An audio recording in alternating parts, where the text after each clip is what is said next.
Well, good morning, everyone. We're ready to start day 2 of the Prime Series event, and we're going to be starting with the men division, round number 4, non-elimination round. This is the 2025 Taghazout Bay Morocco Pro. Good morning, Aaron. Good morning, assalamu alaikum, everybody.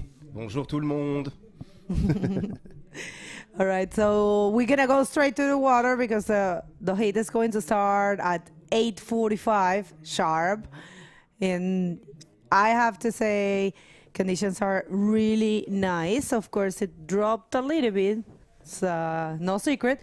But check this out. In the water, we have the first taker. This is Agadir Luciano from Brazil. And he is part of the top 16. You will recognize them by the color of the rash guards. So going for the classic combo. Functional one, of course, trying to use the wave in full. So he started with 1 roll, 2 spins, another roll and another roll. So 3 rolls, 2 spins. Very good way to start for Agadir Luciano. Let's watch the replay.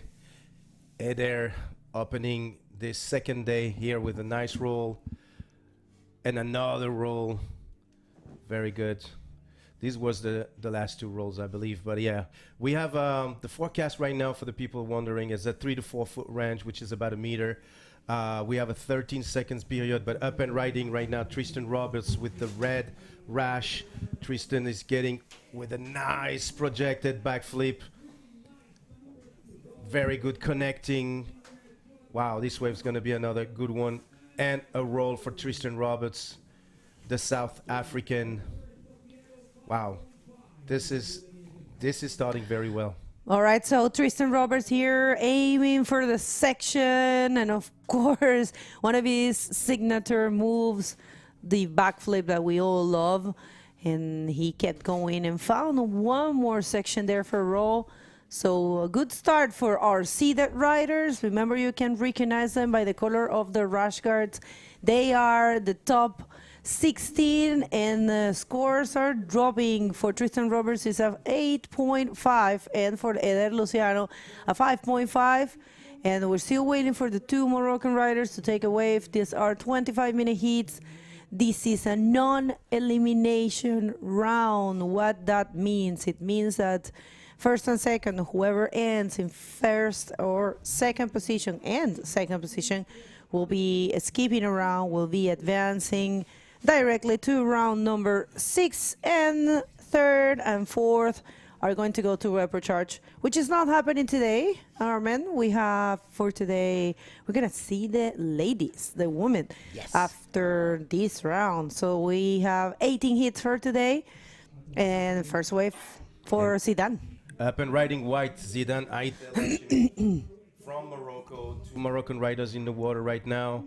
Look at staking speed, nice little roll in the pocket, about to connect with a reverse. It's not done yet. He's using the wash to get some speed, another forward spin right now, and another reverse. Very good technique, and then another spin, and that's going to be hit. But a very great way to open the journey for Zidane. All right, so rider in white, Zidane from here from Morocco did a great job yesterday. So yeah, as you can see, a roll, good reading of the wave, good use as well. Went for a roll, a reverse spin, a forward, and and 1 more reverse. I'm sorry, I forgot, and 1 more forward. So pretty cool to see them, doing the basics and getting some scores. And we did have Hassan in blue also taking smaller wave. It looks like he got a 1.3. So right now, Zidane with a 4.25. And the good thing about this is, they will have another chance. If they don't advance in this heat, they will have the reprecharge. And that's going to be their last chance. So if you're just getting here, just remember, please, to share the live streaming and help us spread the word that we are live. Bodyboarding, professional bodyboarding is back. So it's always important to support every single initiative that there is in bodyboarding, so we help the sport growing. And in here in Morocco, if you missed it, we have had yesterday the first day for this division, men division, and in the new format, the Prime Series, which are the most prestigious events that the IBC World Tour has. And then we have the Rising Series for the, oh, check that out. Oh, wow. That was Hassan, and yeah, I think that's a 1.3 because it wasn't a landing maneuver. Yeah. So, just to get back real quick and to give you some updates about the forecast, I was saying that we had, through that the whole day, a 3 to 4 foot range with a west-northwest wind that's going to turn into north wind. So, it's pretty much waist to shoulder high. Wave that's going to be pretty much like this, clean, glassy conditions for at least the morning. So you can expect to have a great show.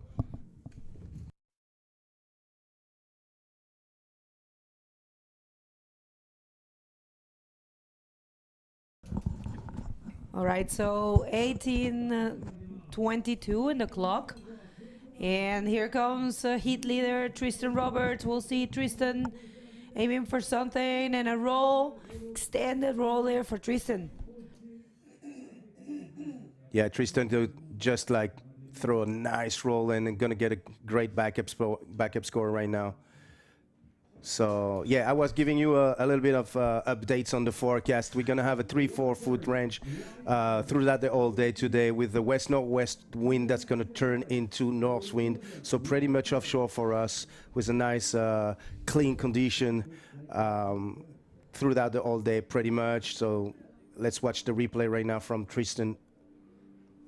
All right, so I said waist to shoulder high, and waist to shoulder high and condition, and yeah, very clean conditions. 17 degrees Celsius in the water right now.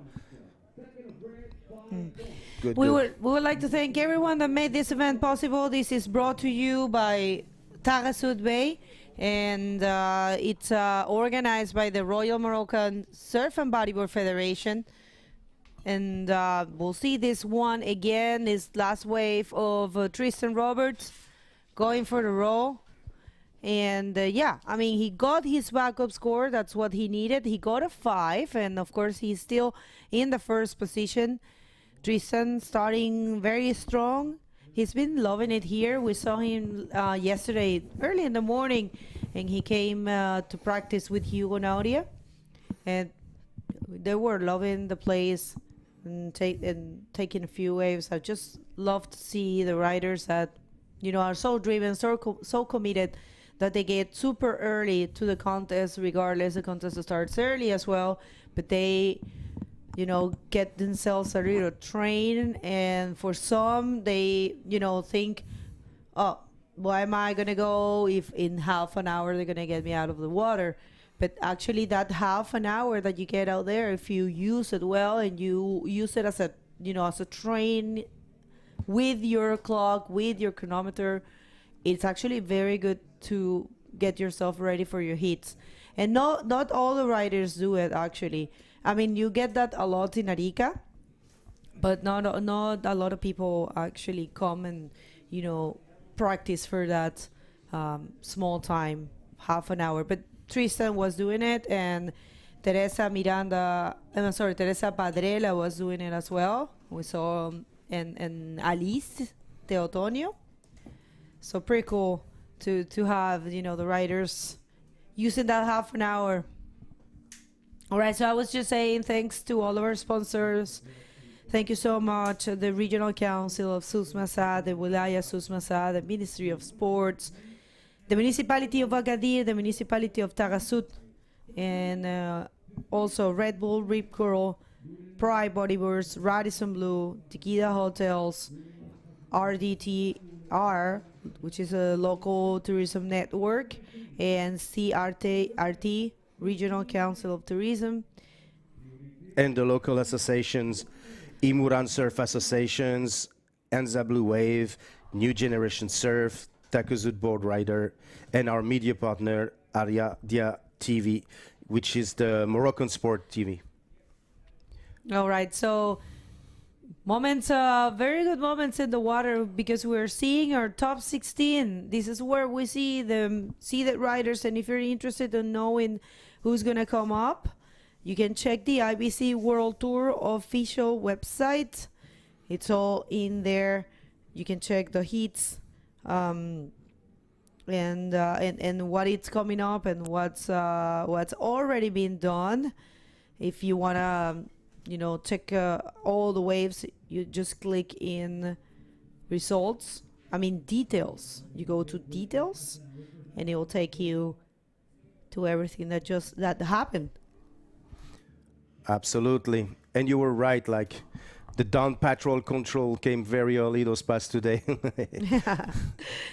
All right, so next hit it will be Uri Valadão and Brahim Idouche seeded, coming from the top 16. Then we have Tehi from the Tahiti. French Polynesian, Tahiti. We have Yassine Idouche. That's amazing to see that the brothers are going to be facing each other in this round, but things happens. You can't really control that. Lionel Medina and Young Aymar with Ashraf El Ghazi and Abdel Hafid Garib. That's heat number 3. Heat number 4, we have our defending world champion, Armides Soliveres, Genesio Ludovici, and there's a wave there for rider in blue. I think choosing the left. Yeah, that was Hassan. And we'll see. Just continue with these non-elimination round heats. In heat number 4, so Armides Oliveres, Genesio Ludovici, Bardreddin, we're gonna see him. He has been a great Moroccan rider. Got the first stand of the competition yesterday, and Leo Jordan, and who else do we have coming up?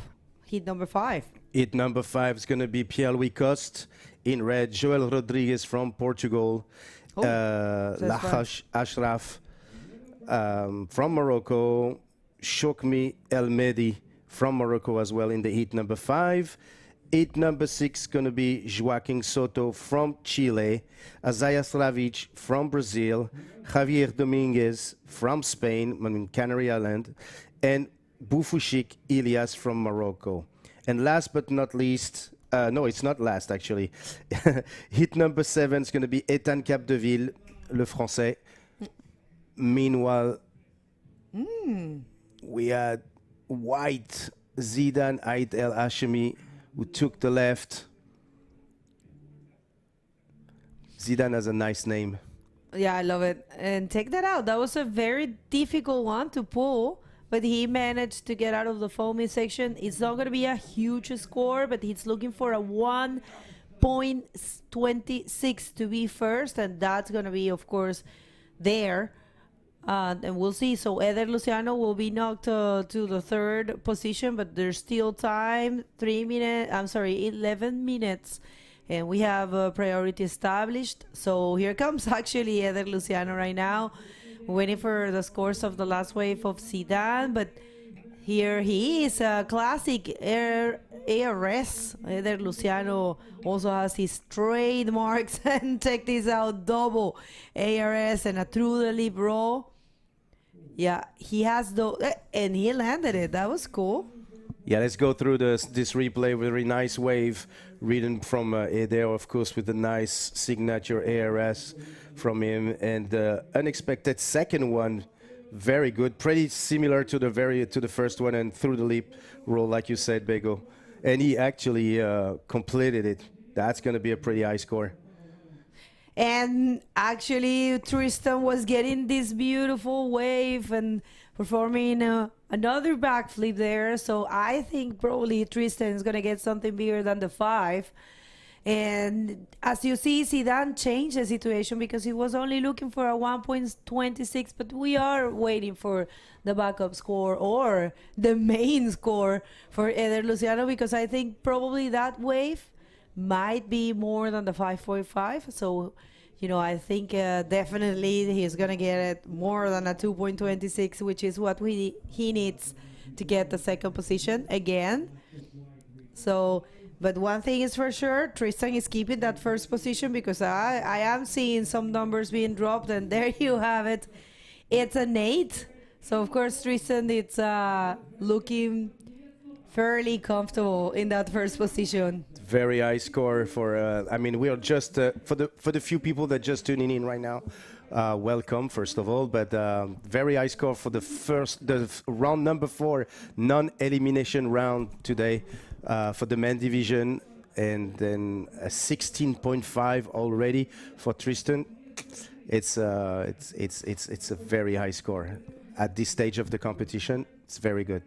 Yeah, it's accurate. I mean, it was the thing with Tristan. He knows perfectly how to wait patiently, and you know, when I free surf with pros, I always say, what's going on with the pros? They always, the good waves come to them. And this is something that I say, but of course it's nothing like that. It's just that they know, they time the series, they time the wave behavior, and they analyze it, and they have this eye for choosing, you know. So what they do is they know exactly where to sit, and they know how long to wait, and they time the waves periods and all that. So that's why they usually get the best waves. And you know, Tristan, it's known for doing that. He knows where to sit, how much to start, I mean, to wait, and that's what allows him to, you know, get the better waves. That's why he has been choosing and selecting the best waves with the best possible sections. And of course, Tristan is one of those riders that will use to perfection whatever section he gets. And check this out, we also have a great score for Eder Luciano, very accurate as well, a 7. Of course, Eder right now is in second position, and I will say looking pretty good for Eder, because the rest of the riders, in the case of Hassan, he is in combo situation, and in the case of Zidane, he needs a high score, an 8.26, which is, you know, something that only Tristan has done in this heat. So we'll see. Of course, I mean, if Zidane and Hassan had made it till this point, which is, you know, round number 4, it's because they have been proven to be, you know, in contact and connected to this wave, and with the possibility of keep advancing. So we'll see how this unfolds. So far right now, and for the very curious people, you can see the priority. It's the very bottom line that you see on the left side below the score. Tristan is holding priority right now at the very strategic moment, because it's 6 minutes and 30 seconds left in this heat. Like, let's say the 5 minutes remaining of the heat, more or less, and he's holding the priority. Up and riding right now, Boulaya Hassan with a completed roll on the left side. The left side's going to be difficult to surf with that tide and the size of this wave right now, but there's still a possibility for the riders to surf the left side. We saw it yesterday that it offers probably a much hollower part of the wave for you to hit it, but when it's small, you gotta make you gotta be careful of your wave selection. Sorry. All right, and I would like to say hi to everyone that is tuning in right now. I see many Peruvian flags. Rodrigo Lopez. We have Silas, of course, always tuning in from Australia, supporting the Brazilian riders. We have Adrien, we have Ayub, we have Youssef, Lanaya, we have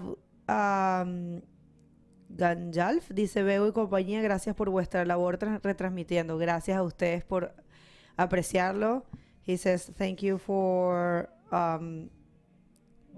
for the live streaming. Thank you so much for appreciate it. We are doing our best. Of course, there's always room for improvement, but we are doing it with a lot of love and commitment, as well as the organizers here. So all your love and respect and positive comments will be appreciated. Here he comes again, the heat leader, of course.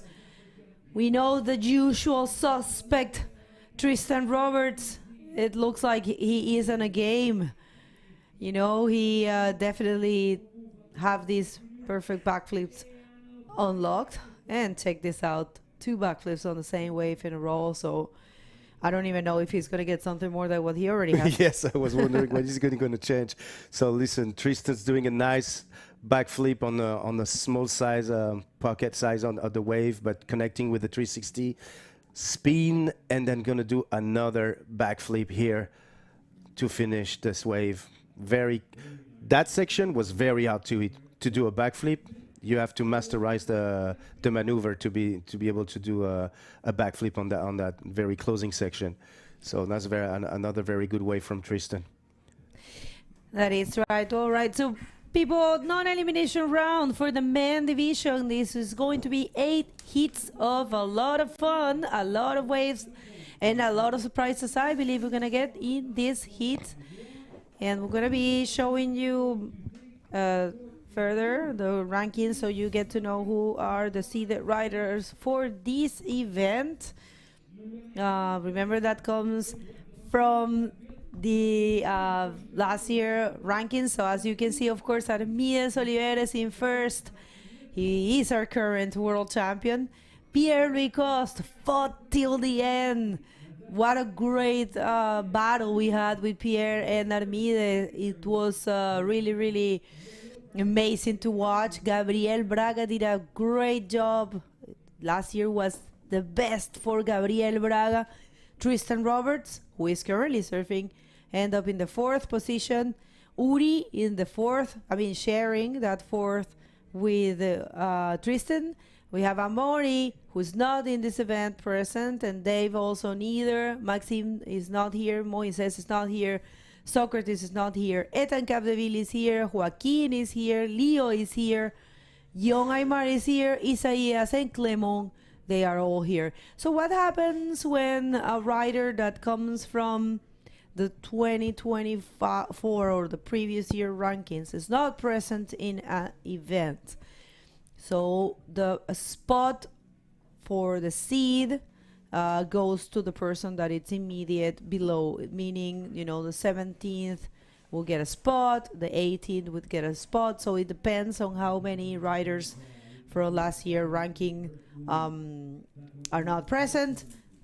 There will be some free spots. Tristan, who wants to keep warm, I guess, because he's very in control of this heat right now. 1 minute and 42 seconds left with 2 spins. Let's see, a forward spin on this one. Very small wave, but it's just like showing his technique as well. And a nice reverse re-entry here at the closing section. Just to not stay cold in the water, even though the water is 17 degrees Celsius. It's pretty cool. It's pretty cool to watch, because also we are more used to see Tristan doing big backflips, but up and riding. Oh, we did have, it looks like it was Zidane. I don't know if he did a roll or exactly what he did, because I only saw the landing. We saw the landing only. And Eder was taking off the other wave. So the good thing about the system, the scoring system we have, which, if you don't know, it's a Moroccan scoring system. It has been developed by the Royal Moroccan Surf and Bodyboard Federation, is that you guys are able to see the scores of all the waves surfed. So, last wave of Tristan was a 5.2, and this is the replay for Eder Luciano, looking for a 9.51. And the score hasn't been dropped as of yet, and he went for one of those ARSs. He do perfectly, and I don't think he's gonna do he's gonna get something else. And this one right here, this is important For Zidane, it was a roll. We didn't know exactly what it was, but it was a roll. And yeah, I don't think that's going to be an 8.26. So I think it's safe to say that official results is Tristan Roberts and Eder Luciano, our two seeded riders, our two top 16 are advanced into the next round. I mean, skipping one round. And we're going to come back after this commercial break, so don't move.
Welcome back, guys. This is the second day of the competition here at the Taghazout Bay Morocco Pro in Anza Beach. And I'm next to Lucas. Welcome, Lucas. Bom dia. Thank you, Armin. Bon dia. Good morning to everyone. We just started the round number 4. What an amazing performance by Tristan Roberts and Eder Luciano, advancing to skipping that rapid charge and advancing straight to round number 6. So now we are going to the water back again to see heat number 2. So let's check some more action, and this time it's going to be between Uri Valadão, Brahim Edouche, his brother Yassine Edouche, and Tehei Tahiri, the guy coming out of Tahiri and advancing all the way from the first round. Absolutely. Yeah, Tehei was like on fire yesterday during the first rounds of the competition. If you've missed the first day, guys, don't forget to go back on the YouTube channel of the IBC World Tour. You click on the actual page of the IBC World Tour, and you can rewatch the live streaming from yesterday if you missed any action. And there was a lot of action yesterday, Lucas. Yeah, definitely. You guys can check the highlights there as well.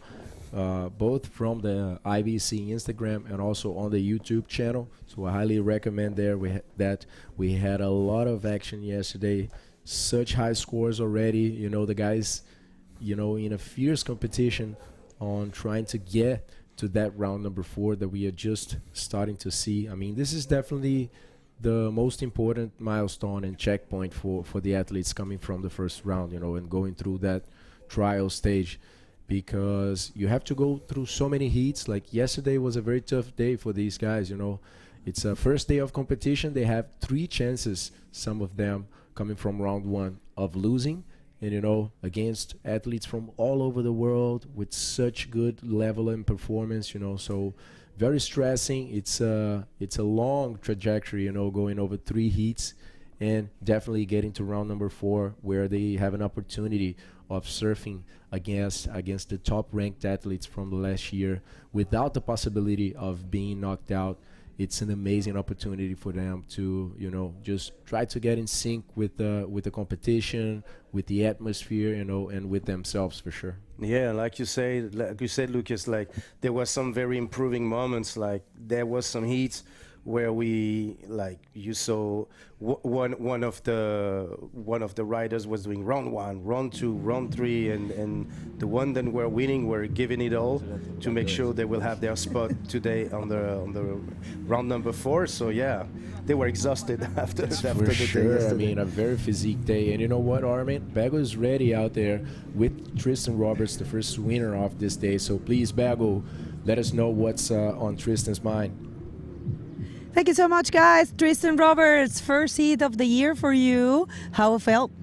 Yeah, it always feels good just to get dust the cobwebs off and get going for the year. It was a good season of waves at home, so I've been feeling good, feeling confident coming in here, and it's just nice to get that first heat pressure off of me. Any thoughts about the new IBC format on the Prime Series and the Rising Series and separating the juniors from the main divisions? Yeah, I think it's a good structure, you know. I think it's good to motivate new people around the world to start running events and starting at whatever level they want to start it at and growing it into how big they want the event to be. So I think it's good that the IBC's open up that opportunity for people around the world, and I'm just excited to see what happens, what new events pop on tour, and where we end up traveling to next. So what's your plans besides of competing this year? I got a few free surf plans and some projects that I'll be working on. Yeah, just nothing that I've really fixed in stone just yet, but got a couple ideas in the pipeline and just got to try and string them all together. All right, any shout-outs? Yeah, just thanks to my friends and family and everyone back home for the support and waking up early and all the stress, and another year of stress. Let's go. Congratulations, Tristan, and best of luck for round number 6. Back to you guys. Thank you so much, Begonia. Another year of stress. Yeah, it's a lot of pressure on those athletes' shoulders. Let's watch some replay here. I think Yuri got his first wave with a very projected ARS here. One of Yuri's signature, followed by Tehe from Tahiti with nice rolls. Very, it's funny how you see the speed on these two waves. Like, they were very active and it was very good. Yeah, it's probably going to be the strategy as to find speed to hit the leap. You want to go through that? Yeah, so checking one more time this wave by Tehe. Just one quick roll, as he wasn't able to get in front of that white water. But Uri's wave, on the other hand, was a much more significant one, starting with a 6-point ride, getting the best out of this heat so far when it comes to the other guys as well. Brahim Edouche with only 1 point on the leaderboard, and his brother Yassin is still looking for his first wave. So Uri finished, let's just check those rankings from last year. We just showed it on the last heat, but we can see that Uri was placing 5th in last year's ranking. So yeah, getting that seed over there. And just as we saw on the interview right now, Tristan Roberts, he was in 4th, and Eder, that was also seeded into this round, was not between the top 16, but as we saw some athletes that are not competing this year and are not coming to this event, Eder ended up getting a spot in the round number 4. So that happened because we had, I don't know, maybe 4 or 5 athletes, quite a big number, I would say, actually, of athletes between the top 16 that didn't show up on this event. So giving their spots for some other guys as well. In this case, Brahim Edouche. Yuri, you gave us a very nice final day battle against Pierre-Louis in Sintra. Like, it's becoming the most legendary battle here in Sintra in Portugal between Yuri and Pierre-Louis, and it was another beautiful show to watch, because that's actually not so long ago. This season is starting very early. We were in February here in Morocco, and yeah. Yeah, the World Tour usually started a bit later, no? A bit, not too early in the year, as you said.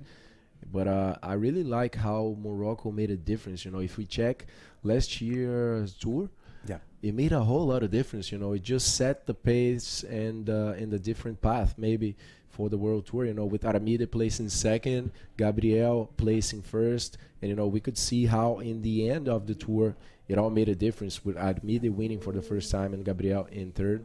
So yeah, white jersey right now. Yassin Edouche goes for a nice roll in the outside, stalling, waiting for something else. Definitely those projective maneuvers on the outside count a lot. He didn't find much, and now he goes for a closing roll.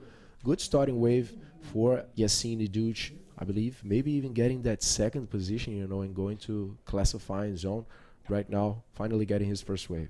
Yeah, very, very nice entrance for Yassin, who like checking the speed, attacked the wave right away. like many Moroccans here, usually they go for the roll right away and then find the line and finishes with another roll for Yassine. Very good entrance and beginning of the journey. 16 minutes and 16 seconds left in this heat, so a lot of time for everyone to change their scores. I'm curious to see if Brahim is gonna choose the left still.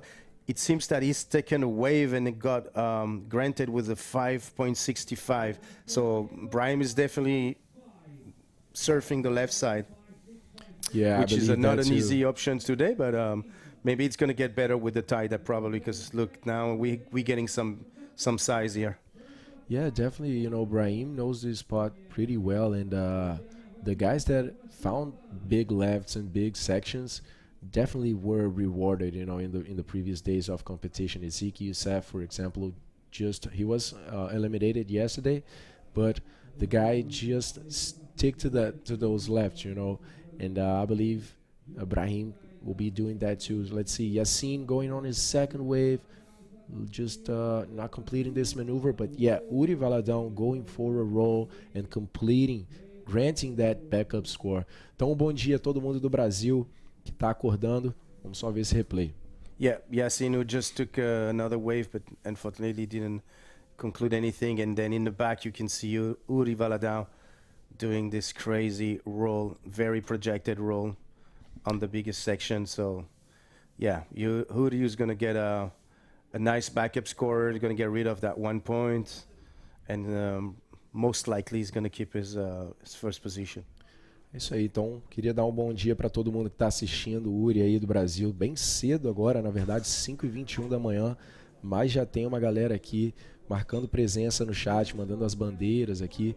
O Uri Valadão começou com uma nota 6 e conseguiu agora finalmente o seu backup, né, a sua onda de respaldo de 5.6. Queria pedir desculpa aí, pessoal, pela minha voz que está realmente muito ruim, chegando aqui do Brasil quente, né? Chegando aqui no momento gelado do Marrocos, acabou ficando um pouco difícil. Mas voltando aqui para a situação da bateria, o Uri voltando lá para o pico, uma série bem grande vindo. Por enquanto, o brasileiro está saindo por cima nessa bateria com uma nota de 11.6 no somatório total dele ali. Quick question for you, Luca. How would you describe this wave here in Morocco? Anza. You know, I think it's a good wave. Hold on, let's see. Brahim Edouche, that's just like you said, he's sticking to those lefts. He found already a 5.65, and now definitely that's going to be a backup score. Let's see that replay pretty quick with 13 minutes and 30 seconds. Uri going for a nice reverse off the lip, clean and sharp maneuver over there, easily completing that one. Uri is looking very good for this heat, and just for now securing that first position. Let's see the replay. The replay from Brahim taking this left with this big roll. But no, we were seeing Uri here with this beautiful technique, like a forward spin here, and he's going to connect to that beautiful reverse that we all love to watch and all love to see. Look at this. Perfect re-entry inverse on the leap before the closing section. Magnifique. And there's the wave for Brahim. A short wave with a half bottom turn there and just going for a roll on a decent sized one. Let's see how far this one will take Brahim. He needs 5.96 to take the lead. I'm not sure about that, but I believe maybe very close, or, you know, let's leave it to the judges and wait on that. But, you know, answering to your question, Armin, you know, Anza is a very changing wave by what it looks like. You know, I think I heard some people saying that it works best with the low tide, some other people saying that it works best with the high tide. But on my analysis, you know, it just works the whole day. You know, it's just different sandbars that work, you know, with the tide varying and the size of swell relation as well. Some other spots starts to become a little hollower. Some other spots you can see the waves just hitting the deep spots and disappearing, you know. So I think it's a very versatile type of spot, you know. And for an athlete, a competitive athlete, I think that's a very good thing to take into account. Up and riding right now, Yassine Idouche, the brother of Brahim. Nice ARS from Yassine, very good. and he's going to connect with a roll. That's going to be a very nice score, and it's complete. Wow, very nice from Yassine, who's in need of a 4.91 to eventually take his brother's seat. Will that be a 4.91? Looks like it to me, but let's give it to the judge. Yeah, so checking one more time. This is Brahim Douche wave. Hold on. We're still working on it. Yeah, his brother instead. Yassine, on the last wave we saw bottom turning, finding a section on the outside, completing that ARS pretty quickly, and going for a nice closing roll. Also showing up in front of that white water as soon as he landed. So that's going to be a good score for Yassine Douche. Probably getting very close to his brother, you know, in the second position. He needs 4.91. So I don't know, maybe getting the second position from Brahim. But look, it seems that in the back, Brahim was taking another wave as well. Was it like a quick roll with a reverse spin and anything else? No. Yes. Yeah, it would have been a very good. Keep going. He's no, still no, there. go ahead. I'm just. Since we didn't see the wave, I don't know. And it was another roll. Yeah, that was good. It would have been a very good first move there if he managed to get just a little bit more speed, and really go through that first outside bottom turn.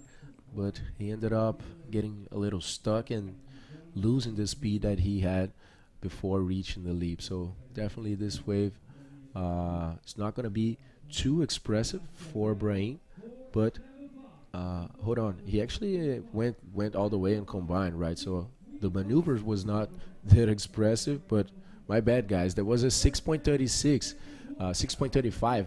That was Brahim's. Yassine's. That was Yassine's wave. I'm sorry, guys. We're still waiting on Brahim. I mean, these two brothers are getting me confused over here.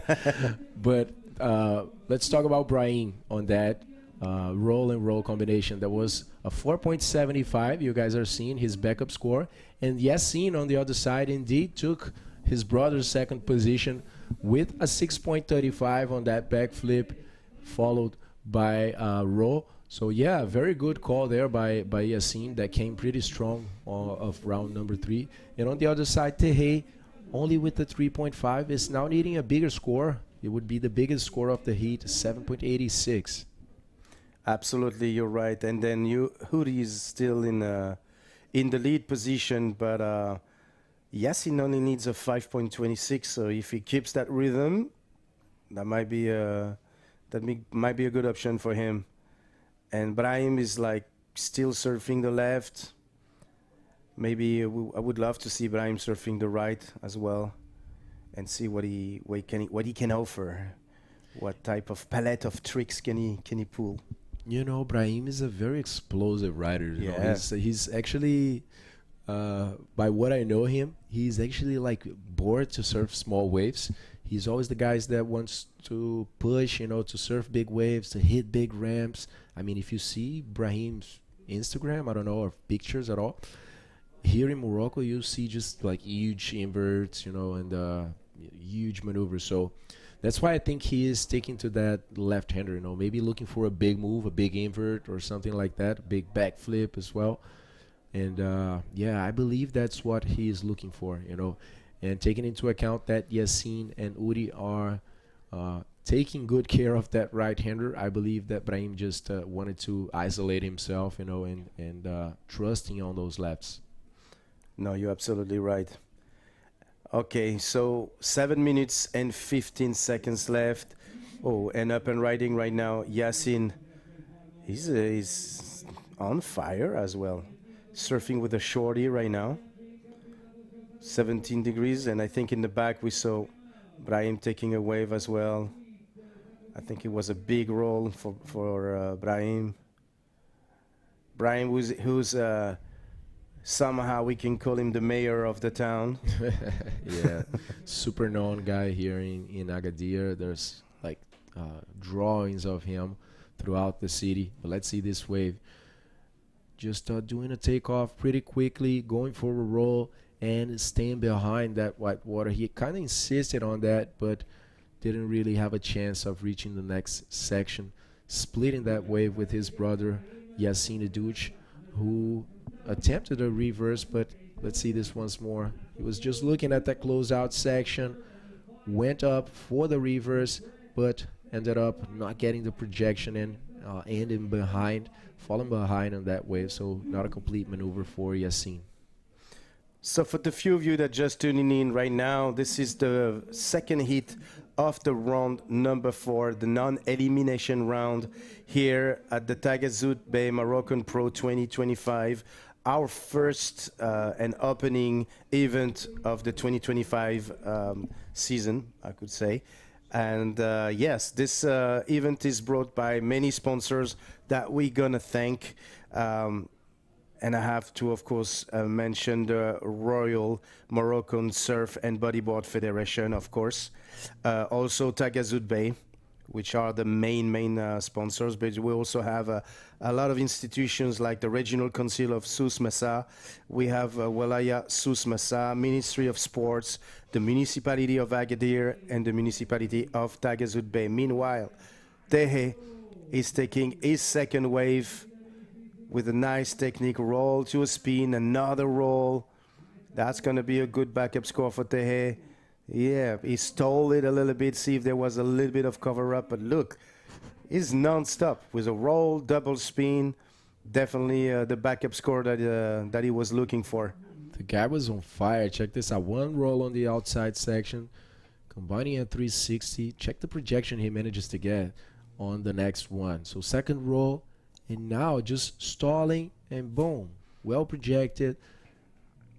And then he just pushed 2 360s and ended up falling behind. So the guy was just demolishing that wave, and smashing it.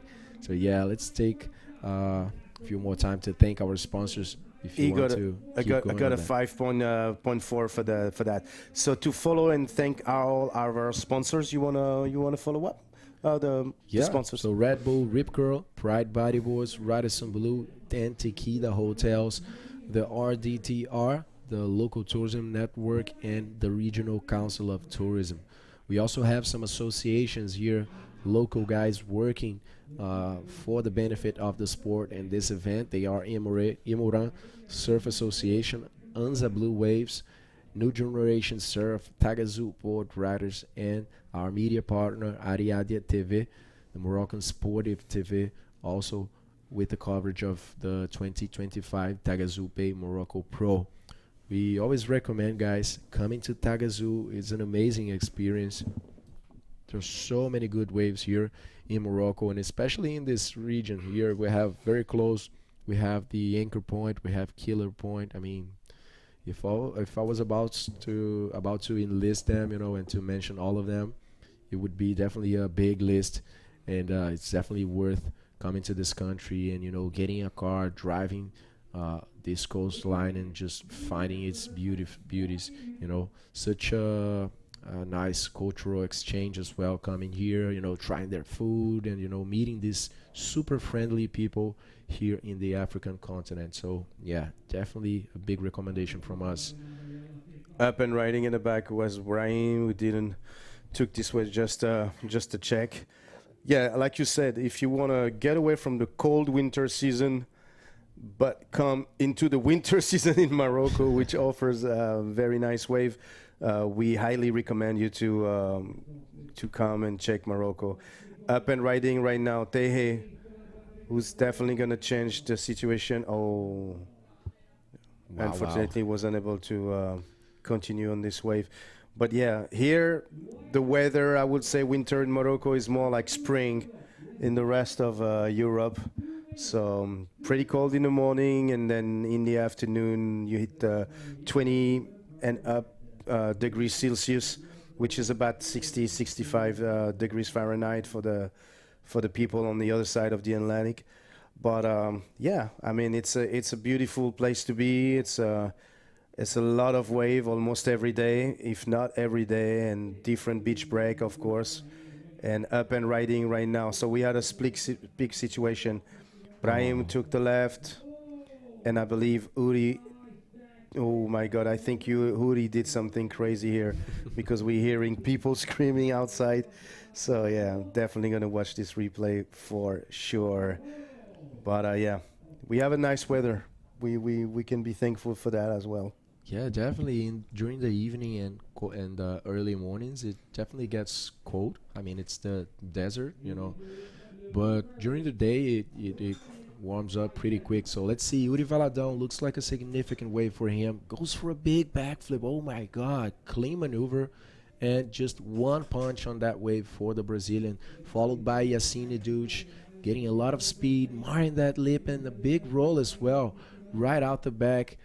Good wave for Yassine trying to ditch that 5-point right. And on the other side, we could see Brahim going for another attempt. You know, we can see he's trying to go big, to do a big move on the lefts, but for his second attempt, he just ended up behind and not managing to passing through that section. And this is Hietehe attempt of doing a backflip and trying to remain. Once again, this is a non-elimination round, guys. This is the round number 4 of the... No, this is the round number 2 of the heat number 4. No. Yeah, heat number 2. Sorry, it's early morning. Heat number 2 of the round number 4. Non-elimination round. Men division. This is going to be the only round of men division for the day. And then we will go to women. Uri up and riding right now. On the bell. This wave's going to count. Nice belly spin here, still connecting, nice cut back, and then nice, beautiful reverse technique. Yeah, this is it, guys. I think it's safe to say that Huri Valadão controlled this entire heat. Watch the replay. We're going to go for a quick commercial, and then don't go anywhere. Don't go anywhere. We'll see you after this.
Welcome everyone to the second day of the Prime Series event here on the 2025 Taghazout Bay Morocco Pro. We just started the non-elimination round, and what do you think about it, Pago? It's been great. It's super explosive, and just to watch the brothers going against each other in that heat. But it's okay. Non-elimination round, so no one's leaving competition. Let's hit the water so we can check heat number 3, round number 4 of the men division, and check that out. That was Ashraf, super fast ARS, starting things in this heat. Super important to try to put those points and those good maneuvers in the first 5 minutes. So in the water we have no one else than Lionel Medina, and we're gonna introduce after this wave. Is looking very nice for Garib, and another great, no. Oh, fortunate. I thought he actually got it. Yeah, it looked like he was done already, but yeah, it's showing that Garib is showing that he's coming with everything for this heat. I mean, this guy yesterday had one of the best heats of the day. But let's see the replay from El Ghazi Akraf with a big backflip on the last wave, on his first wave actually, and followed by Garib Abdelhafid going for a backflip as well, but not managing to complete on the last moment, just having his rail entering the water there and not being able to complete. So yeah, talking of these two guys, Akraf was the guy. I don't know if you remember. He did the Gorf last year here in Anza. Yeah, It was him. you're right. He said he's gonna. Yesterday during the interview, he said he's gonna come up with something like that or something crazy at least. And Garib Abdelhafid on his last heat yesterday, guys, he had a total score of more than 17 points. So I'm craving to see this battle between the two Moroccans classifying and facing Lionel and Yoneymar, who were seeded into this round and are also very strong athletes. So yeah, it's going to be an amazing heat ahead for sure. I'm loving the fact that many of the hits in this round have two Moroccans and the two seeded riders. It's pretty cool to watch. So, of course, it makes sense. We're here in Morocco and we're showing the world the high level of bodyboarding that we have in this country. Meanwhile, we're waiting for more waves. We have our men ready with the interview and the winner of the last hit. So go ahead, man.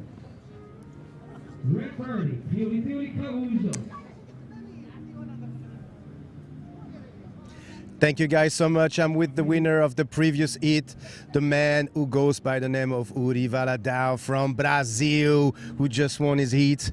2025 season is opening. You opening your season with the first win in this heat. What's your impression, Uri? Yes, so happy because the heat was so difficult. Amazing rider with me. Yes, so happy because my first heat win of the year. Super happy to advance. I tried just keep calm in my first hit, and yes, super happy. So the season is starting. What is changing for you? Is there any strategy for 2025? How do you see this new system of the Rising and the Prime series going on? I think I just to try to training in any condition, to do my best in hit by hit, step by step. This is my focus. I don't look for the champion. My first step is next one. Is next to do great performance. Yes. All right. So since we're in the early stage of the competition, do you have any message you wanna send to family, friends, back in Brazil? Muito obrigado a todo mundo. Valeu, galera. Primeira bateria do ano. Feliz de ter avançado. Vamos tentar melhorar nas próximas, pegar uma das melhores e dar show. Massa. Obrigadão. All right. Good luck and congratulations for the win and good luck. We see you in the rest of the competition. Thank you. Back to you guys. Thank you so much, Armin, and of course, congratulations to Uri. It has to be so amazing to, come back to the tour, first event, and then just get your first win. A lot of action while we were in the interview. We were watching in the picture-in-picture screen. This is Abdelhafid. And with the roll, we did have one more wave for Ashraf. And I think Ashraf, I'm sorry, yeah, I said it well the first time and now I said it wrong. So Ashraf, yes. So yeah, super strong. He is, like you said, he knew he has to give it all here. It's all about the first and second position in this round, although the rest are not going to be eliminated. But it's very nice to skip around.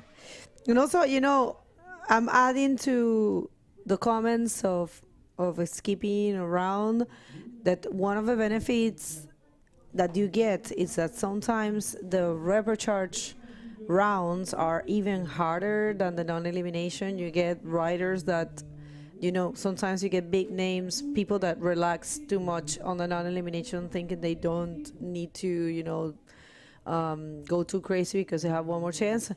Yoneymar starting on the inside way there, just trying to get as quick as possible into some scores and going for a roll, trying to get in front of that section that is right ahead of him and closing it with a small roll.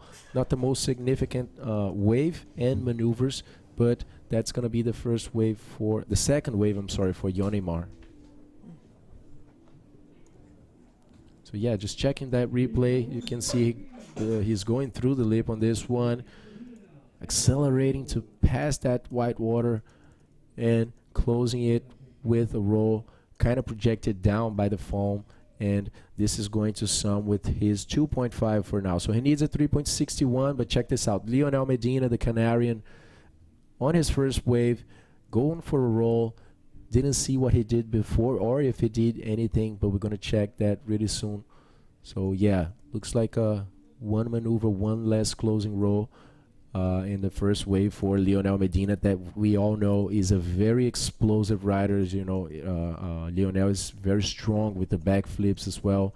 So works those 360s and reverses super well. So expecting a lot from Lionel Medina, representing Gran Canaria here in Taghazout Bay. Lionel Medina, canario y un excelente competidor que siempre nos da muchísimo de qué hablar, que ha hecho el tour por un buen número de años y la verdad es que siempre nos sorprende. Ha estado calladito. Él es uno de esos riders que sabe esperar, que sabe confiar en su estrategia, que sabe confiar en su surfing y por ahí seguramente le va a venir una ola. Un saludo gigante a la gente que habla español, que está sintonizando. Tenemos bastantes riders canarios y algunas chicas también. Tenemos una representación chilena también de los hombres y las mujeres. Así que va a estar muy bueno este evento. Hoy vamos a ver a las mujeres. Les voy a dar en español la situación. Tenemos esta ronda completa de hombres, una ronda de 8 hits, es la ronda 4, una ronda de no eliminación, donde nadie se va de competencia y estamos viendo los riders que están sembrados, nuestros top 16 para este evento, ¿no? Que son los que vienen del ranking 2024. Y después vamos a hacer 3 rondas de mujeres, la ronda 1 que es de 2 hits y la ronda 2 y 3 que es de 4 hits. Va a ser un día de 18 hits, un día bien completo, largo, grande. Y estamos aprovechando lo que está quedando de este swell y vamos a ver si mañana continuamos o no, dependiendo de las condiciones, porque vamos a tener un poco una baja en el swell este fin de semana. Probablemente no tengamos mucho o tal vez nada de acción. Y probablemente volvamos el lunes que se viene otro suelcito. Así que bueno, ustedes atentos, siempre siguiéndonos, siempre conectándose con nosotros a través de las redes sociales, los canales oficiales, suscribiéndose en este canal, que es muy importante. Y bueno, eso, una actualización en español. Ahí viene Lionel Medina. There he comes, in and out, not finding much. Y también tenemos otro canario en la próxima manga, Bego. Tenemos a Armides Soliveres, el campeón mundial. Y en la manga de número 6 vamos a ver también Javier Domínguez. Son los 3 canarios en esta ronda de número 4. So next heat we're going to be seeing the world champion for the 2024 season, Armides Soliveres. He's going to be facing Genésio Ludovici. Badreddin, the guy with the highest score, single and total score, a 10-point ride and a total of 18.25 on his last heat. And they will be facing Jordan Desprez Leo from France. So 4 nationalities, a Canarian, Italian, a Moroccan, and the French guy on the next heat. Now we see Lionel going for another attempt. Nice Arolo executed on the first section, increasing that speed, and now going for a backflip, just adding some more points to that wave, working a very nice 360 and a roll, squeezing this wave all the way to the inside, another backflip, and wow, that was an excellent use of this wave. And now Lionel is definitely going to get in the top positions of this heat, I believe, Bago. I mean, this is what we were expecting, right? And I was actually saying it when Tristan was surfing, that sometimes we feel that the good waves comes to the pros, but it's not like that. It's just because they know how to, you know, they know where to sit, how longer to wait, and which wave is the one that is going to grant them the points. And check this out, nice and really smooth first spin combined with the roll. And I especially enjoy that he was actually, that was not, yeah, well, that was the last part, I believe. Oh, okay. That was actually the 4.9, and the last wave, the yeah, that was a 4.9, the one that we just saw, and the previous wave he got a 7.6. So of course he jumped to the first position, and right now Ashraf is looking for a 6.01, and Young Aymar a 6.51 to be second, and Garib a 5.61 to be second. Second. So all about the first and second position.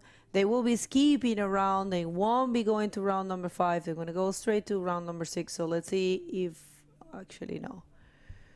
Yeah, Bego. So I think that last wave for Lionel was a very good example of how sharp his technique is. You know, you see how quick he combines and transitions from one maneuver to the other. You know, just landing the backflips and just pushing those 360s pretty quick. So as I said, guys, Lionel is a guy that worked the spins very well, very quickly in sharp maneuvers, and also that backflip is always there. So in this wave, you could see a mix, you know, of all that together, and Lionel just jumping straight to the first position with the highest score of the heat so far, basically halfway throughout this heat with 11 minutes and 30 seconds remaining. Almost an excellent score there by Lionel, almost reaching that 8 points. So 7.6 with a 4.9 takes him straight to first, leaving the Moroccan Akraf in need of a 6.001 to go to the first position, while the other guys, Yonemar needs a 6.51 to classify, and Gharib Abdelhafid needs a 5.61 also to go to classifying situation. What if we take this opportunity, or here it is, the last wave of Lionel? We were going to thank our sponsors, but we're going to see these again. So yeah, roll, an ARS, a forward spin, a roll, and of course the cherry on the top, one more ARS there. So mega complete wave, and it makes sense. He gets a 7.6.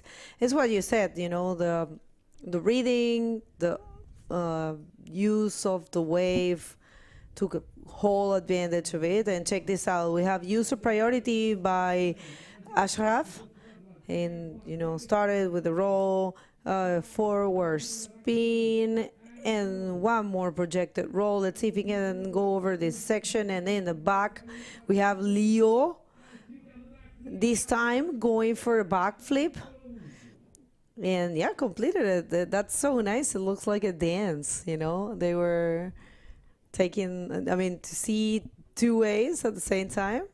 Definitely a spectacle, Bago. The Moroccan very in tune with the waves. The roll in a 360, you can see him stalling, waiting for that section to close, and right after him, back-to-back action with the Canarian, just going for one big maneuver on this wave, not getting as much projection as he wished for sure, but completing that backflip in a try of changing that 4.9. And Yonemar right now choosing a left-hander, going for one roll, hitting a bump there on the landing. Oh, actually not completing this maneuver. So yeah, Yonemar looks like he's getting a lot of inside waves, you know, and not finding really a more expressive one that offers some sections for him to do something a little bigger, you know. So for now, keeping that 3.85 and a 2.5. This last wave for Yonemar is coming out, but it's just going to be an attempt. So something around maybe, I don't know, a 1.5. It's not going to be too much more than that, as we are seeing the judges already typing those scores.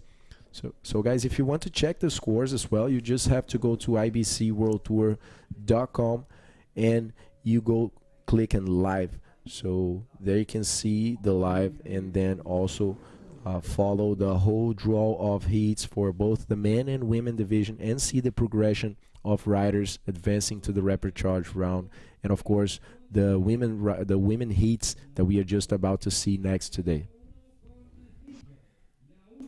All right, so 8 minutes and 11 seconds to go in this heat.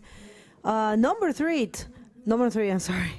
hit number 3 of the round number 4 of the men division. Remember, we will be doing this round in full, which is 8 hits, and then we're gonna be jumping to the women for the round number 1, which is 2 hits, and then we're gonna do round number 2 and round number 3, both of those with 4 hits each.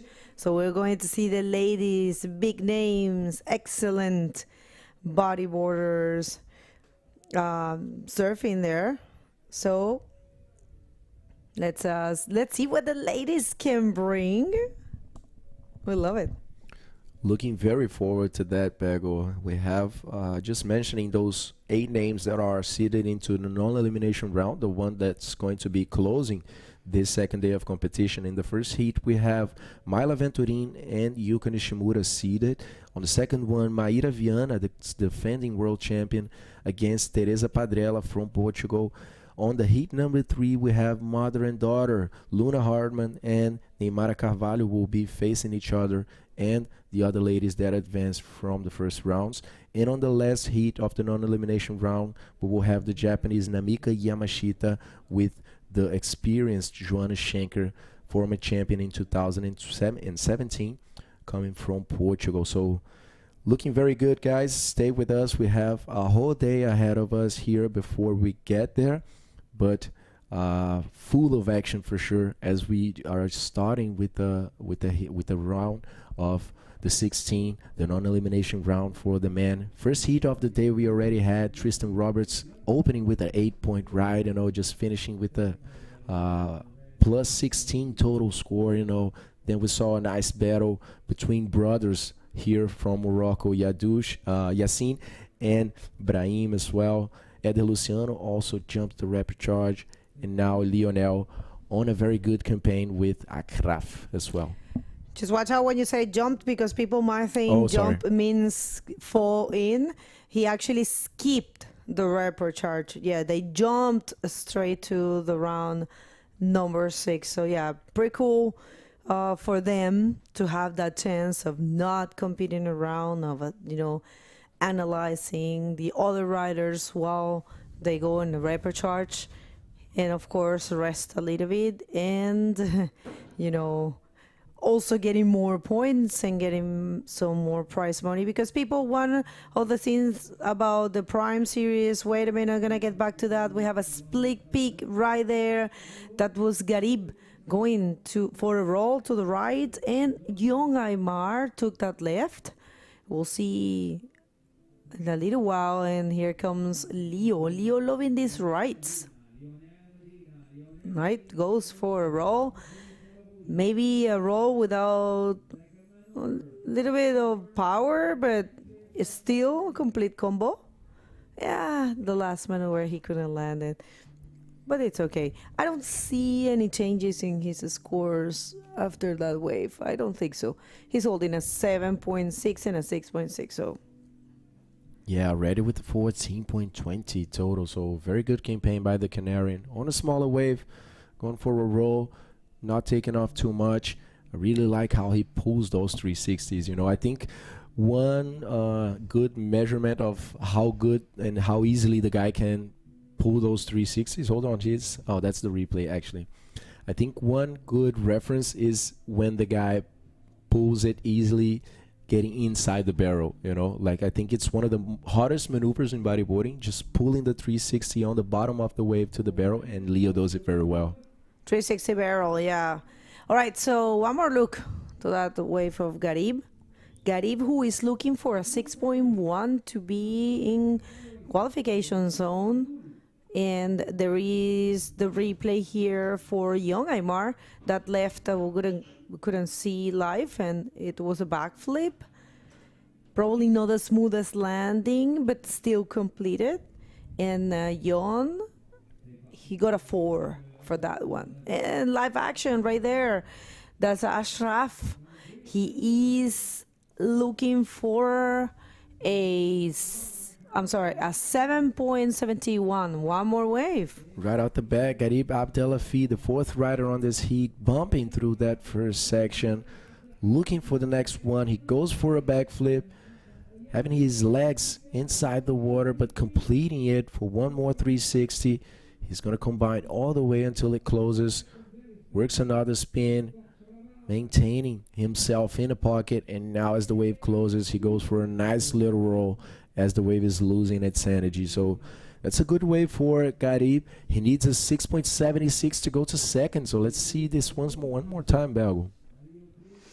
All right. Yeah, I enjoyed a lot that we had a lot of action, back to back, everyone taking waves. So yeah, there will be some results dropping, and check this out. Last wave of Garib. One more look. He's trying to stall and just found that section.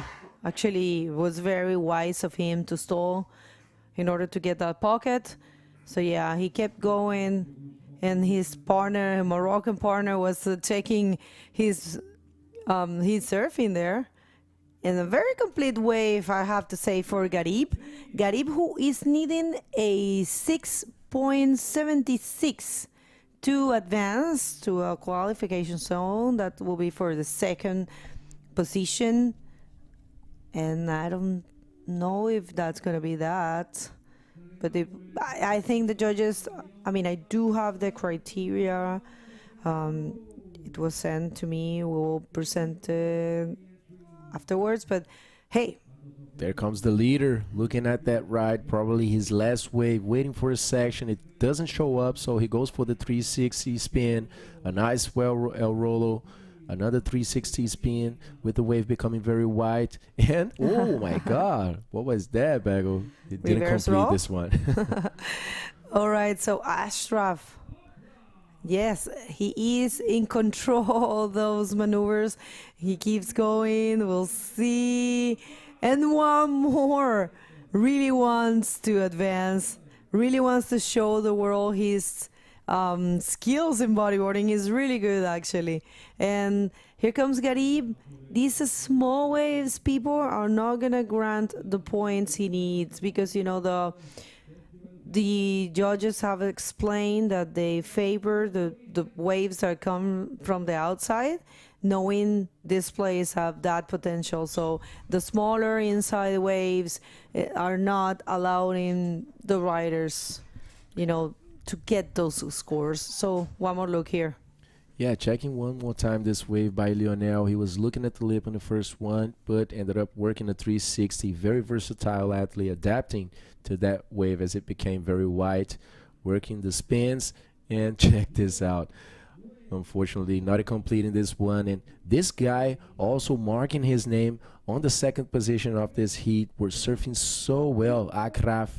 And it is decided, guys, there are still some waves dropping in here for us, but I don't believe it's going to be enough to change the situation of this heat for Garib and Yoni Mar. So by what it looks like, we are seeing Lionel and Akraf advancing to the next round. So that's it. Confirmed scores over here. Lionel in first and El Khazi advancing through that rapid charge round to the round number 6 straight. And we're going to call a quick commercial break to come back with heat number 5.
Welcome back, everyone. Second day of competition at the 2025 IBC Taghazout Bay Morocco Pro.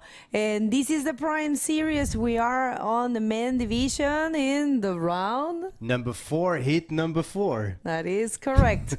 And this is a non-elimination round. No one is leaving competition, so it's a very good stage for these riders to, broadcast themselves. And of course, we're seeing our top 16. So let's check who do we have in this heat number 4.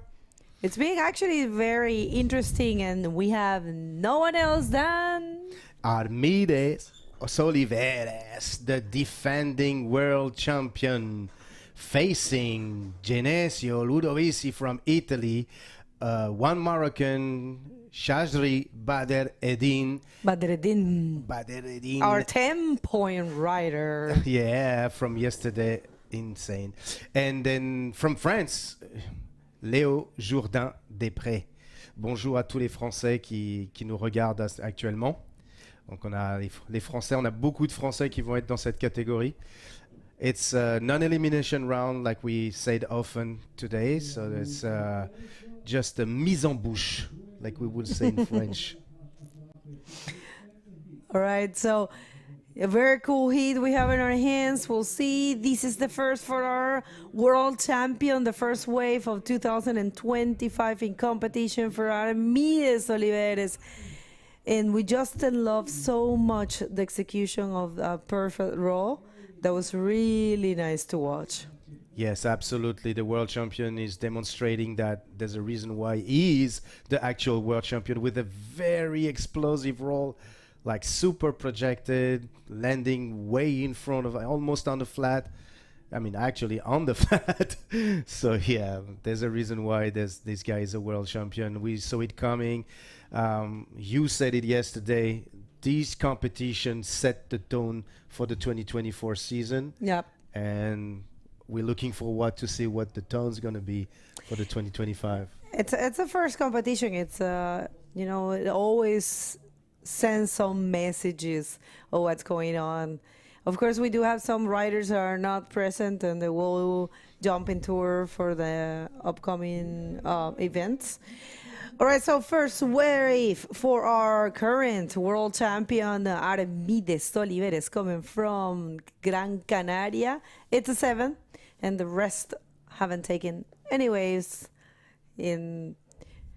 Yeah, Taghazout Bay is presenting this event. Don't forget, we're here thanks to the, great efforts of the Royal Moroccan Surf and Bodyboard Federation, who trusted in bodyboarding, trusted in this event, trusted in the IBC World Tour, and we couldn't be happier, we couldn't be more grateful for everything you have done, and a huge thanks to all the staff, especially Si Mohamed and Amin, that have been doing a lot of efforts, personal and professional efforts, in order to bring this event. And thank you so much to everyone involved and all the locals that are, receiving us with great love and smiles. Everyone is so nice. Yeah. And back to the actions, guys. I think Armide took another wave. Behind him, in white, the French, Léo Jourdain-Després, trying to find a section with a nice roll here. Is this complete? Yes, it's a complete roll. First wave for Léo Jourdain-Després. And let's watch the replay. So that's Léo's wave. Let's go through it. And that's the roll. I believe there was another wave from Armide. We'll see. But yeah, this is a good, very good eclectic heat here. Every nationalities are in this heat. We have Spain, we have, Spain, Canary, we have Italy, Morocco, and France. That's right. I love Leo. He's such a joyful person, He's all the time smiling. He's a super cool guy. I have to say all the competitors are super nice, but he is a character. Every time I run into him, he's super, positive and cheerful. And also Armide is super funny. Right, so last wave for me wasn't almost nothing. It was a 0.75, but right now he's holding a total of a 7.75. And people, if you want to follow all the scores, it's pretty cool system that we're using. It's a system developed by the Royal Morocco Surf and Bodyboard Federation. Super cool to see that. And you can go to the IBC World Tour website, and the cool thing is that the system shows you all the scores, so you get to know how much a rider get for a certain wave. So it's pretty cool. Let's throw it to Lucas and the winner of the last heat for the interview.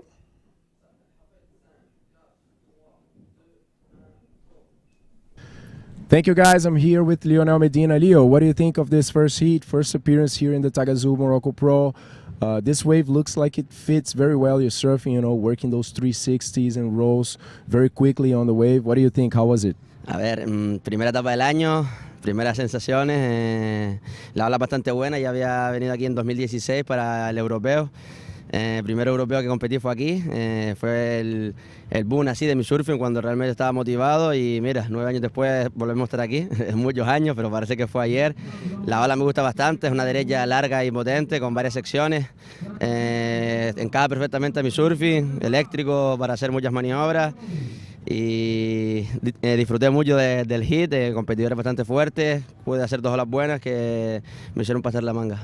Okay, so he's saying that he's stoked to be here in Morocco. He already came here a few years ago for the European Championship, and then he had good results as well. So it's a type of wave that really matches his surfing, you know, kind of electric, as he said, you know, just very quickly combining those maneuvers. So he's super stoked, said that the guys are also very hard to go against. So see you, Lionel, on the 5th round. Do you want to send a message for anyone back home? Sí, saludar a todo el público canario que está viendo en directo el campeonato, a mi familia, a los amigos del Caletón, a la Juani que seguramente me está viendo, a mi novia Irene y a toda esa gente motivada del bodyboarding. Felicidades. Correcting, see Lionel on the 6th round. He's jumping straight to the round number 6 and skipping the rapid charge. So see you on round number 6. Back to you guys. Thank you so much, Lucas, and bravo a Leo. Very good performance, amazing performance. If you see that type of level in the round number 4 already, it's very promising. Up and riding Leo. Jourdain was a second wave, if I'm not mistaken, with I think it was a double rollo. Very good, and looking for a backup score right now to remain in the 2nd position. Once again, guys, for the few of you that just tuning in, it's a round number 4, heat number 4, non-elimination of the men division. It will be the only men competition here today for this 2nd day of competition. Sorry, repeating myself. And up and riding right now in red, our current world champion Armide Soliveres from the Canary Island with a nice roll. Nothing much to get from this wave, but yeah, it's gonna increase his backup score and get rid of that 0.75. All right, so one more look to this 2nd wave. I mean, 3rd wave, I'm sorry, for me and Soliveres. Conservative roll. And of course, like you said, I back up that. He's going to be, you know, he will be increasing his lead. He's going to be changing the backup score, and there he is. We're going to see the full results there in your screen a little bit. But yeah, he got a 4.25. So yeah, looking all right on the 1st position with 11.25, because the rest, Leo, he needs a 7.01, and Genesio and Badreddin, they haven't taken any wave. Maybe, you know, Badreddin, he knows this place very well. He is the current national champion here, won in this beach a week ago. They had the closure of the circuit here. It was really good, and he won. And here comes Genesio Ludovisi, coming all the way from Italy, from Rome, with the first roll. And Genesio loved the rights, so I'm pretty sure he's going to be showing some skills. And check this out in the back, that's Badreddin. Waited for this wave, and it's looking super beautiful. Badreddin with a roll, Genesio with another roll. I just loving these images. We don't get that too often, you know, this type of wave. Badreddin with a pristine style. Just the nail on the coffin with that backflip. So that's going to be an interesting score for him. Let's watch the replay. It's a crazy exchange right now. Genesio with his first wave, a very good roll, nice speed, trying to cut through the section with this reverse right now, staying in the wave.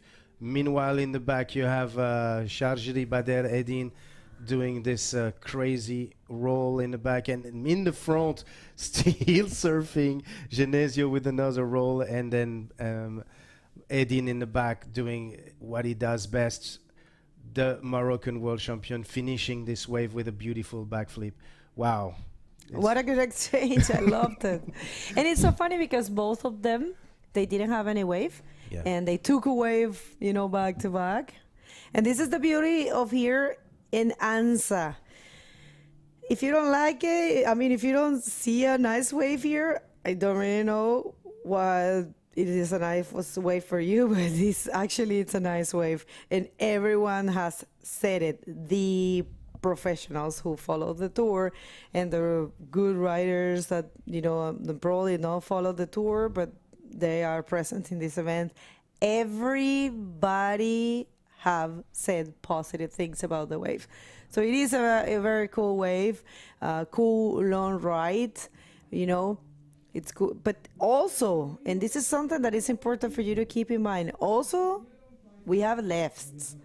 It's got both peaks, and we have seen huge scores and huge maneuvers to the left. So I believe this is a very consistent and good wave for the bodyboarding contest. Plus, we have to bring all kinds of conditions. So we'll see this one for Genesio. Léo. In white, le petit français, Léo Jourdain-Després de Biarritz, avec a very explosive rolls, very nice style on that one. In the back, Armide, our current world champion. I love the way they celebrated Armide's title this year in the Canary Islands. Yeah, it was super cool. All right, one more look here for Léo. Léo just, you know, gazing there to find this connection and perform the roll, perfectly landed, and Armida quick in and out. It will be nothing there for Armida for sure. And we're waiting for the score of Léo. Léo, who is currently in the second position. I think it's going to be ditching the 2.75, but I don't think it's going to be getting the 7 to get the first position. And the first wave for Badreddin was a 6.5. And the first wave for Genesio was a 5.5. So good job there for both guys. Still, you know, on the fight, good fight for the second position. They don't need much. And actually now changed a little bit because last wave of Léo was his best wave, actually. And 4.85. And now Léo is second, looking for a 6.41. Decrease a little bit, you know, the distance and the need.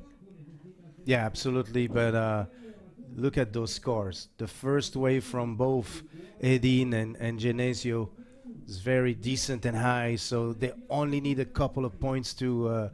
anyone can take the second place right now. And it's going to be up to Léo to rise up the game a little bit if he wants to remain in the second position and advance to the round number 6. The good news is I've been hearing that we're expecting very good swells upcoming through that the entire waiting period of this competition. So we should have like an amazing show within the next days. I mean, I'm fully sure that we're gonna have it. First of all, we have level of riding. You know, the locals have been proven lots of skills in bodyboarding. We have big names in the seated rider with a seated rider. And in the women, it's been a success, people. We have more than 24 competitors in the women division and many nationalities. Almost all of them are foreigners. We have only, I believe, 4 Moroccans. I'm gonna double check here. You guys can do the same if you wanna. You can go to the IBC World Tour, go to the live section, and the live scoring system is right there. One more wave here for Armides Soliveres, our current world champ, and that's, of course, one of his backflips. And he's got this smooth style, you know, a smooth landing that, you know, make it look so easy. He's trying to go around this section to see if he can find something else, but that will be it. But yeah, Armide looking to ditch that 4.25, and I think he might get it. Let's watch this replay from Armide. Armide, the man who has like what we could describe as a crazy pop. You know, it's very hard to project those backflip and get away from the leap and landing almost on the flat with such a smooth landing. So good. Yeah, the pop of Armide is crazy. Wow. He's definitely going to change that 4.25 for sure. And then, yeah, meanwhile, in the back, our Moroccan champion right now is taking his chance to get a high backup score. And it sounds very good with the backflip here. It's not down, a nice forward spin. And that's good. Wow, the backup score is going to be pretty high. And I feel like Edin's about to get the second spot. Yeah, he's looking super sharp on these ones. We have been enjoying his performance so much throughout the event. Badreddin, he knows very well how to keep the middle line. He knows that that's going to allow you to connect to the section in order to perform those backflips. And he just did that, I mean, through that forward, just for good measure, I believe. And he got a 6. That was fast, actually. No doubts in the judges. Fast 6-point ride for Badreddin, which of course puts him on the second position. And right now, Leo is looking for a 7.66 to get that second position again. And Genesio a 7.01. Here comes Genesio. We'll see Genesio Ludovici with an invert. And there I will say, like, say a quick little invert. But yeah, he claims it. It was a landing maneuver. Yes, let's watch this replay from Genesio. Trying to find a spin, very low on the wave, trying to get back with the bottom, and then doing this this quick invert right here. Pretty happy that he landed it. Definitely wanted to show the judge that he landed that invert. And then meanwhile, in the back, Armide Soliveres trying to do what he does best. Let's see what's going to happen. Oh, is he going to land that backflip? Yes. That's very spectacular to actually throw a backflip in that position and that size of the wave and everything. It's very good. Look at this. The very replay. difficult to pull those sections like that. You know, it takes some skills in order to flip it. So very nice. Of course, it is no one else than our world champion, our defending world champion, reigning world champion. So yeah, it's only starting for all of these riders. So it's so good to be back on tour. I don't know about you, Armin, but you know, I feel so happy, and I'm super sure you too, and everyone. Just, you know, so happy, so grateful to have the chance to have the 4th year for the IBC World Tour, another year of, you know, different riders, different events, different nationality, and right now with a different structure, bringing the Rising Series, which opens the door for, I mean, other nations, other type of events, opens the door for the athletes to, you know, compete in their local, regional, or national championships and get those points into consideration for the World Tour rankings. That was actually always in the IBC World Tour mind since the beginning, but it's something that takes time to put in place. And of course, even this year, it will be, you know, a year to put in place that new structure. It won't be, I believe it will take a while. Everything takes a while. But one thing is for sure, the Rising Series calendar is not closed. So if you're watching right now, if you're interested in organizing an event in your country and probably you don't have the means to organize a Prime Series event, which of course you can't because the calendar is closed for the Prime Series. So just reach out, send an email. We will explain you the different possibilities. You know, the Rising Series events have different points depending of what the event offers. If you offer basic streaming or no streaming, of course you will get less points.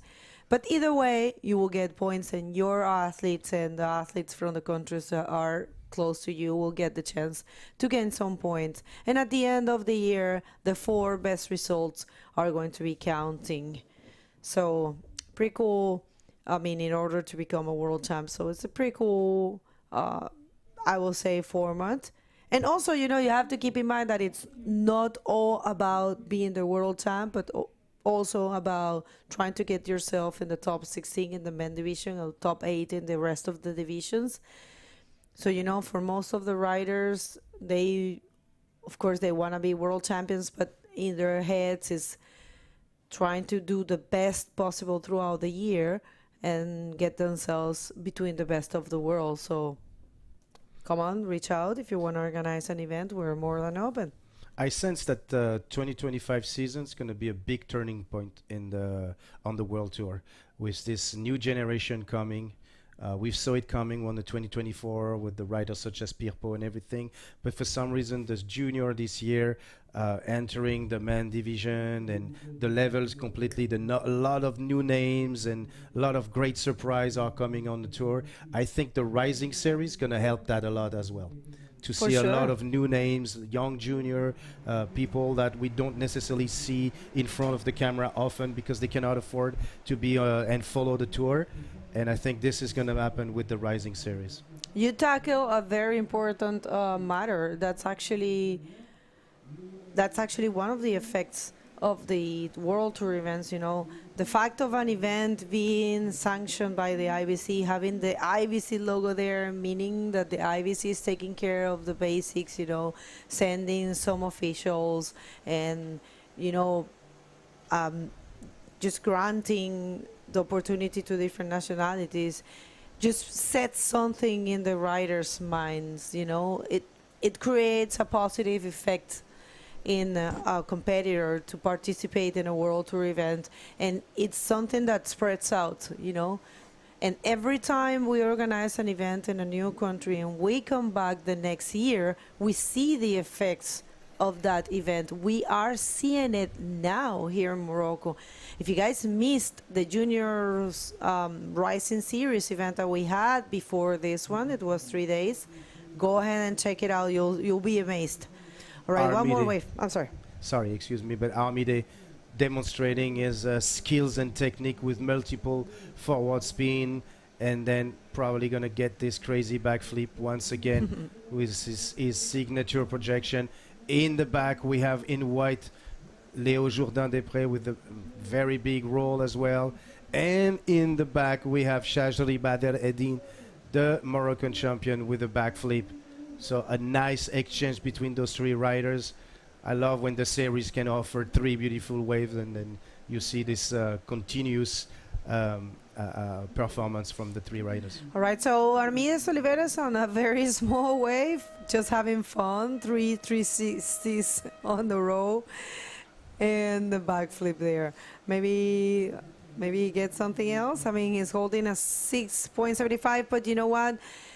The horn has sounded, and yeah, we're waiting for a couple of scores this last wave of Badreddin, but I believe it's safe to say that both are going to be skipping around. Just remember, it is a non-elimination round, and no one's leaving competition, and you are not leaving the streaming because we're coming back right after this commercial break.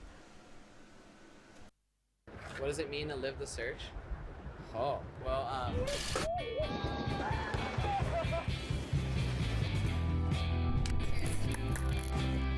It's just like living the best life.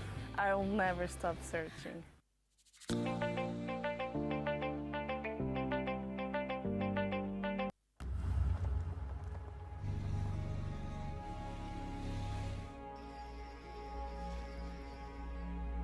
The most beautiful stories start with an encounter.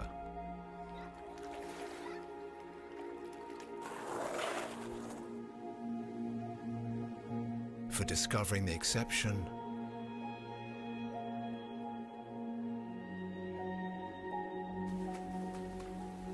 living the exception.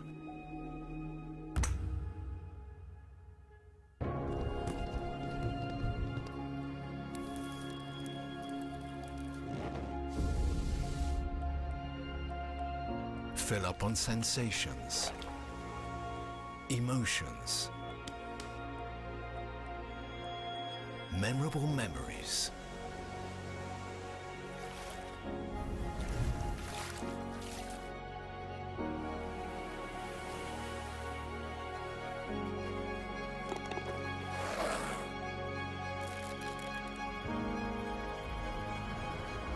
Taghazout Bay. Meet, live, enjoy. Welcome back, everyone. Welcome to the second day of the competition here at the Taghazout Bay Morocco Pro, brought to you by the Royal Moroccan Federation of Surf and Bodyboarding. Luca, non-stop action. yeah, for sure, non-stop. We are having the non-elimination round, and this is going to be heat number 5 of a total of 8 heats. So let's check the action right now to see who we have. And we have a Portuguese guy, a French guy, and 2 Moroccans. So PLC, Pierre-Louis Costas in the red jersey. We will have Joel Rodrigues in yellow jersey. They both are seeded into this round, and they will meet the 2 Moroccans, Chokmi El-Medi, advancing from the first rounds, as well as Larak Akraf. Lahaj Ashraf, yeah, from Morocco, who had a great performance yesterday and up and riding right now. Joel Rodrigues from Porto, from Portugal, with a nice and beautiful projected roll here to open his campaign on this heat number 5 of the round number 4 non-elimination round. In the back, we see Ashraf taking a wave, probably an in and out, and Pierre-Louis here with a nice roll as well. Not finished yet, guys. The wave is still there. Pierre-Louis stalling right now to get to the section, and another roll for Pierre-Louis, and another third roll from Pierre-Louis. Is it complete, the last one? Yes, completed the last roll. So nice opening campaign for everyone. I just think that Ashraf took the... but let's watch the replay. Yeah, checking one more time this wave by PLC. Not a set wave, became a little wide in the beginning, so he went for a roll, hurried a little bit to get in front of that wide section. Then just, you know, getting an average wave to begin with for sure. Another nice roll, very technical riding by PLC as always, and 3 total rolls on a nice combo for this first wave. So it's not to be a huge score for sure, but definitely, you know, getting these first moments to put something on the leaderboard already and then improve from there, as we are seeing quite constant waves over here. And here we watching the replay was just an in and out from Ashraf, and then Joel Rodrigues. Wow, keep his journey here with another roll, connected to 360s, going back to the whitewash, eventually slowing down to get another roll here. Beautiful one, and a third roll. Wow, Joel. Very good maneuvers. Very good maneuvers by Joel. Impressive how he managed to, you know, take the strength out of that wave, you know, and take that energy to really project himself on those rolls. Portuguese riders, super competitive guys. So just stalling to finally reach that section, combining a 360 there and maintaining himself on the pocket with a check turn, just to stay in place and accelerate a little bit more. And check this projection, very nice and clean maneuvers by Joel. Another one, just showing the judges that he completely dominated the technique on that wave. Yeah, and that was so Pierre-Louis' first wave was a 5.5, sorry, so nothing big, but a very decent score for upon his first wave. I believe Joel's first wave was a 4.5, and then Helmidi got a 0.5. So we're still waiting for the second score. In the meantime, I believe our interview is ready. With the world champion. So yeah, please, Bago, take it away. What a pleasure to have you here. First heat of your season 2025, starting with the right foot. So how was that heat? I'm really happy to be here again, competing in the first stop. I passed the heat first, and I'm going to try my best again this year. So thank you everyone for the support, and I'm going to make as well as I can. Well, a very special event for you indeed, because you got a second place last year and you got the title, and the same happened to Alexander Montes. So you say the first event set the pace for the tour. What do you think? Pues sí, sí. A ver, es que estaba medio ahí, acabo de salir del agua, gente, no estoy mucho, estoy cansadito. Que nada, tengo muchas ganas de hacerlo muy bien. Es verdad que ahora tengo la presión de haber ganado el Mundial, pero yo soy un chico muy feliz, sonriente, así que tampoco me lo voy a tomar a mal eso de la presión. Voy a ir con todo y punto. Well, he says he does feel a little bit of pressure because he is the defending world champ right now, but he's a very happy person and he tries to take things lightly in life. So if it doesn't go his way, he's going to be okay with that. He will be trying his best, of course, to get the title, but yeah. Yo lo que te estaba preguntando es si crees que el primer evento del año marca un precedente para el resto del año, porque el año pasado tú quedaste segundo, Alexander también quedó segundo y los dos se ganaron el título de campeones mundiales. A eso me refería. Sí, es que no te había entendido. Que sí, seguro que sí. O sea, te da mucha motivación cómo empieces el año. Entonces, espero hacer una buena posición también ahora para que lo siguiente del año vaya con más tranquilidad y con más ganas. Well, he said definitely first event of the year set the pace. It gives you this motivation you need to follow and continue doing well throughout the year. So, anyone do you want to say hi or thanks at this point? ¿Alguien que saludar? Pues gracias a todos, sobre todo la familia y los sponsors que están siempre ahí, siempre ahí detrás. Sin ellos no sería posible, así que vamos con todo y a intentarlo otra vez. Felicitaciones, Armíes. Mucha suerte para el resto de la competencia. Back to you guys.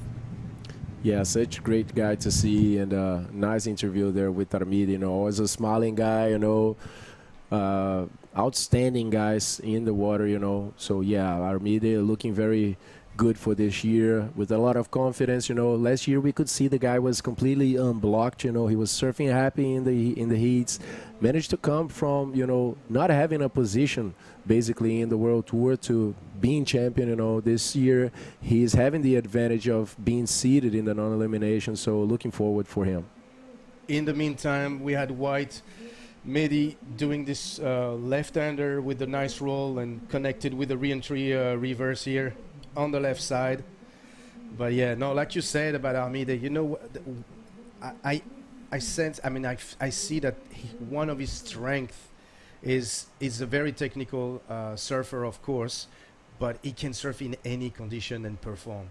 That's true. And also as this guy, Joel Rodrigues, atleta de Portugal, vem fazendo um primeiro rolo. Ele que é o líder dessa bateria, já tinha um 5.15. Vai para mais um rolo, tinha feito 3 na última onda. Vamos ver, nessa onda ele fica por ali, com apenas 2 manobras e 11 pontos no total. And Blue in the back with a nice wave as well. Ashraf with a beautiful left, and this roll that was completed. So yeah, everybody's getting some backup scores right now, changing those 1s and those 0.5. So things are gonna change, but we still 16 minutes 30 seconds left in the heat number 5 of this round number 4 non-elimination round. I guess it's the warming for Pierre. We haven't seen Pierre until today. Yeah, and you know, I thought he was kind of conservative on that first wave, you know, just going for the rolls and maybe trying to get in sync a little bit better with the conditions, you know. But now Pierre is sitting out there, kind of far on the outside actually, with a priority number 1. So from here on, I believe we can see Pierre maybe, you know, waiting for a big set, waiting for a more substantial wave, and then going for something big for sure, as Pierre is also very known for those big back flips, you know, aerial spins as well. Very complete riders, considered by many actually one of the best riders in the world, you know. And yeah, still waiting to see PLC releasing the monsters here in Anza Beach. Yeah, it is safe to say that Pierre is part of the few riders that brought those massive backflip execution in the tour. In the meantime, wow, Joel with a nice, quick little cover up.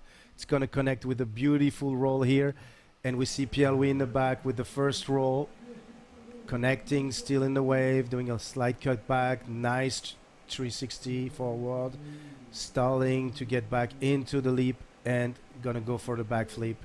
Definitely nice score, and finishes with a beautiful roll here. So almost every maneuver is on one wave. Yeah, very nice wave for PLC there. Not the biggest one, but he managed to extract everything out of that one. Let's see this one more time. First, Joel with the first barrel of the day. A quick shade over there, passing through that first section, getting a cover up, and then going for a nice roll through the leap on the closing section. And back-to-back, Pierre starting with a roll in the white water, basically, check turn and a nice fluid spin, and now finally stalling, waiting for a nice section where he didn't waste and went for the backflip and closed it with a nice, finding some good projection in that roll. And definitely that's going to be, I believe, Pierre better score, best score in this heat. Yes, definitely. So it's a nice execution. And now he's back. Look, it was, oh no, somebody took the left. Sorry, I think it's Ashraf, the Moroccan guy with the nice a nice rollo as well. So good. The left is very not easy to surf.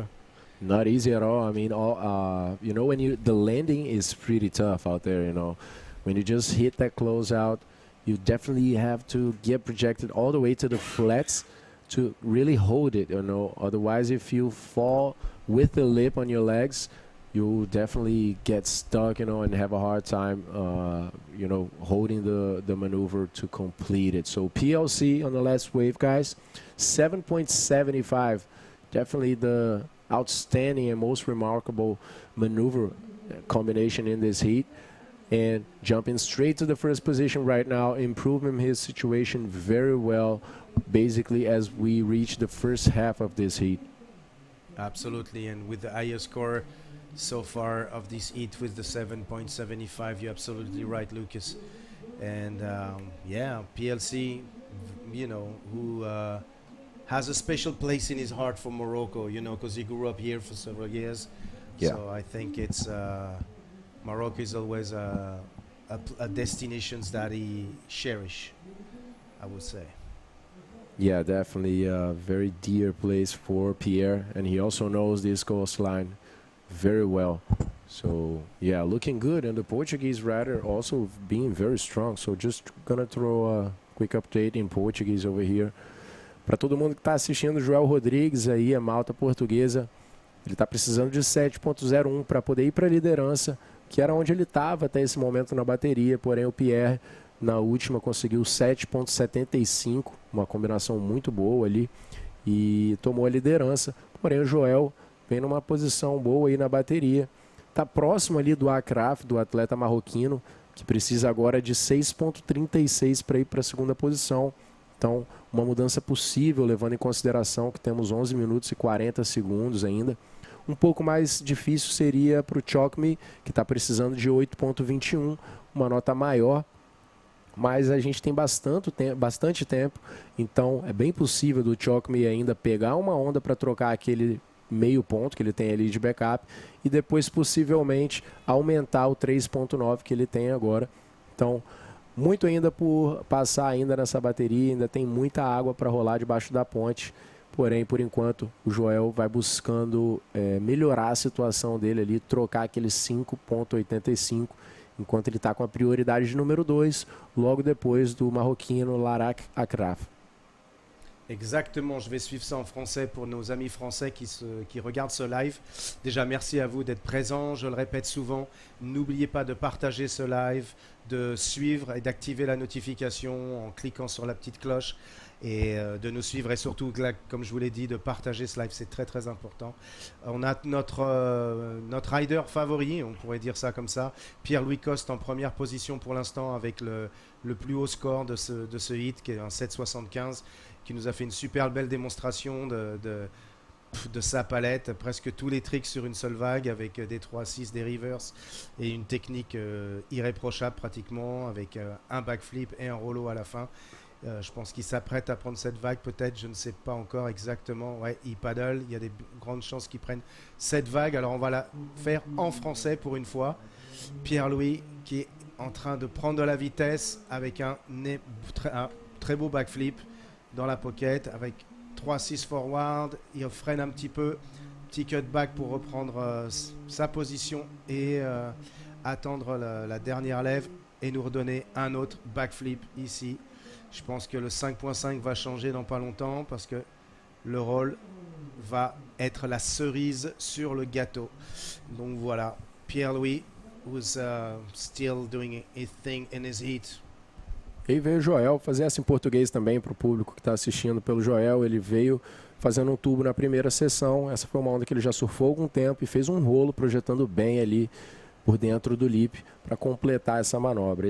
Essa última onda do Joel foi um 6.25. A gente vê mais uma vez aí essa mesma onda, acredito. I believe this is the same wave we just saw. Yeah. But yeah, one that we didn't see the replay was Pierre's two backflip combination on that last wave. And, you know, I believe that can be his best score so far. It was a clean maneuver on the first one, the second one as well.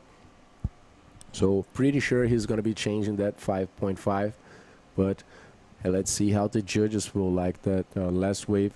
As Pierre is just consolidating the lead, you know, and just craving that first position and maintaining it throughout most of the heat after taking it from Joel. But there comes the answer.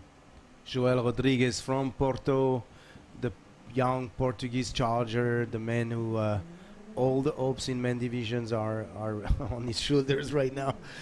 Yeah, very good invert here, beautiful invert, well executed. And yeah, pour nos amis français, juste vous faire un petit recap de tout ça.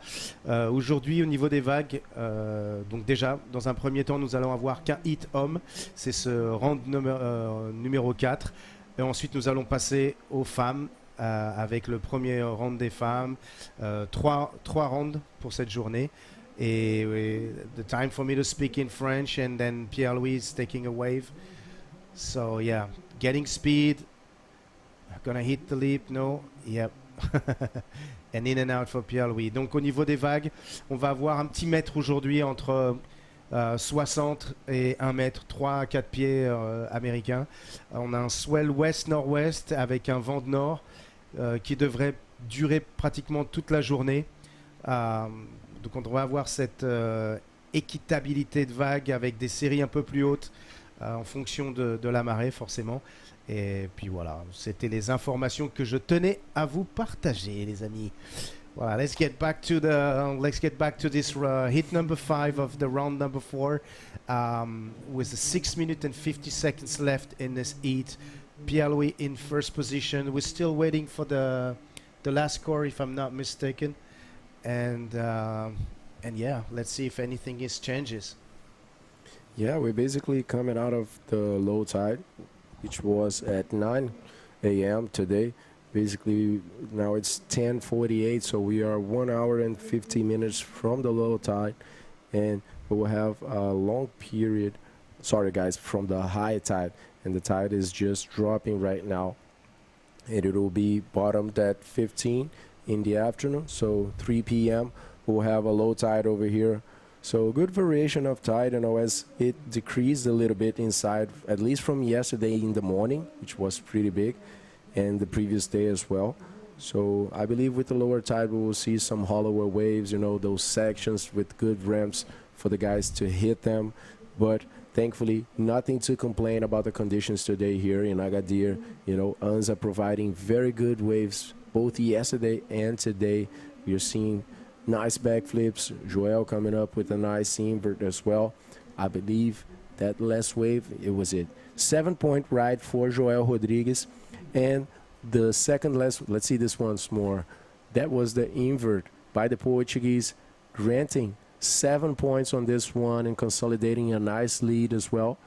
Now leaving the Moroccan behind him in need of a 7.51 to go to the second position and jump straight to the round number 6, skipping that rapid charge.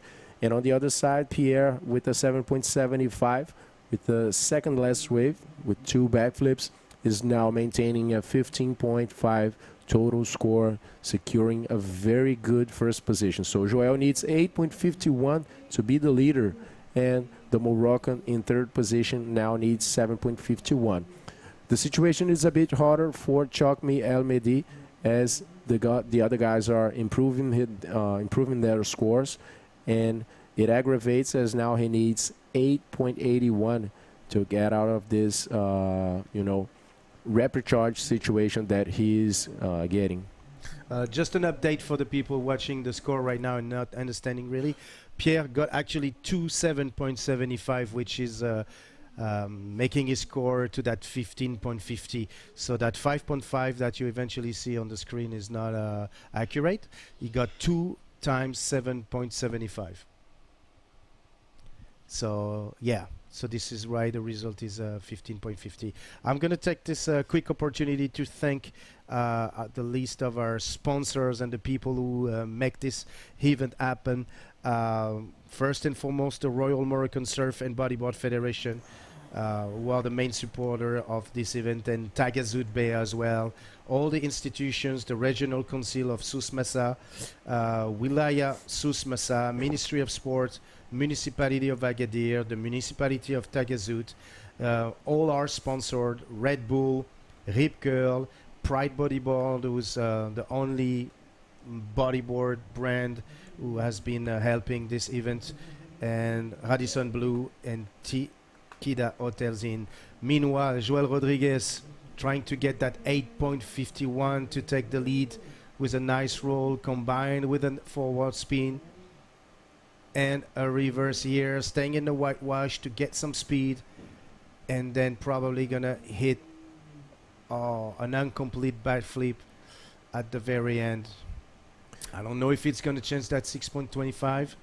Yeah, Joel always working there in this time, trying to improve a 6.25, goes for a nice roll in the first section, 360 into the pocket, another reverse, getting back to the source of energy on that wave, and now just maintaining this position and getting that speed to hit a backflip on a closeout, but not really managing to land it in front and keep going on the wave, showing that the judges that it was complete. So thanks a lot to Radisson Blue, to Kida Hotels, the local tourism network RDTR, and the Regional Council of Tourism CRT.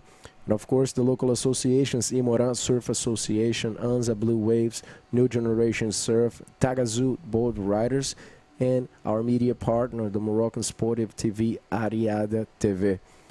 And a special thanks for sure for the Royal Moroccan Surf and Bodyboard Federation that, made contact with the IBC last year and made it happen for the first time ever. The World Tour landing here in Morocco. Last year we had 2 venues for the same event. It was amazing to see the first days here in Anza, and then we moved to Anchor Point, which is, I don't know, maybe about 45 minutes from here, and we saw some very good waves there. The last day of competition we saw some big waves, the women, the final of the juniors going in the water where Luca won Alexander as well. And yeah, of course, the men, totally unexpected. We saw Armide, Gabriel, these guys knocking out so many great names in the sport and deciding everything. So Joel Rodriguez right now going over that first section, not really finding a ramp. So 1 minute to go. He's insisting on this one, seeing an opportunity for a backflip in the pocket, and now making an effort to close this wave with another roll. As we see PLC out the back going for everything and not really finding a good ramp to execute something big, which he has to get something bigger than a 7.75. Yeah. 40 seconds left in his heat. Joel trying to give the change back to PLC, trying to find those points that he needs to eventually take his lead with a nice backflip on a somehow a small wave, but like, come on. Execution is perfect, and with a nice roll at the end. We see PLC in the back like getting massive speed, going Mach 5 on the wave, and then not doing much. But now he's back on it. PLC up and riding right now, you know, slowing down, trying to find the speed and connect with this wave.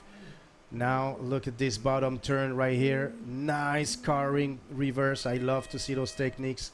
It's probably my favorite maneuver in bodyboarding, and a nice roll at the end to finish this heat. Yeah, so basically just getting one last wave. There was still valid. You know, there were 10 seconds remaining. Looking for a section that never really came to be, as he gone for a nice reverse, throwing some water out there, a very sharp maneuver, and closed it with a roll. So, guys, it is decided over here. Pierre-Louis and Joel Rodriguez will be skipping the rapid charge, and the two Moroccan riders will have another opportunity, not today, but we're going to call a quick commercial break to come back with heat number 6.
This one we solve it.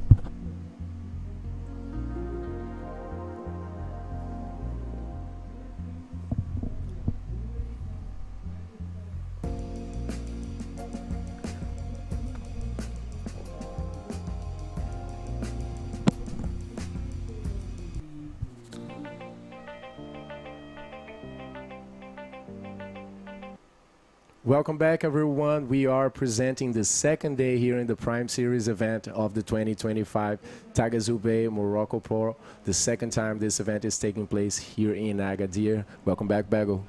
Thank you so much. What a great hit. The last one, and of course, Pierre-Louis advancing. Let's hit the water. We have another cracker of a hit. Heat number 6 of the round number 4, the non-elimination round. And in the water, we have no one else than the Sol Chilean. This competition in the men division.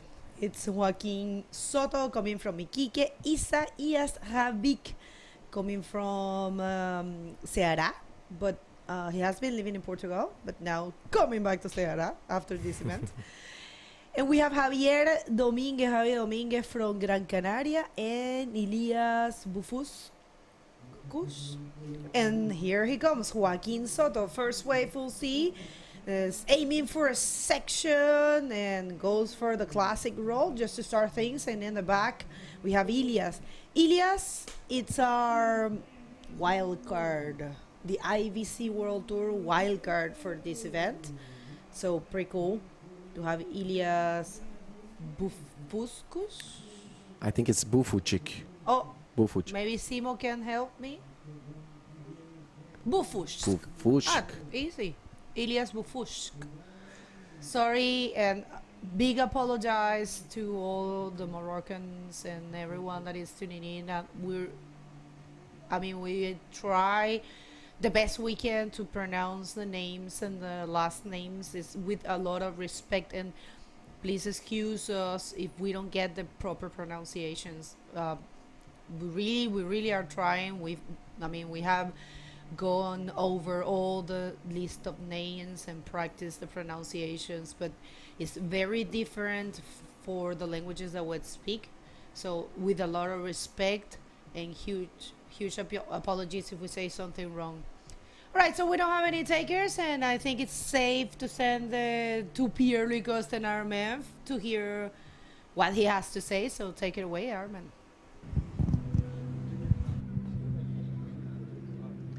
Thank you guys so much. I'm with the winner of the previous heat, nonetheless, that PLC, Pierre Louis Coste.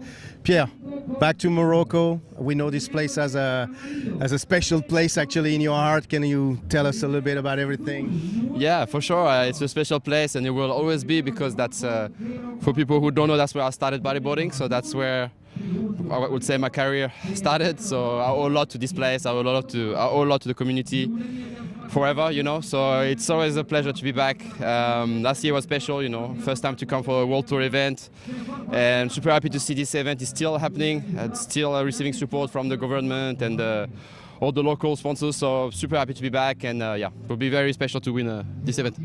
The 2025 season is on? Yeah, it's on. Yeah, just started. Yeah, first hit out of the way. It's always good to start with a win, and yeah, it's special because.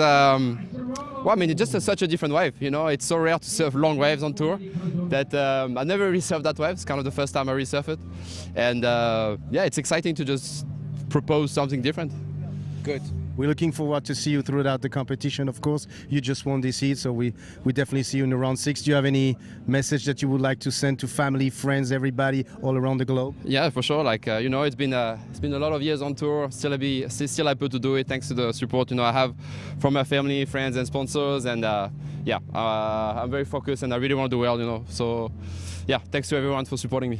Pierre, merci beaucoup. Thank you so much. Congratulations, and we'll see you soon. Merci beaucoup, Armen. Thank you guys. Great interview there with PLC, one of the biggest icons of this sport, still in the World Tour. Pierre, always between the top 10, you know, for so many years he's out there, always between the best ones. In the last few years, he actually hit second quite a lot, right? He has been just hitting that second very, very close to the win. And yeah, but still stronger than ever, Bebo. I mean, I was outside. Well, I'm going to get back to that idea because we do have a 9 in this heat. But this is Ilias Bufushk.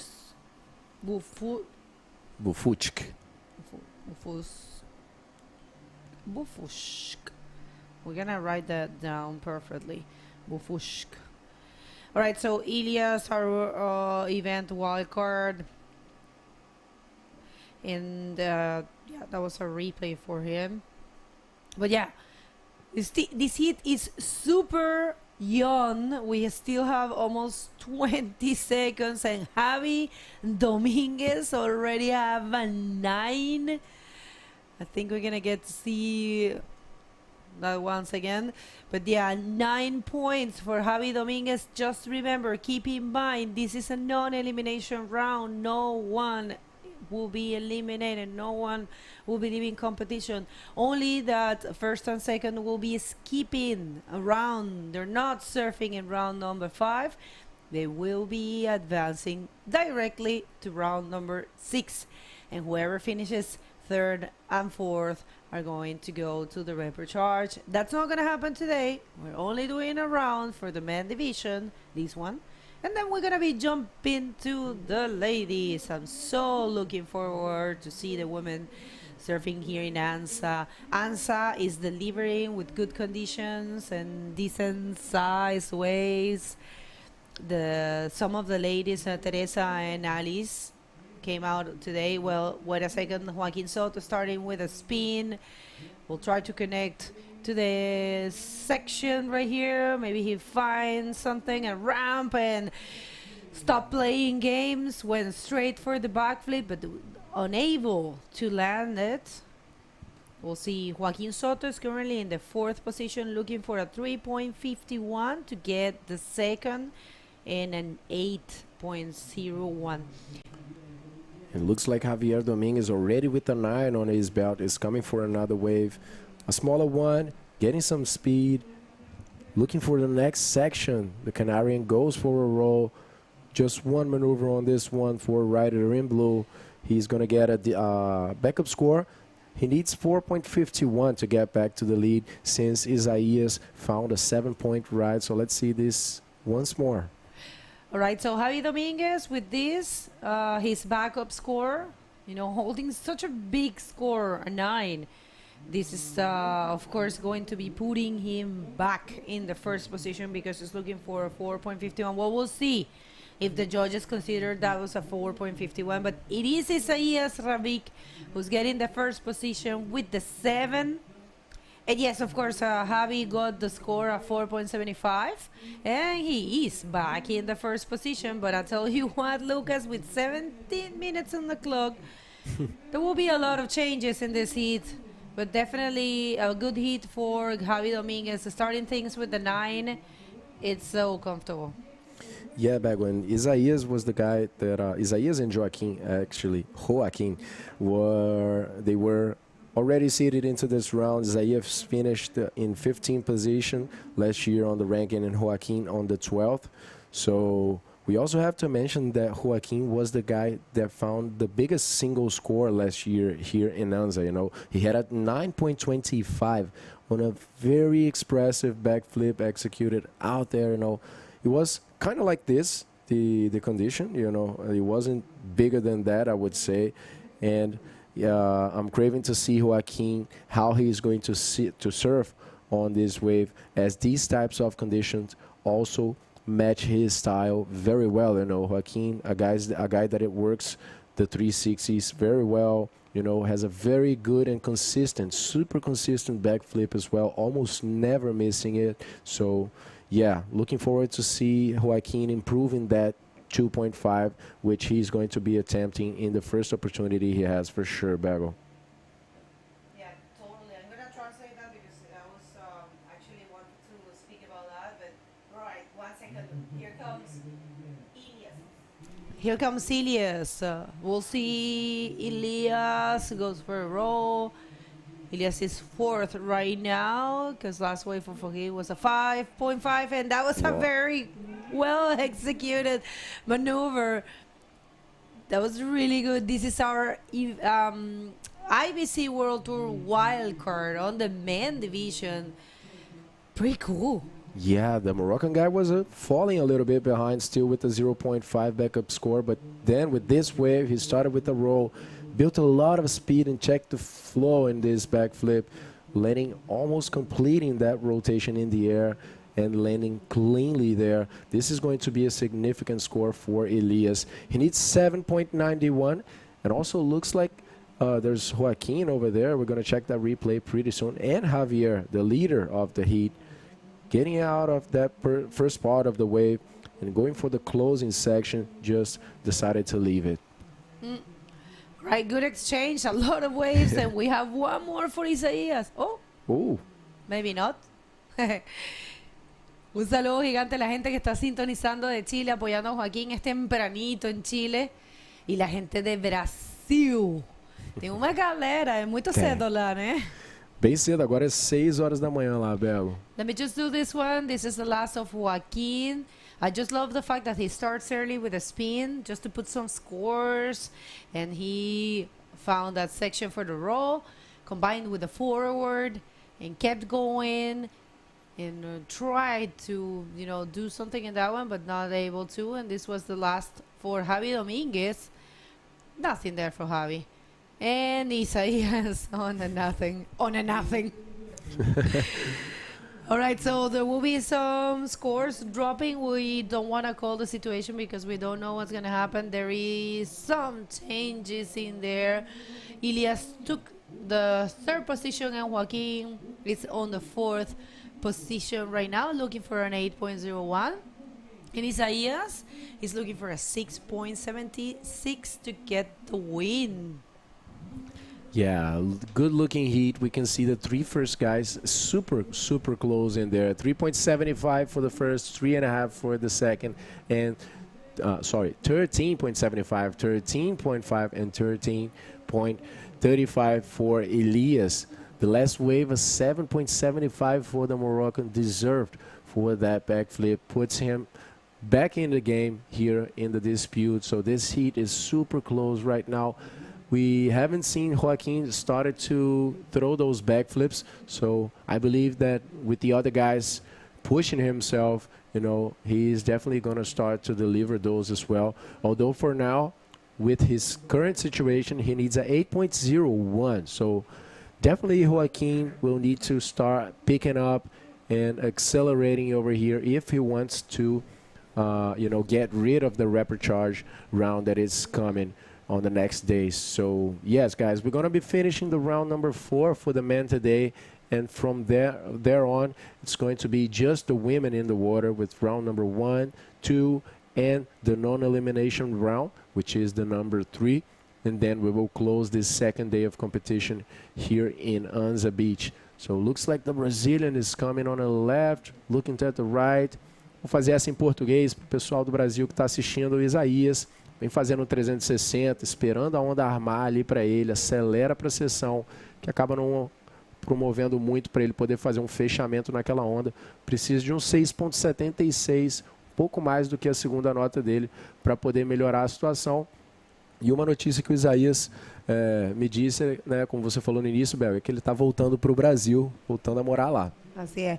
All right, so Elias, in this one, Elias looking for a 5.76 to get the second position. It might be there, Lucas, in that row. We'll see what the judges thinks. The wave looks so different when you go outside because, of course, we are watching on an amplifier version. Yeah, so there goes Elias, the Moroccan, just skyrocketing into this heat. A nice roll, trying to get rid of that 5.6. Let's see, I don't know, maybe, I believe he can, you know, maybe get a close score to that and jump to the second position. And here it comes, Joaquin, starting in the pocket there, releasing the brakes, a nice stance, going for a speedy backflip, but landing in a very tough spot to pull out, and didn't manage to complete. Yeah, and the straight answer for our hit leader, Javi Dominguez. Very good invert there for Javi. Oh, no way. I thought he had it. I thought he had it.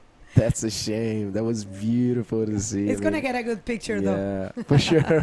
The highlights, he's going to be there for sure. Let's see this once more. Very nice style by the Canarian. And check this bottom turn just getting launched completely in the air with the spread legs. Check this out. Wow, very technical riding, but landing in the white water and not being able to hold this one. What a shame. That would have been a huge score for Javier as well to match that 9.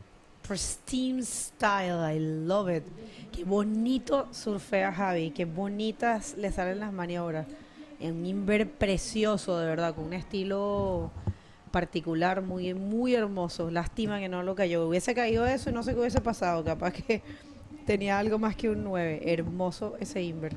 Una pena que no logró caerlo. Pero sí, está fuerte, está sólido. Tiene un 9, tiene un 4.75. Joaquín, que el año pasado estaba comentando Lucas en inglés. El año pasado Joaquín tuvo la nota más alta de una ola sola, de una solita ola, de 9.75 aquí. Y fue, la recuerdo, fue una ola preciosa, la dibujó súper bien y también se puso, recuerdo un backflip, me parece que fue un aéreo reverse. Y un reverse, sí. En la misma ola. La misma ola. Muy buena. Todos en la playa gritando. Toda la playa. Salió en los highlights, todo. Bueno, Joaco ahora está está de último, está en cuarto. Pero recuerden que esta es una ronda de no eliminación. Si él llegase a perder, en el sentido de quedar tercero o cuarto, se va a repechaje. Hoy no va a haber repechaje. Hoy hacemos esta ronda nada más y después nos vamos a la categoría femenina con 3 rondas.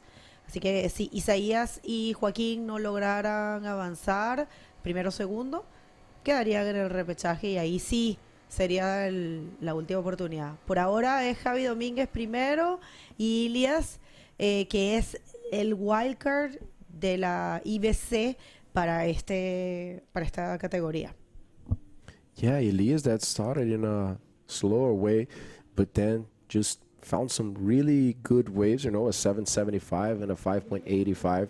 So surprising performance there by Elias, you know, wasn't too much into that heat and then out of nowhere just coming up with everything. So still a very, very tight situation between those 3 first guys. A 6.61 would be enough for Isaías to get back into the situation where he would be skipping the rapid charge.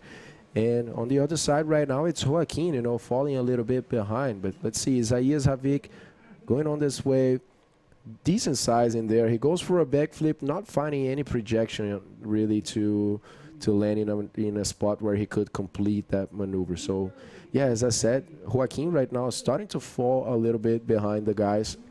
And with 7 minutes remaining, getting to that spot where he really has to start sending something different, you know, if he wants to not fall into the rapid charge or into the next round. So Joaquin, a very strong rider that we saw last year, now starting a little bit slow, but definitely this guy has a big, big talent to show. All right, and why not thanking all of our sponsors? Just remember, this event is brought to you by Taghazout Bay, organized by the Royal Moroccan Surf and Bodyboard Federation. We have the support of the institutions, local institutions, Regional Council of Sus Massa, which is the name of the area. We have the Wilaya Sus Massa, the Ministry of Sports and Municipality of Agadir, and the Municipality of Taghazout. Also, thanks a lot to Red Bull, to Rip Curl, Bright Bodyboards for helping this event becoming a reality as well. Radisson Blue and Tikida Hotels for, you know, receiving all the staff of this event very well, very comfortably. And RDTR, which is the local tourism network, and the Regional Council of Tourism, CRT, here also for the amazing work. And of course the local associations, Imoran Surf Association, Anza Blue Waves, New Generation Surf, and Taghazout Board Riders. And last but not least, our media partner for this event, Ariadia TV, the Moroccan Sportive TV, doing a very nice coverage on the national TV as well for the 2nd edition, the 2025 Taghazout Bay Morocco Pro, an event that was a real success last year, and it's being improved even more this year with very hard work between the Royal Moroccan Federation of Surf and Bodyboarding and also the IBC World Tour. Yeah, I completely agree with that. Last year was a total success, and this year is actually improving. That we have, you know, so many improved things, and everyone is being really focused on bringing the best possible, you know, areas and attention to every single detail. So thank you so much, everyone, for so much work behind the scenes. All right, situation in the water, 4 minutes and 44 seconds, and so far it's looking like Javi Dominguez is very strong, advancing in first. Of course, you know, a 6:01. It's not impossible, especially for Ilias, who already has a 7.75, and Isaías, who has a 7, and who has been on the mid-range performance. It's Joaquin Soto. He needs an 8.11. We'll see. You know, sometimes it takes a little while to get in rhythm of things. And the good thing about the non-elimination round is that you get the second chance of the rapid charge. So we'll see how that unfolds. Yeah, Vago, it's a usual thing that we see, you know, some very, very good riders that are on the top of the ranking, not really finding much in the non-elimination round, you know, and it's sometimes one of those cases where the guy just goes to the repertoire and then boom, comes up with everything, you know, really waking up experience. Definitely a more stressful experience for him, you know, but we are here for the show. So if Joaquin falls to the repertoire, definitely he will come with that beast mode activated, you know, and just looking for those all or nothing waves, you know. So yeah, 5.1 is his backup score, and he needs much more than that. He needs 8.11. So taking a look at that wave, he is under the priority right now. Is he gonna go on this one? Taking a look at a paddle, but not really. There's two guys in front of him on the priority line. Now he just delivered that priority to Isaías as well. So now he is the last on the priority. So maybe very hard for him right now to really find a good set wave, you know, to finish this heat, because the other three guys are definitely not wanting to stand a chance, you know. It's a very precious thing to skip that repertoire round. And you can see the score super tight. 13.6 for Elias, 13.5 for Isaías. So, yeah, let's see the future of this heat. All right, the IBC World Tour wildcard for the men division, Elias on the backflip. Is he going to flip it out? Yes, he is. And the crowd is going crazy, of course. Of course. Who wouldn't be? You know, you watch your local. Yeah, I don't know. I didn't really think he was going to complete this one. So check this out. Going for the backflip, disappeared for a while, and then he showed up in front of that white water in a attempt of changing that 5.85. All right, then we'll see, because I feel we might have a higher score for Elias. We'll see what the judges think. But yeah. What a great day we have in our hands. This is only starting. We will be seeing the ladies after heat number 8. And here comes Joaquin Soto. We'll see. Joaquin decides to get out of there, which was smart. There was not too much coming up on that wave. Actually closed out. I see a little bit of a texture in the water. Is that wind? Nah. Yeah, if it is for now, it's pretty lightweight. So let's hope it stays this way, so the women can also make the good use of these conditions, you know. And it's been pretty good so far. Some very good sections. All the heats have been very active today. You know, one thing I would say is that today, most of the heats so far have been, you know, very abundant when it comes to waves. You know, last day we saw some heats that were much slower with not many waves coming by, you know, the lowest scores as well. This is being very abundant over here today. And Isaías looking for a 6.51. He goes for another attempt, one roll. That's the last wave he's going to have the opportunity of surfing, and not really finding much. So Joaquin as well, going for a reverse. Nice maneuver there for Joaquin. First expressive maneuver, I would say, besides the roll. And right out the back, Javier, the leader, just on a victory lap, going for a last maneuver of backflip and not completing this one for sure. So I believe it is decided, Bago. I believe it's Javier and Elias actually skipping the rapid charge. And we'll have some replays in place here. We'll see. This was the last of Isaías. Isaías is looking for a 6.61, but it's hard to see that in this inside wave. And Joaquin right there, that was actually really beautiful to watch on off the lip reverse or re-entry, but you know, an 8.11, it's a hard score. So yeah, like you said, and this last wave, it's not going to make any difference for Javi. But like you said, I think the official results is Javier Dominguez advancing in first and Elias advancing in second. So don't go anywhere. We're going to go a quick commercial break, and we're going to be back right after that.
Welcome back, everyone. This is the second day of competition of the Prime Series event for the men and the women division here at the 2025 Taghazout Bay. It's a pleasure to be back in Anza. Welcome back.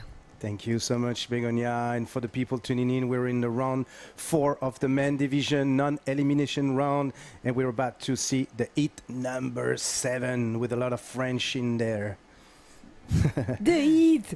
Plein de français. Hawaii. I love. J'adore le français. Vous dites Hawaii. Hawaii. Ah ouais. Ah ouais. No, Hawaii. You say Hawaii. Hawaii. Yeah, c'est vrai. It's pretty cool. All right. So Ethan Capdeville in red, joined by Clément Rodejo from Reunion Island, and the two riders are coming in hot, actually, coming from the early rounds. Mohamed Abdi and Balul Ahmed. Exactly. We could have speaking French, you and I, during this entire heat. On peut parler français, bien sûr. Il faut faire l'anglais aussi. No, I know. Of course, I know all this. We're gonna wait for the heat to start, but yeah. What would we say about this round number 4 so far? We had like some amazing, great performance from many riders. The Moroccans are holding their flags very strongly. Yeah, super strong. It's beautiful to see, you know. It's not only because they're locals, you know, they are surfing well. They are surfing very well. 100%. 100%, and we've been seeing this those past days. Too many names to mention, but they're very good. They're very good. I think our interview with the winner of the previous heat is ready, and it's safe to say that we could, that Lucas, you could take it away.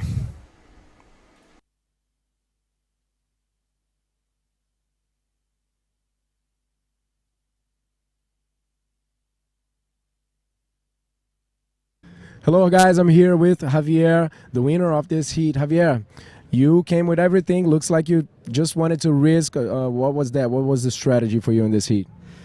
Pues básicamente estrategia no tenía, pero había visto las mangas anteriores de Lionel, Pierre-Louis, Armide y vi que había alguna que se podía combinar hasta abajo y al final la conseguí en la primera, esa de baffle, el reverse, el rolo y otro baffle, y la verdad que no me esperaba que fuese un 9 puntos.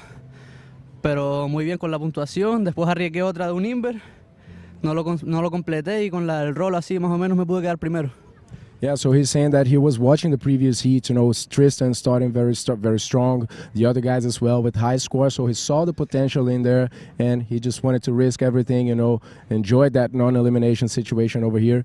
And tell us, after 6 years from coming here to Morocco, you know, after the European that you last competed here, how does it feel? You're feeling very familiar, feeling, you know, confident in Anza?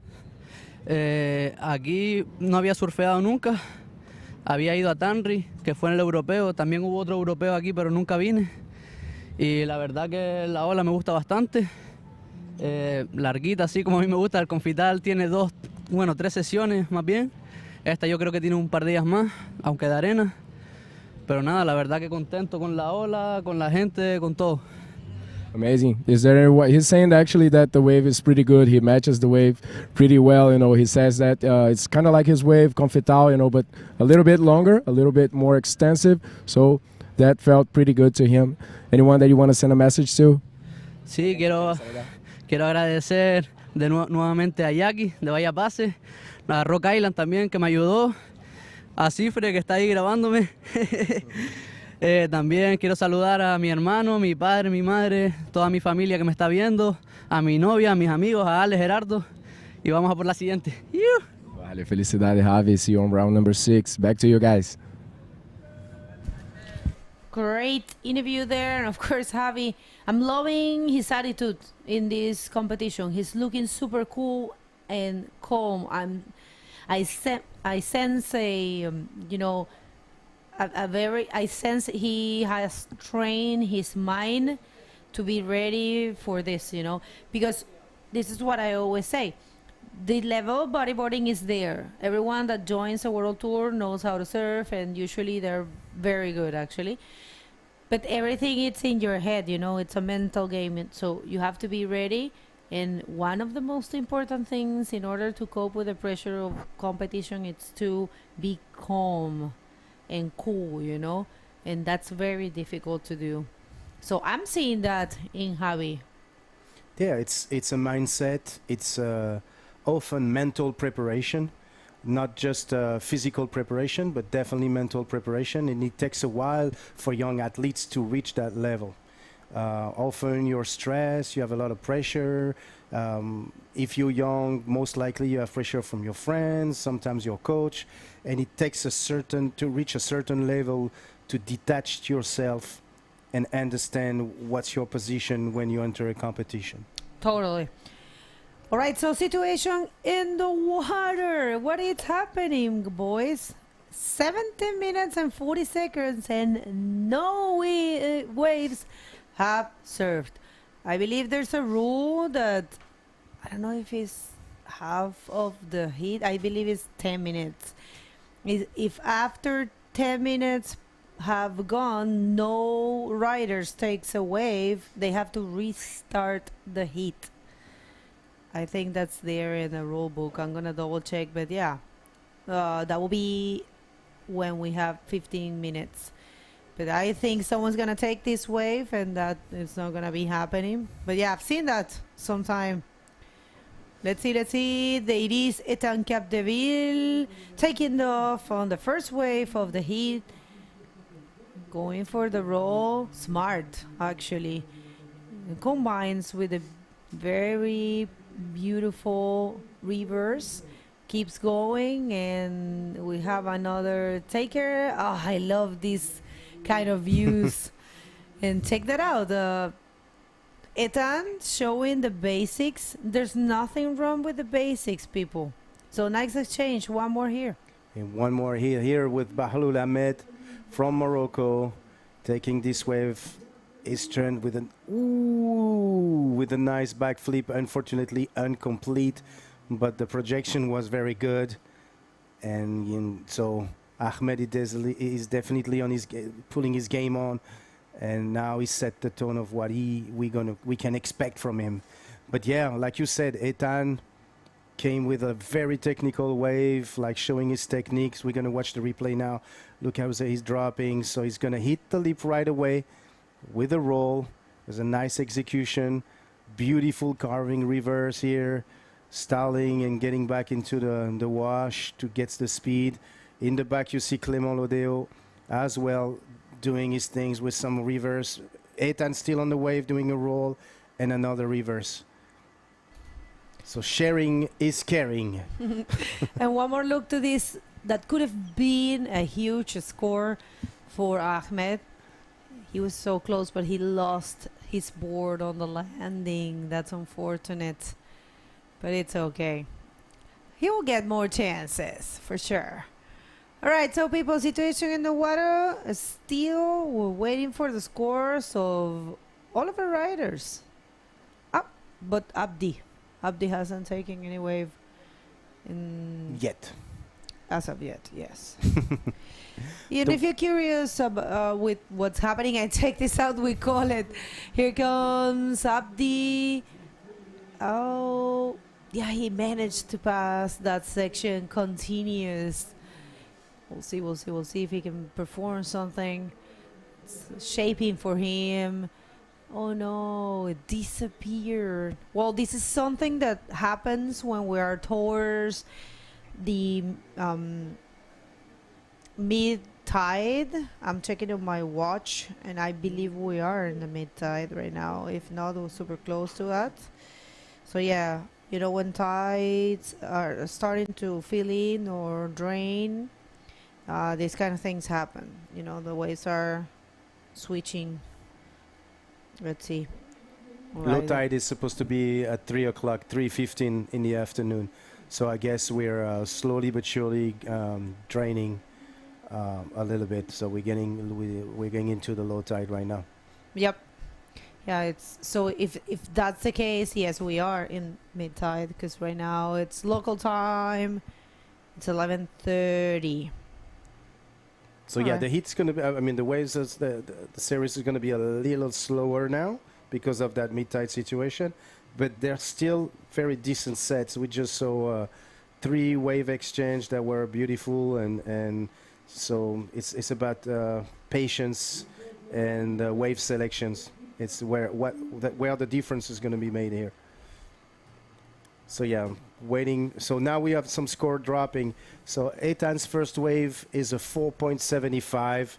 Clément in the back got a 2.75, and Bahloul Ahmed got a 1.65, and Mohamed Abdi got a 1.25. So the scores dropping pretty low. It's also a slow heat, so we're going to see once again, and like I just said, it's going to be about wave selections and waiting for the right opportunity when the set's going to arrive. So right now, I think Clément is holding the first priority, followed by Eitan. So yeah, pour les Français qui nous regardent maintenant, vite fait, on est dans le round numéro 4 de la catégorie des hommes. Ce sera le seul round que l'on verra aujourd'hui. On va tout de suite aller passer après ce round aux femmes, avec le round numéro 1 bien sûr. Et là c'est non-elimination, donc pas d'élimination. C'est les 2 premiers qui passent et qui vont directement au round numéro 6. On a 2 Français dans ce hit, Eitan Capdeville et Clément Lodéo, qui nous vient de l'île de la Réunion, mais on peut dire qu'il est français. Et aussi 2 Marocains, Bahloul Ahmed et Mohamed Abdi, qui sont dans ce hit, qui ont fait des super performances hier. Donc on n'est pas à l'abri d'avoir de belles surprises. Voilà. And up and riding right now, white Bahloul Ahmed, who's gonna taking some very nice speed, cutting through the sections and doing a nice invert, complete in front of the wash. So it's definitely a good score for Ahmed that we're watching the replay right now. Right, Ahmed coming in hot, looking for a tiny score to get the second position. And yes, good maneuver there. I just loved the fact that they're trying to bring different maneuvers. We love that, you know. We love to see all kinds of bodyboarding maneuvers. We're not going to see many barrels here. We might see some depending on the tide, but check this out. Another look of Clément Lodéo left. Clément serves really good to both sides, but I think he has a tendency for the left. For the left. I mean, in Reunion Island, there's a lot of good lefts. Absolutely, you're totally right. Yeah, I mean, the left has been very complicated today. You're talking about barrels. We saw a couple of them the past days. Today, I doubt, but yeah, I mean, the left is very hard to serve today. I think it's not delivering as good as it was this past days. So definitely right now the right, and Anza is also known for being a right-hander. It offers both options, but the right-hander is often the safest options. And up and riding right now, no, it's just a paddle check from Abdi Mohamed, and we'll see. So right now, not a lot of scores. I think Eitan took another wave and got a 2.75. Nice ARS from Ahmed Bahloul, followed in the back by Mohamed Abdi in this wave right now. Let's see what he's going to do. And a nice ARS complete as well. I told you guys, we're going to have some surprise. For sure. Check this out. We're going to get to see these waves one more time and especially enjoy that one. So yeah, the locals are showing some skills, of course, Moroccan, and check this out, back-to-back Moroccan action. Abdi also performed really well, and actually I enjoy very much the execution of that ARS because it was a proper ARS. We're not gonna get into this conversation. I know you want it. I know. But there is differences. And there's also a mixed You know, there's the ARS, there's the backflip, and there's the air roll flip. I'm not saying anything. I'm zipping it up. Oh, this is so funny. I just love it. It's the classic conversation. But yeah. And no, we that know was you a guys on proper- the other side of the screens like to discuss having that type of a conversation as well. So yeah. All right. Oh, it's a situation in the water. We're waiting for the score of white. He's coming really close to what he needs. Actually, it's gonna be what he needs. More than that. Looking for a 2.51 and a bit more will be there for him, and he's gonna be taking the first position. Very small scores, and there you have it. It's a 5.8. Of course, taking the first position, Ahmed. Really good performance there for him. Clement right now, it's needing a 6.06 to take the lead. And Mohamed Abdi only looking for a 2.96. And Etan Capdeville at 3.26. But those scores are to be second, not first. So yeah, Etan, strangely quiet in this heat. Well, the hit was a little bit slow, but we have Clement up and riding right now on the left-hander, which is his favorite size so far. And let's see, nice backflip from Clement. Is it complete? Incomplete. There is this tricky point here that you're going to see on the left. All right, so Clement, he has also a very good technique for those backflips. And yeah, the explosion there, I believe there's a shape in the bottom of the sand, you know, there's something there that creates that turbulence. And when you land there, sometimes it's almost impossible to complete the maneuver. Yeah, what would you say? I want to hear your No, point. that's exactly what I was about Really? to say. Yeah. No. What I said there was a tricky point is because if you don't land way in front of the wave and you use the wash, there's a huge possibility for you to not to complete the maneuver. We've seen that throughout the competition, especially on the left and yeah. So I guess that's what makes Clement not necessarily succeeding with this this flip. But yeah. All right. So. Small score yet for these guys. Ethan in the first position now. No backup wave so far. Is in the need of a 3.26. Very slow hit. I think they're waiting to have like the good series and the good wave selection so far. Wave is coming right now. I see people paddling in the back trying to place themselves. So we'll see if Ethan or eventually Abdi's are about to paddle. And yeah, it's actually Abdi with a nice forward spin, another forward spin using the wash to keep in rhythm and speed and flow.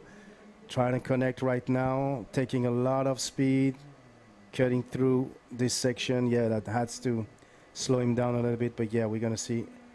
Wow, that was a nice backflip at the very end. Super well worked, I will say. You know, took advantage of every single section of the wave, started with a spin, functional spin, generated some speed there, passed the section, realized that that wasn't a proper area to hit, and there, right there, he found a good maneuver. So we'll see. He's looking, actually, that was a quick answer from the judges. You know, a 4.35, and there is a change of situation right now. Clement needs a 4.16 to get the second position and entering the water. Right now, we see riders for the next hit. I'm sorry. I'm trying to check that, but is that Luca? Yeah. Is it Luca Saninoto? Right, yeah. Right. Yeah, I kind of recognize him. So next hit, last of this round number 4 of the men division will be Gabriel Braga, Jan Salon, Yassine Exal, and Luca Saninoto. That will be the last for the men today, and they can go and serve Killer Point or Anchor Point or Dracula, I think it's called. Yeah, or La Source, or there's so many waves here, guys. We encourage you to travel to Morocco and that specific area of Agadir, Taghazout, and the all around, and you're gonna have so much fun with a lot of variety of beach breaks. So, yeah, don't hesitate to come in Morocco. People are very welcoming. The food is excellent. So, shukran to everybody here for your welcoming us, actually, welcoming the IBC.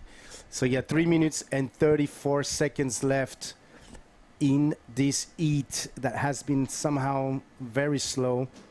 The good news is that it's a non-elimination round, so we will see all of those surfers and riders later on throughout the waiting period that we're having. But the first two are going straight to the round number 6. Of course. So I don't know yet when we're going to have the repêchage and the round number 5, but so far stay with us because it's going to be a great journey here in Morocco at the Taghazout Bay Morocco Pro, brought to you by the Royal Moroccan Surf and Bodyboard Federation. All right, so the ladies coming up, we're going to see round number 1 for the women. It's going to be very cool to watch. We'll see the women back in tour. All of them are super excited. Then check this out, Ethan Capdeville. He's gonna find a backup score in this one. Round roll, looking for a 4.66 to get the possibility of skipping around, advancing second. We'll see. What do you think? I think it's a nice, decent roll. He needed a backup score that he didn't have, 466. Let's see the size of the wave. I mean, we need to see what the judge think about it, but it was a nice executed roll for sure. It's a 4.5, so he was in the need of a 4.66. Still in the third, 1 minute 54 seconds left.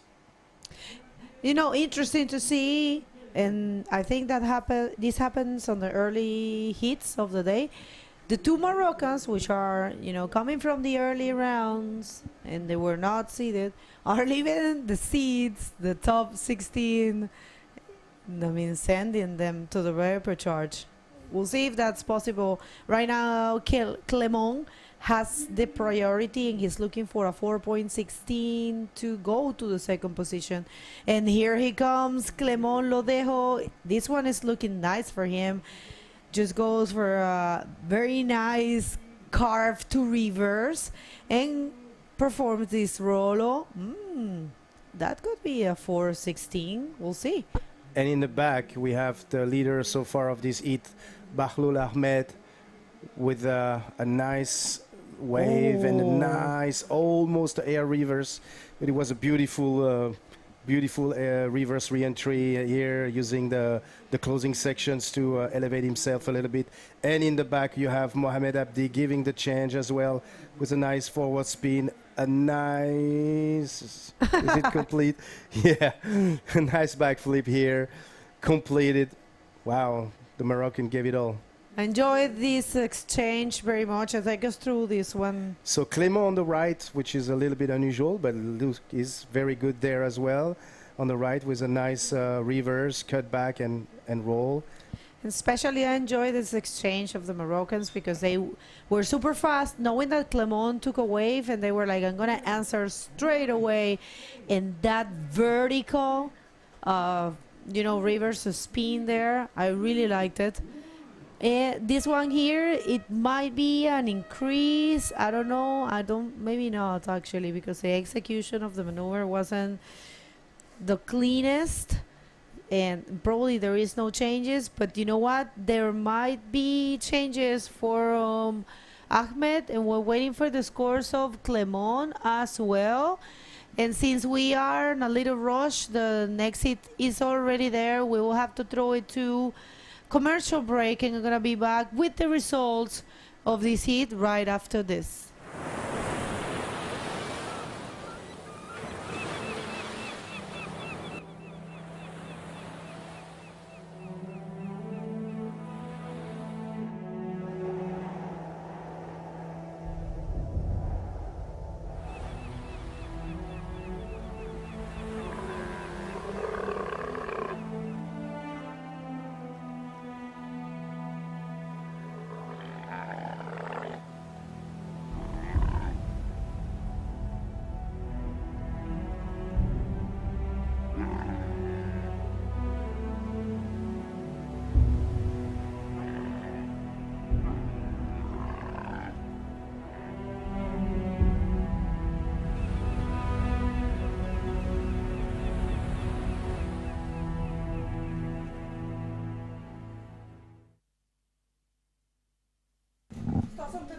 Bien claro.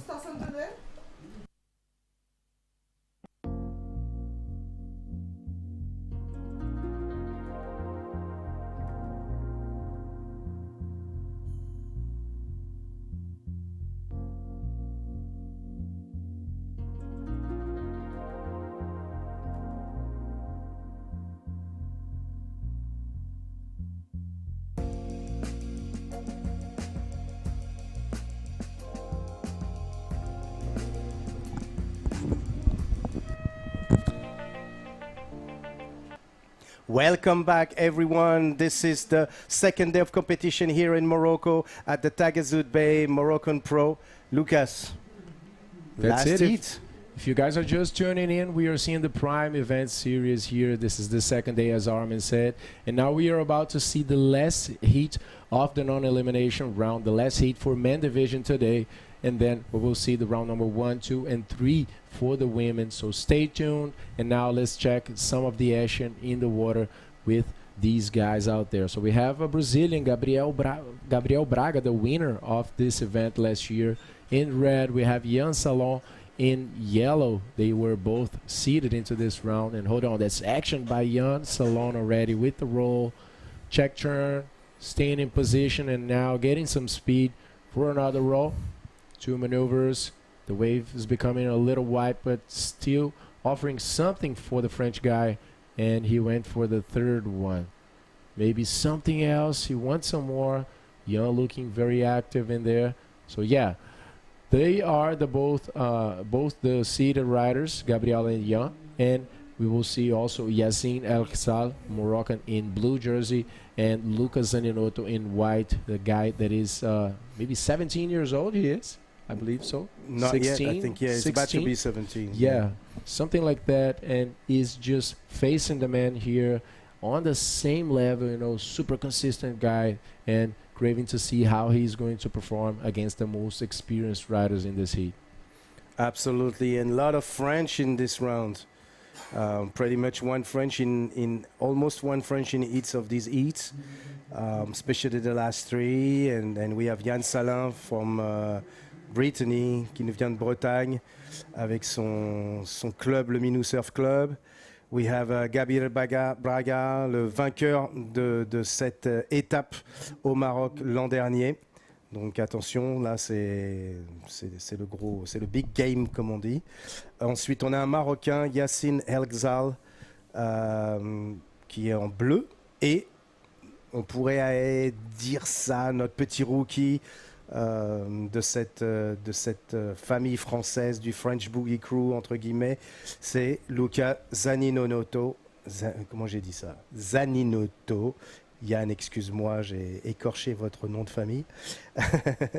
And yeah, we can't wait to see what Luca, like Lucas said just right now, like what Luca is gonna do, and to show his skills and to face the big name such as Gabriel Braga, Jan Salin, and of course the Moroccan Yassine. Yeah, so just getting back to the last heat really quick over here. The 2 Moroccans were taking advantage, but Clement Lodejo managed to pass with Balou Ahmed. So Gabriel Braga getting his first wave, waiting for a section in there, holding, and there it goes for a backflip on the first wave.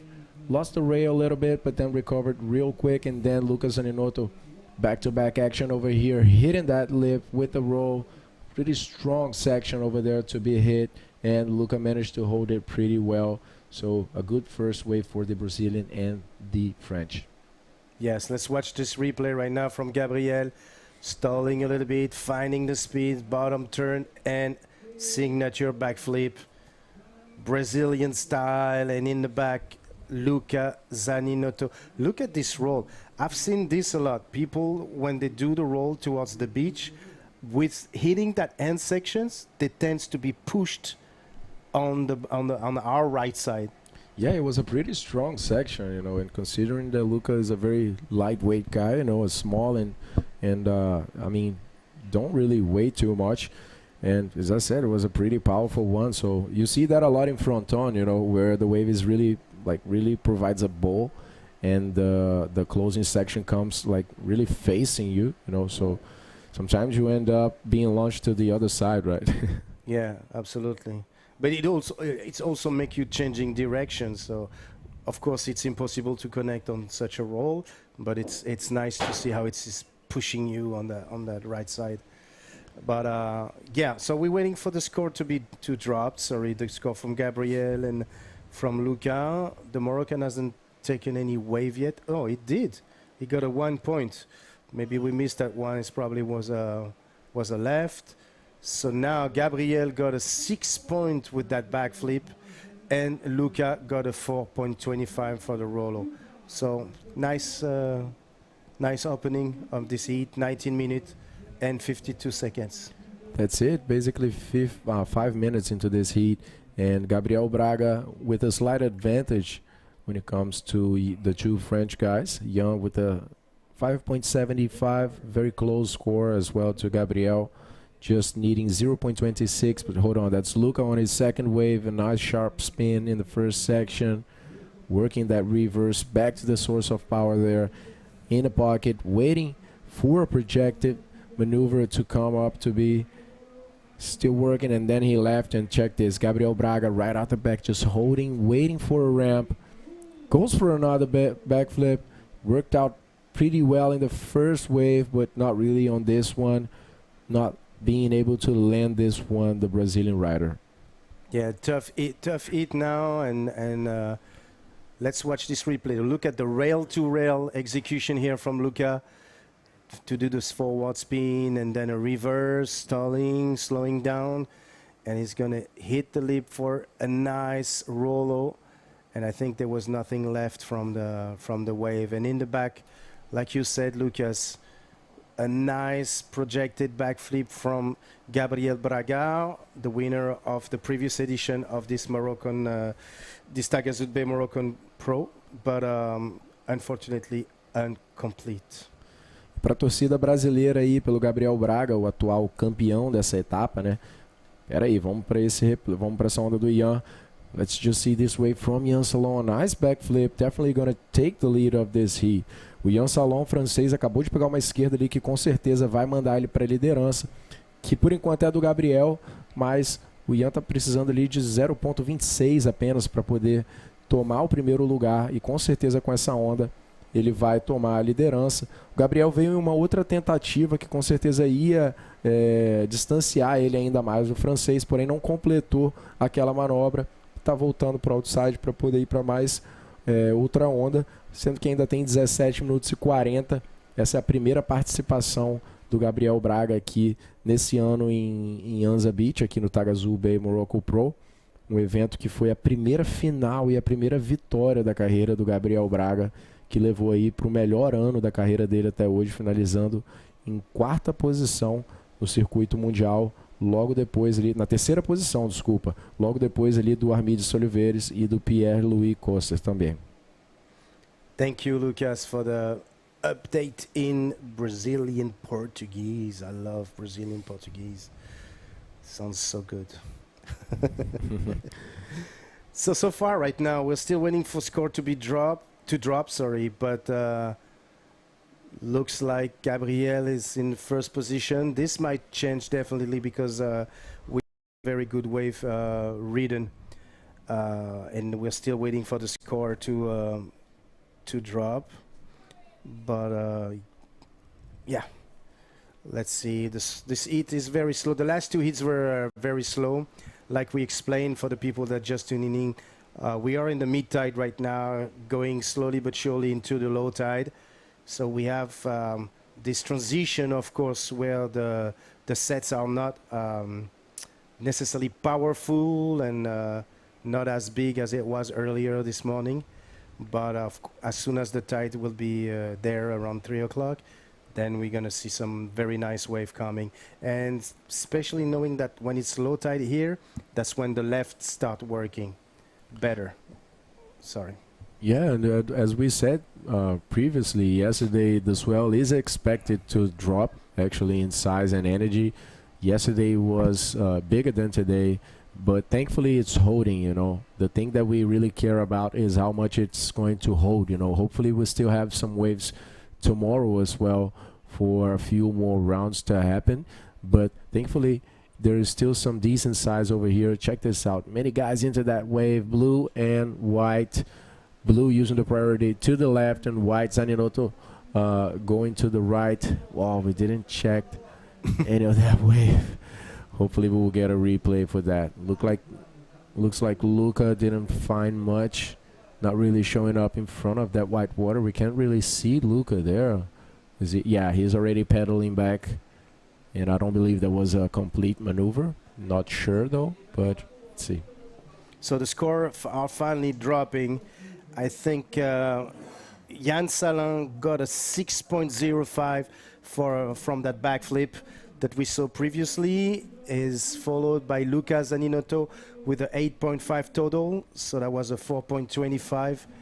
And now we're seeing the replay of the split peak, but we're still not following any of these riders. It's okay.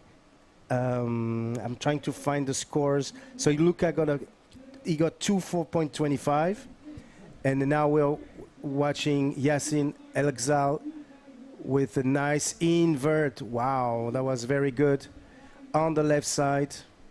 So it's definitely gonna open his campaign. I mean, he's gonna just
Braga, he's looking for 2.81 only. He's in the third position right now. Goes for a roll. Nice, well executed maneuver. Beautiful reverse.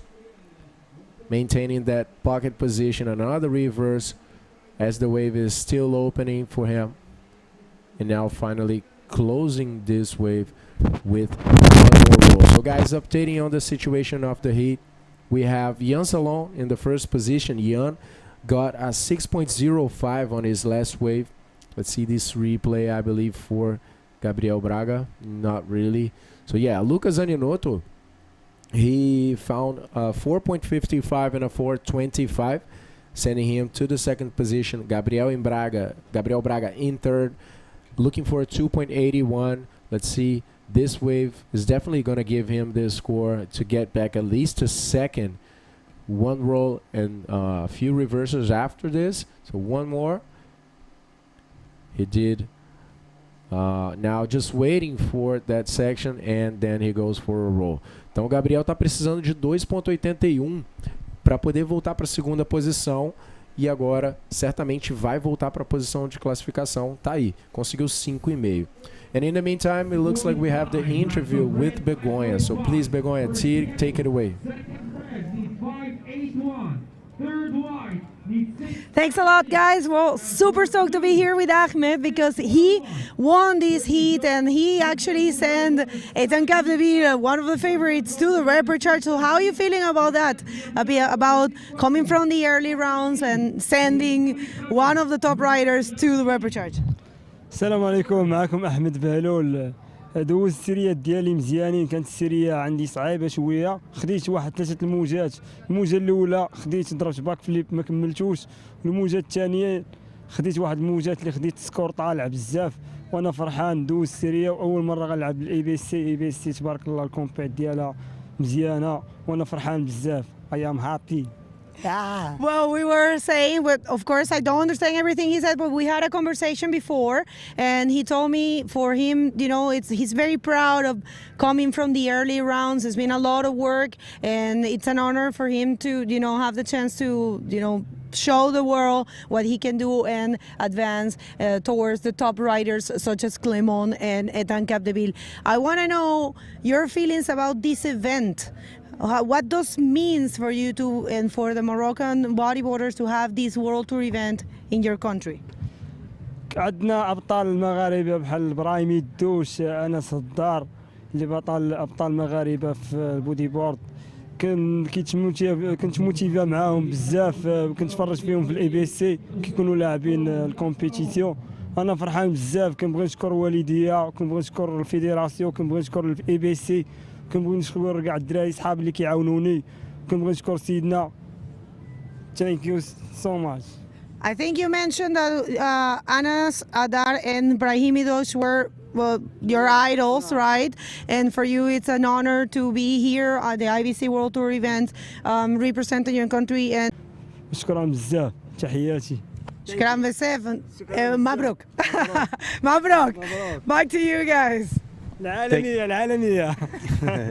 Thank you so much, Bego. So funny that the guy was holding his camera and blogging about the interview. That's fantastic and very fun. I think there was some few exchanges in the water, and we might have the chance to see some of the replay. We would love to apologize for the technical issue that we have for a little while, but nothing crazy. We're back, and this is Luca Zaninotto with a nice forward spin here.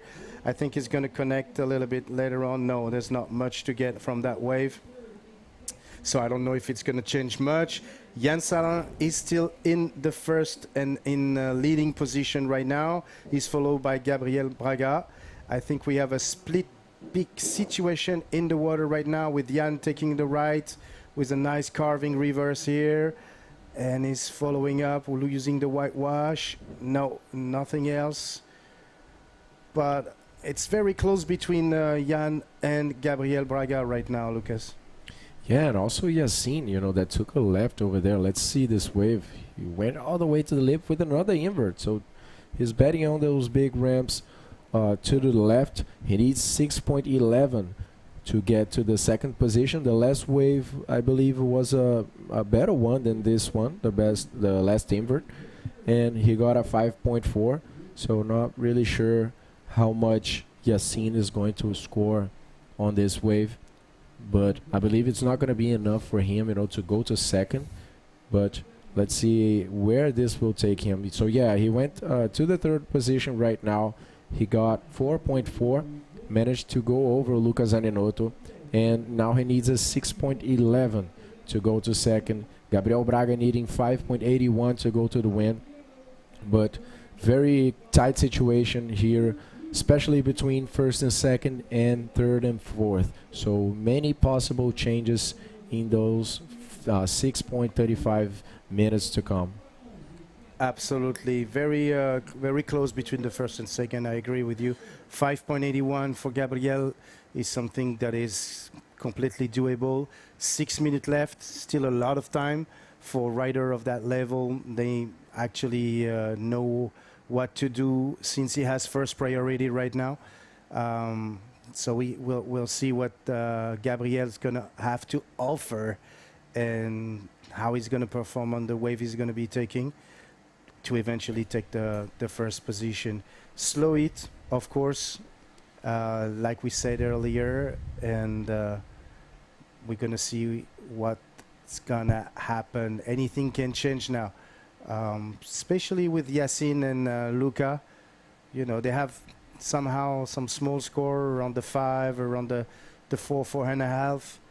But a big maneuver can suddenly make the difference. Yeah, sure. I mean, Gabriel started on the lead, and then Yann managed to take it. But if you take into consideration that Gabriel got that 6-point ride right in the beginning of the heat with the backflip, he already attempted another one, but wasn't successful. And now with 5 minutes remaining, he still has the priority. He's with the priority number 1. looking for a 5.81 to consolidate a lead, you know, in this heat.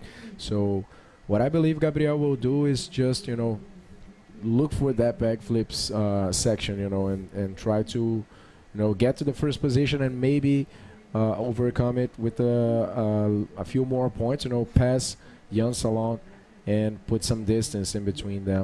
So just gonna throw it in Portuguese as well for people watching for Gabriel.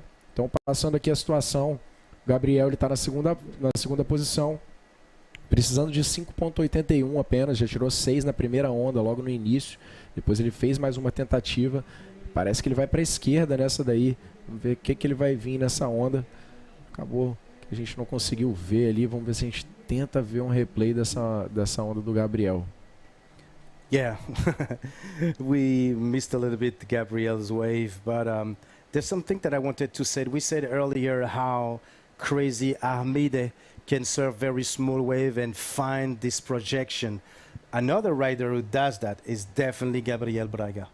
Like on very small sections, Gabriel is known for having a lot of pop and amplitude and throw those big backflips. So it's not so much a matter of wave size, but of technicity. So I really would love to see this left-hander if we had the chance to. In the meantime, we see Yacine El-Ghazal paddling, but is not taking this wave. And I think the next on the line holding priority is Luca Zaninoto. 3 minutes, 30 seconds left in the heat. And some waves are coming. Are they going to be big enough, or are they going to be able to offer some good sections for the riders to perform at their best? But I can't wait to see that. So far right now, Jan Salin still holding the first position.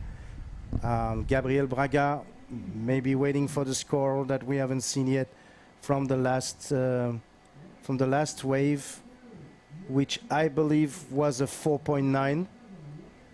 Yeah, I believe it was a 4.9 indeed. I was wondering if he already had this one, but I think it was it. Looks like blue coming in. Yacine El-Ghazal needing 6.11, and looks like a good invert over there. I believe he can possibly change this wave. We saw it pretty quickly. We want to get a replay to see this once more. And Jan Salon going for another one. Gabriel didn't have the opportunity to actually get the first position with his last wave. It was only a 4.9. He needs 5.81. But let's see if Yacine will take Gabriel's position in this heat, you know, because it could be very possible. It was a decent invert over there. So let's see. Dropping in, going for an extended bottom turn and a nice invert. Clean landing. He liked it and claimed it as well. So 6.11, what you guys think? I believe it could be very close to that at least.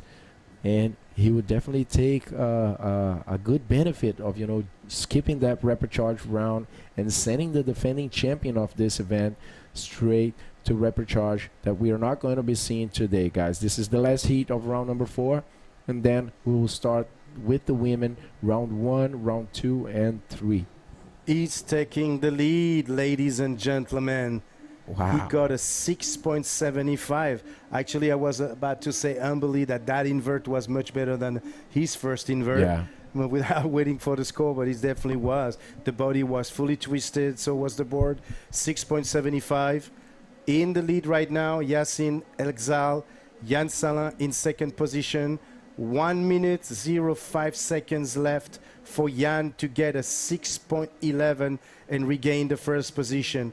Meanwhile, we have Gabriel Braga in third, looking for a 5.81, and Lucas Zaninoto for 7.26.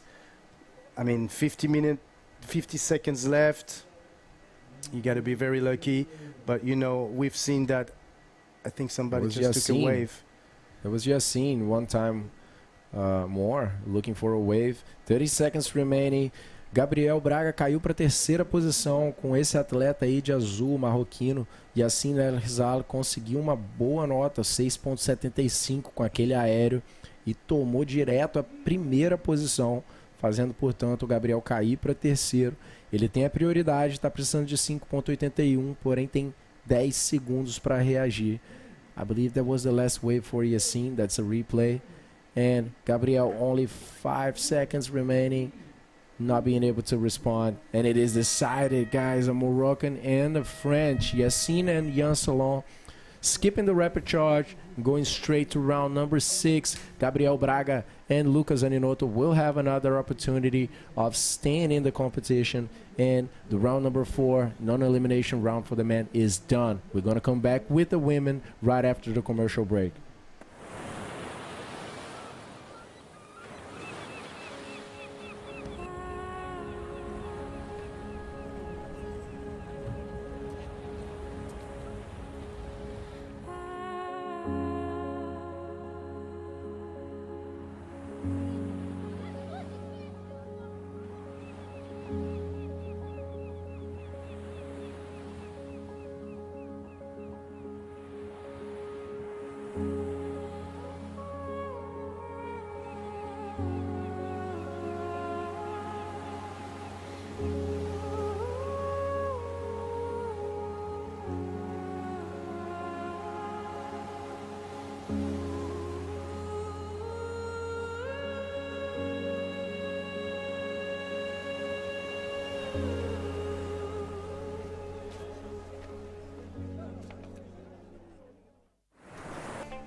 Welcome back, ladies and gentlemen. This is the second day here on the Prime Series event of the 2025 Taghazout Bay Morocco Pro.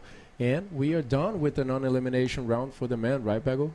Yes, I am more than excited to see the ladies. We're going to be starting round number 1 for the women division.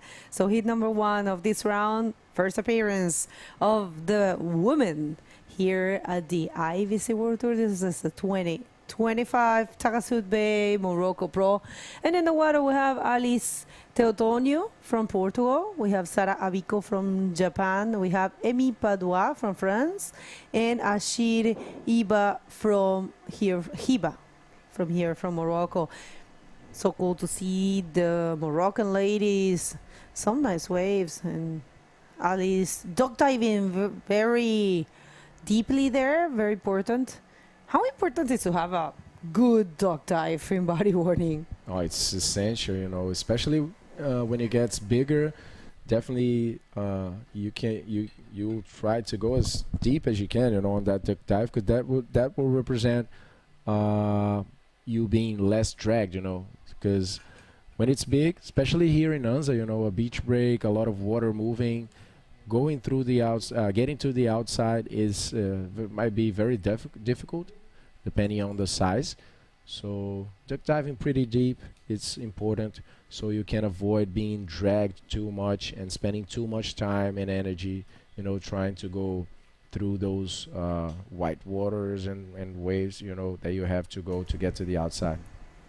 Actually, for me, you know, one of the things that I hated the most was to be called by a set. We're coming back to that, but this is Alice opening the heat, but not able to complete. Alice got here 2 days ago, and she has been surfing alongside with Teresa every day early. And here comes Sara Abico. We'll see. There comes the Japanese with the yellow jersey, starting with the 360 and getting out of the frame once more. Wow. 21 minutes remaining. She already had one wave of 0.75. Let's see if we can check that from other angle. All right, Sara Vico right there, starting with the first maneuver complete. A forward, and she tried a roll. I loved the fact that she was super fast, like by the moment she was finishing the spin, she was already aiming for the lip, you know, to go for the roll. Sometimes you need that speed, that you know, fast thinking in order to do the maneuvers. But this is only starting. Amy, it looks like Amy took a wave. Amy Padua. Amy, very young.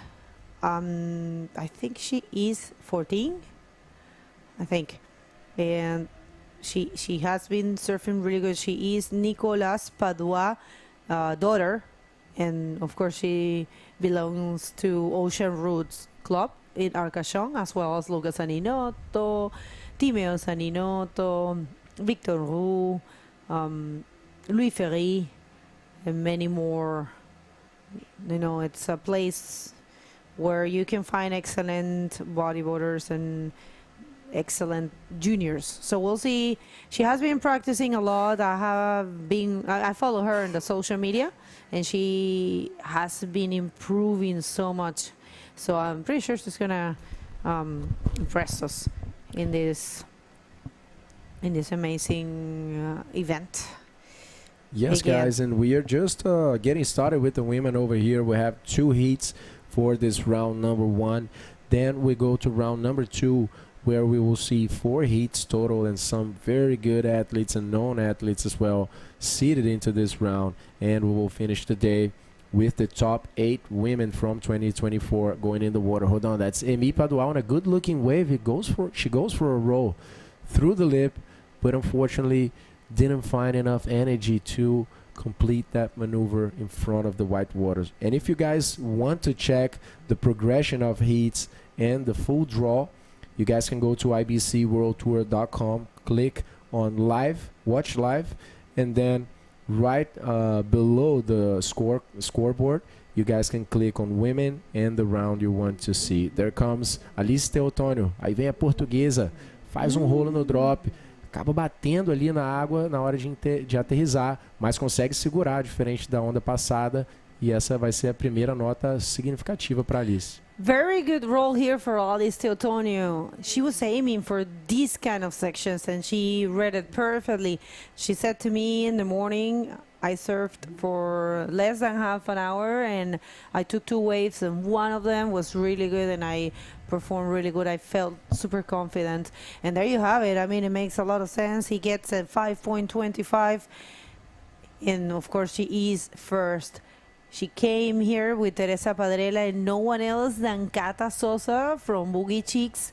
And imagine that, to have your trainer right there, your coach at the beach, and it's no one else than, you know, Cata. Cata is super strong, and the Boogie Chicks are super strong. So definitely a lot of confidence. We're gonna see if someone is taking this wave, and we're gonna try to send it to the interview only if there's no takers in this set.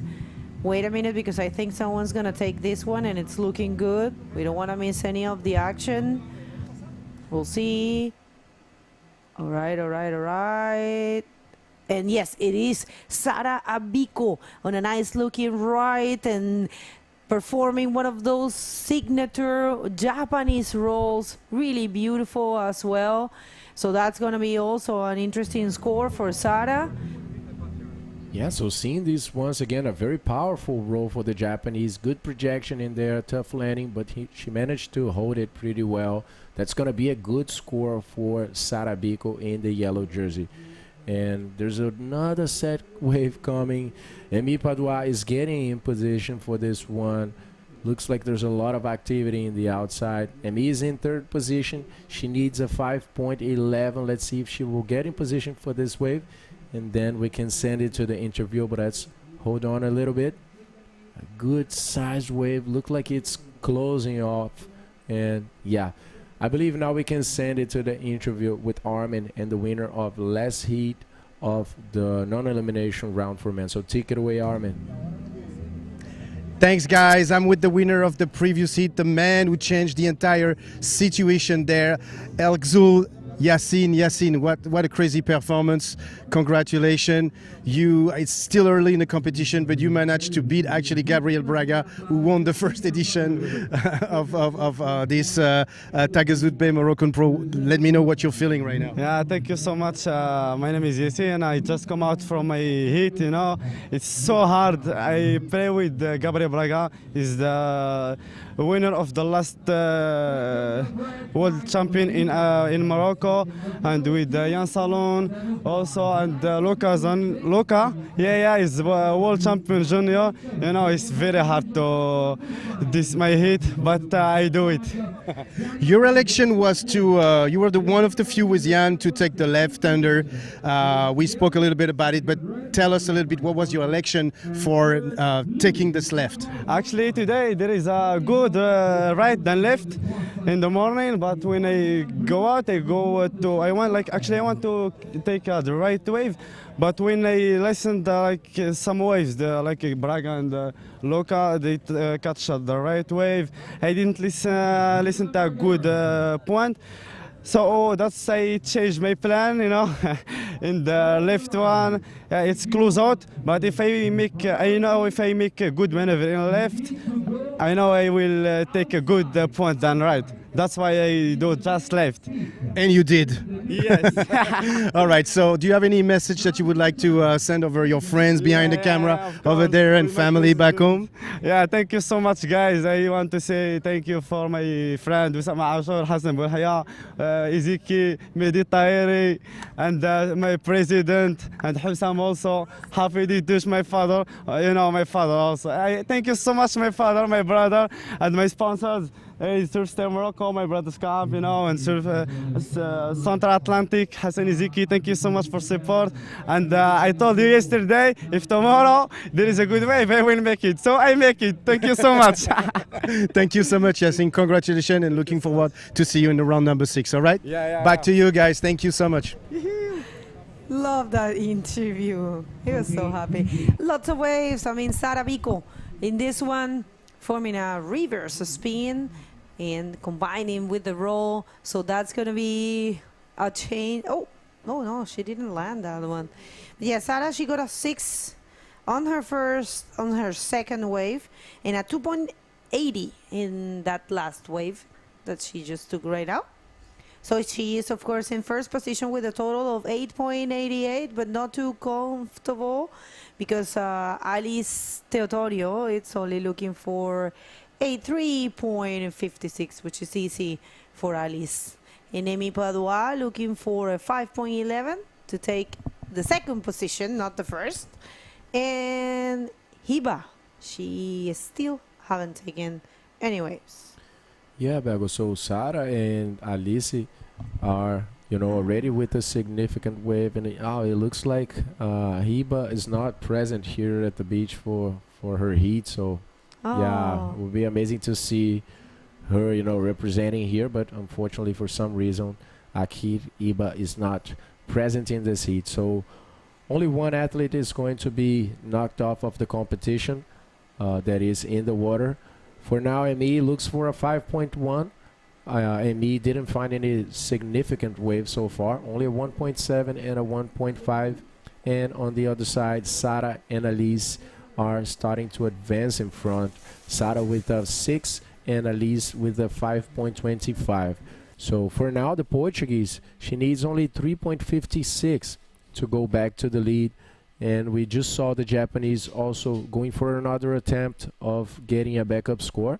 She did a very good wave of 360 and the roll, but ended up not completing her last maneuver. So I'm pretty sure that when Sara and Alice, find that good opportunity of combining maneuvers, they will get that backup score and maybe better scores than they already have. And also waiting on ME to start releasing those combinations and those more substantial rolls in this heat. Well, this is a full elimination round, so they have to leave it all right there in the field. So we'll see. But since we don't have Hiba, it's a little bit easier because it's only one lady that's going to be leaving competition. Unfortunate that we didn't have Hiba. It's always nice to have the locals, but it's okay. Maybe she for sure has a reason why she's not here. Or if you're just getting here, we would like to say thank you to everyone that has made this event possible. This is brought to you by Taghazout Bay. We love Taghazout, and of course the Royal Moroccan Federation of Surf and Bodyboarding as well. We would like to thank the Regional Council of Sus Massa, the Wilaya Sus Massa, the Ministry of Sports, and the municipalities of Agadir and Taghazout as well. And sponsors, we have Red Bull, Rip Curl, Pride, Bodyboards, Radisson Blue, Tequila Hotel, RDTA, Local Tourism Network is that.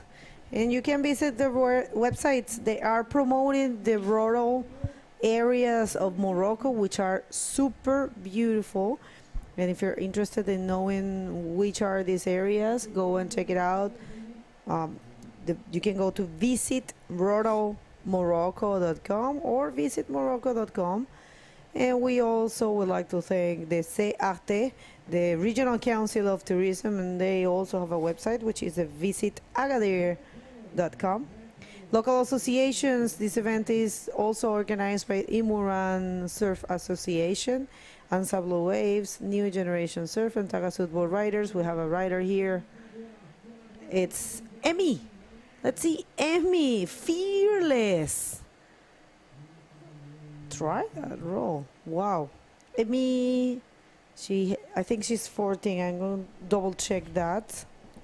She was looking so small in that way. You know, so nice to see her hitting the lip. Let's see this once more. You guys can see she's marring the lip the whole time. To go through that lip is not easy for Emmy for sure. But anyway, she's attempting. There's still 9 minutes, and she already has 2 waves surfed over there. She has a 1.5 and a 1.7.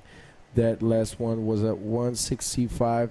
So not really making a big difference for Emmy, as now she is needing a 5.11. So we saw the Portuguese and Japanese already finding that average score of 6 and 5 for 5.25.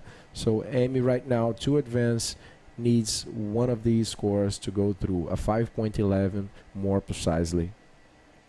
You know, I was thinking while I was watching Emmy that for someone so young that actually started, I think not, she can be 14. I think she is even younger. I think she's probably 12, you know, probably 12 or 13. So I was thinking, you know, when you're a kid, you're fearless, right? And, you know, when you start sports, radical sports, extreme sports as a kid, it's really good because you are fearless. You don't take into consideration the risks. You know, when you start as an adult, you have a different point of view of things. So how nice is and how important it is for riders to start young. I started super late. I started when I was 23, imagine. So it's so nice because, you know, she's not thinking about size of waves or getting caught by the set or any of that. You know, she just wants to make, you know, to have fun. And Alice. Aí vem a portuguesa Alice Teotônio, parece uma boa direita, ela passa aquela primeira sessão, vai pro lip, executa um rolo, parece que tem mais ali para Alice combinar nessa onda, que vem parecendo ser muito bem, muito boa.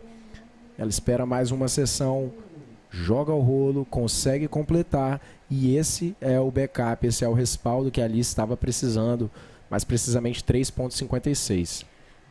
I just loved a lot the way she knew perfectly how to, you know, find the section. She actually bottom turn, deep bottom turn in order to connect. And she was able to find the first section and a second one. So very good wave for Alice, who is actually also very young. I remember she was a junior till 2 years ago, I think. So she might be something around 19 now. I don't even think she's 20. Really? I thought she was younger.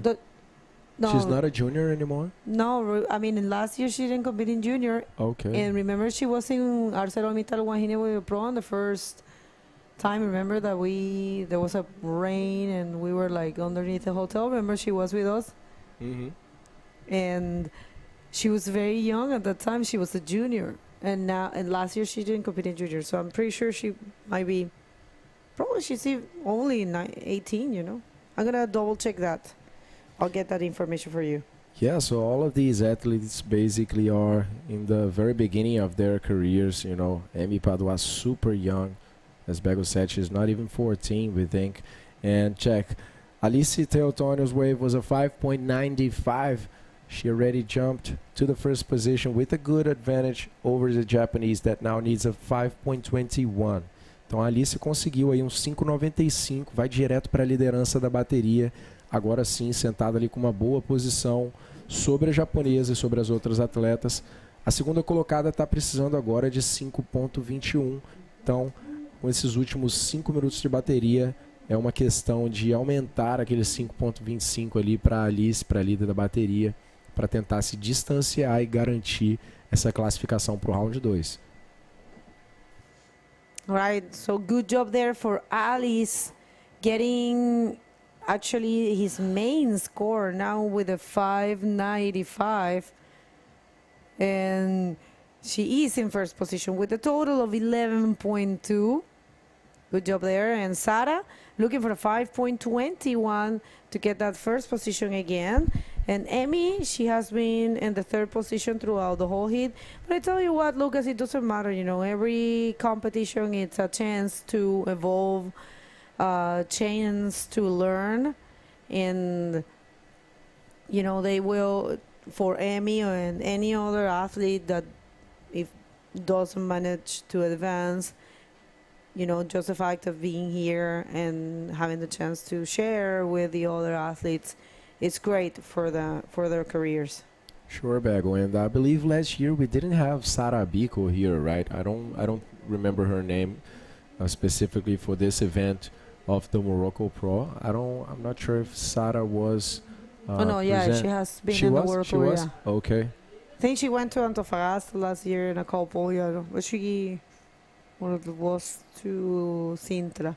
But no, she has. No, I she mean the Morocco last event in Morocco. Oh no, I don't think. Is that what you mean? All right. I Sorry. don't think she was here, right? So I don't think so neither. Yeah, great that this event, you know, also always brings a lot of different people. You know, this year we are seeing many different riders as well that didn't come last year, and surely, you know, like some Canarian riders as well, the Cape Verdeans, you know, the guy from Ivory Coast, and I think it was a calling, you know, the last event, a calling for some people that live close by in the neighbor countries and had the opportunity, you know, and went after and ended up here for this second stop. So next we're gonna have Manon Jarry, Ghislaine Aguali, and Ambre Gautier, two French ladies against a Moroccan lady. In this heat specifically, we didn't have the chance to see Akir Hiba representing Morocco, but hopefully Ghislaine will be present for the next one that we will be seeing in a bit more than 3 minutes from now. All right, if you're just getting here, this is the first day for the women, second day of competition for the men. The women are right now starting the tour with this heat number 1 or round number 1 women division present in the 2025 Taghazout Bay. It's a pleasure to have all these ladies here. And I tell you what, this event has been popular for the ladies. We had more than 24 registrations, ladies from all over the world. It's a good number, though. It's a good number. So I have to say, this event has been a success in all terms, you know, very good organization, very good amount of riders, you know, 31 juniors. That was pretty cool. Definitely setting some standards and breaking some records there. Last year we had, I think, way less. And here she comes, Alice, to the left, showing the world that she can serve really good both sides. Unfortunately, not able to complete that row. 1 minute and 20 seconds. Looks like the Japanese is getting in position for this wave. She took a look at it. Emi is right after him. The yellow jersey athlete, the Japanese, has the priority number 1. Let's see if maybe this other wave that is coming by looks like a set wave, but both of them are just getting caught over there, not really in position for another attempt. Sara needs a 5.21. Emi is a bit further away from the second place. She is in need of a 7.11, and it is the Japanese coming. Taking a look at that ride. Decent side wave. She's bottom turning through the outside. Goes for a roll through the lip. Let's see, she's not going to be actually ready to complete this maneuver. She was not able to land this one. Yeah, she was actually taking off there for preventing, Emi to take it. But I think even if Emi would have tried, she wouldn't, catch the section there. But I think I don't see many waves coming right now. Emi Badois, she has the priority, so we'll see if she can find something. Don't see much coming up, but she is looking for a big score, though, a 7.11 to be second and a 9.51 to be first. So it looks like it is done. Alice Teotonio and Sara Avico advance into the next round. We will continue with the women division right after this commercial break.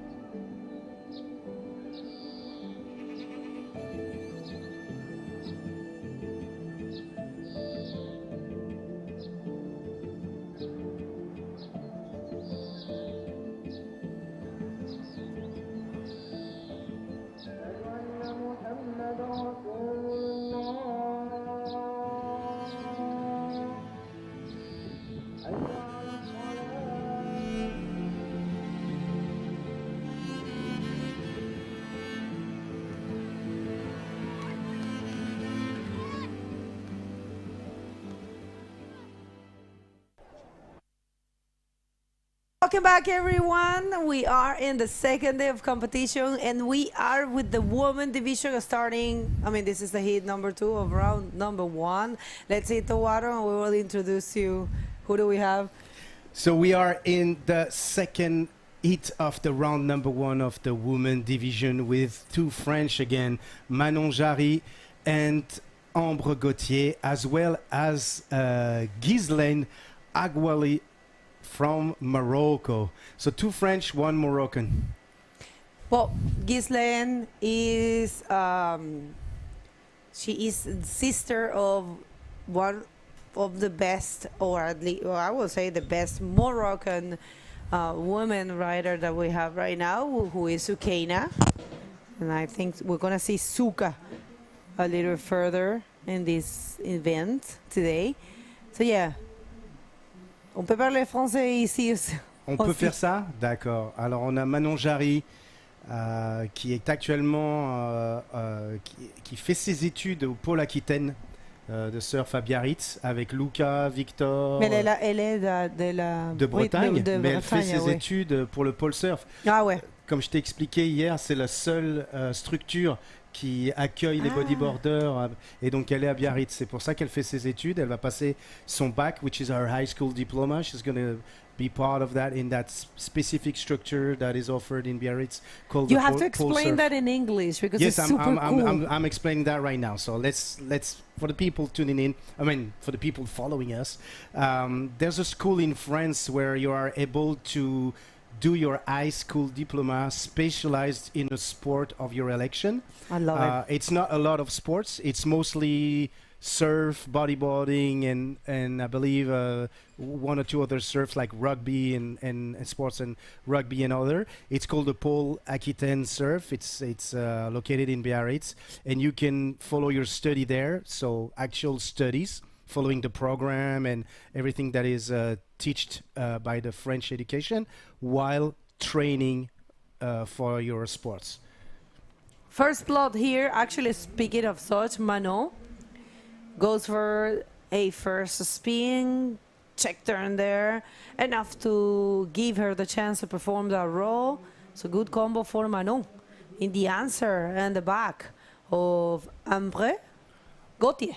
Ambre Gauthier, absolutely. Ambre. Ambre. Ambre. So let's watch the replay from Manon.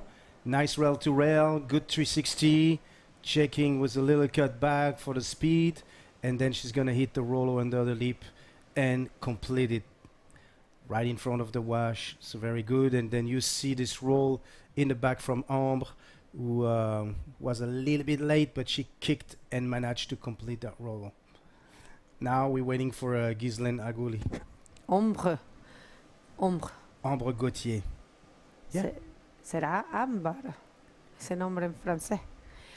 Right, situation in the water. We are waiting for the scores of the two French ladies, and we have oh, nice roll there for Ghislaine. Ghislaine, very good actually. I think she has been training, and you know, of course, I know Sukaina does a very good job with her school. And check this out, I loved it. Yeah, it was very good execution of that roll, projected, very nice. Yeah, very good. Very good good exchange. entrance. Yeah, very good exchange. Different styles and different execution, but it's good to see the different school of surfing as well, you know. I enjoyed, you know, Ghislaine bottom turn. She deeply bottom turn, and then she aimed the critical section and performed the roll. So I think it's going to be showing in the scores. We're still waiting for all of the scores to be dropped, and here comes Ambre. Ambre. With the spin, keeps going and combines a roll, but not completed. Not completed, yes, unfortunately. But we're seeing two different style of riding here, and then I really like how Ghislaine, like you said, how Ghislaine attack, we can say that, attack the wave by finding the proper speed, hitting the closing section to find the projections. Very smart and good technique, absolutely. 19 minutes 48 seconds. It's the hit number 2 of the round number 1 of the women. Finally, the women are in the water.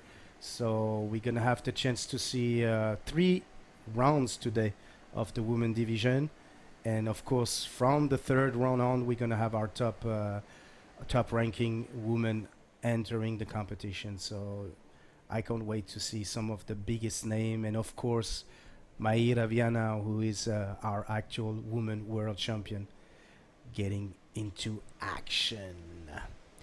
Let us know where you're tuning in from. It will be nice to read you. And finally, the scores have dropped, and we have Ambre on the first position because she's got 2 waves. In the first wave of the Moroccan, Ghislaine is a 5. So from that exchange, actually Ghislaine got the best of it. But since Ambre has 2 waves, she is first. And Manon, her first wave was a 4.25.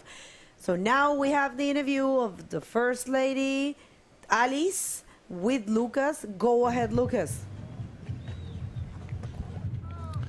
Thanks, guys. I'm here with Alice Teotoni. We just started with the women division. Alice, it's your first time coming to Morocco. What do you think of the conditions? How was the heat for you? I think the heat was good. The waves are different because the tide is changing, but I'm happy because I could find 2 good waves that made me pass the heat, and I'm really enjoying this place and the waves too. So now you are turning 17. You were 6th on the junior division last year on the end of the tour. How is it for you competing against the women here, coming from the first rounds? I think it's really good competing with the women division because I can learn how to compete with older people and like more difficult conditions than the junior. More pressure. More pressure. And yeah, I think it's really good for me, and I'm really liking. Good job on your first appearance here in the Taghazout Bay Morocco Pro. Do you have a message for people watching you from Portugal? Eu queria agradecer aos meus patrocinadores, à Bodyboard Center, à União de Freguesias Carcavelos e Parede, à Câmara de Cascais, aos meus treinadores, à Boogie Chicks, ao meu clube Aquacarca, à minha família, aos meus amigos e a toda a gente que me apoia. That's it. Congratulations, Alice. See you on round number 2. Back to you guys. Thank you, Lucas, and congratulations to Alice for winning this very first heat at the very early stage of the competition. I think there was some wave there. Ghislaine is up and riding right now. The Moroccan surfer rider is going to hit this roll once again, but incomplete, unfortunately. Manon had a wave during the interview that we gonna see probably, but yeah. Another, the waves are starting to be a little bit clean. Manon here with a nice forward 360 and nothing. So there might be something before that, but yeah. And then we're seeing Ghislaine's wave once again. She actually went for the same, but not able to complete it. All right, so good moments here. We are going to see some big names of bodyboarding competition, of course, because we have to always remember that competition is a part of bodyboarding, but there's also a bunch of free surfers. Manon, Harry, taking off in this one, aiming for a section, goes for the roll. It is a complete move. So Manon, maybe she's going to be changing the 2.6, I think so. Yes, absolutely. Let's watch the replay right now. Manon with this nice rollo here, using the whitewash to eventually reconnect, but unfortunately the wave closed out on her. And in the back, right now, live action, Ambre Gauthier with this roll completed. So nice exchange between these three girls right now. You see the replay here. Nice, very nice roll. Same similar thing that Ghislaine earlier, trying to find the section to hit the leap right at the connections and the closing section of the wave on the right side. Simple rollo, but nicely executed.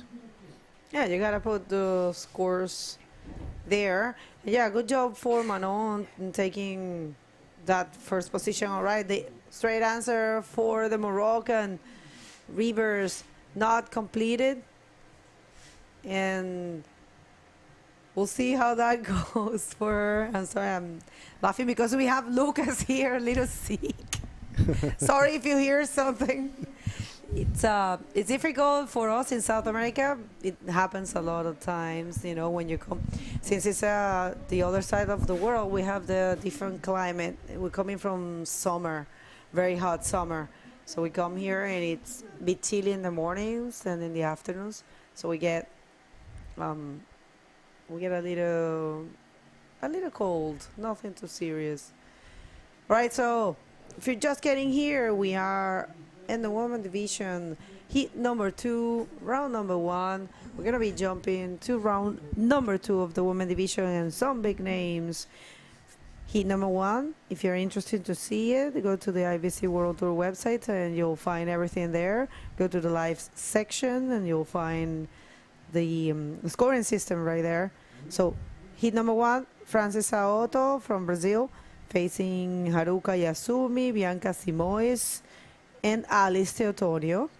Hit number 2, Alexandra Rinder, Lisa Lavadi, Valentina Diaz, and Sara Abico. And then, wait a minute, we have a taker? No. Hit number 3, Kaira Shirahase, Sukei Nahueli, and Teresa Miranda, whoever advances second here. And hit number 4, Luana Dourado, Clara Pontes, Filica Broero, and whoever advances second here. No, sorry, the other one, whoever advances first. It's going to be a great show. Next round's going to be very good as well.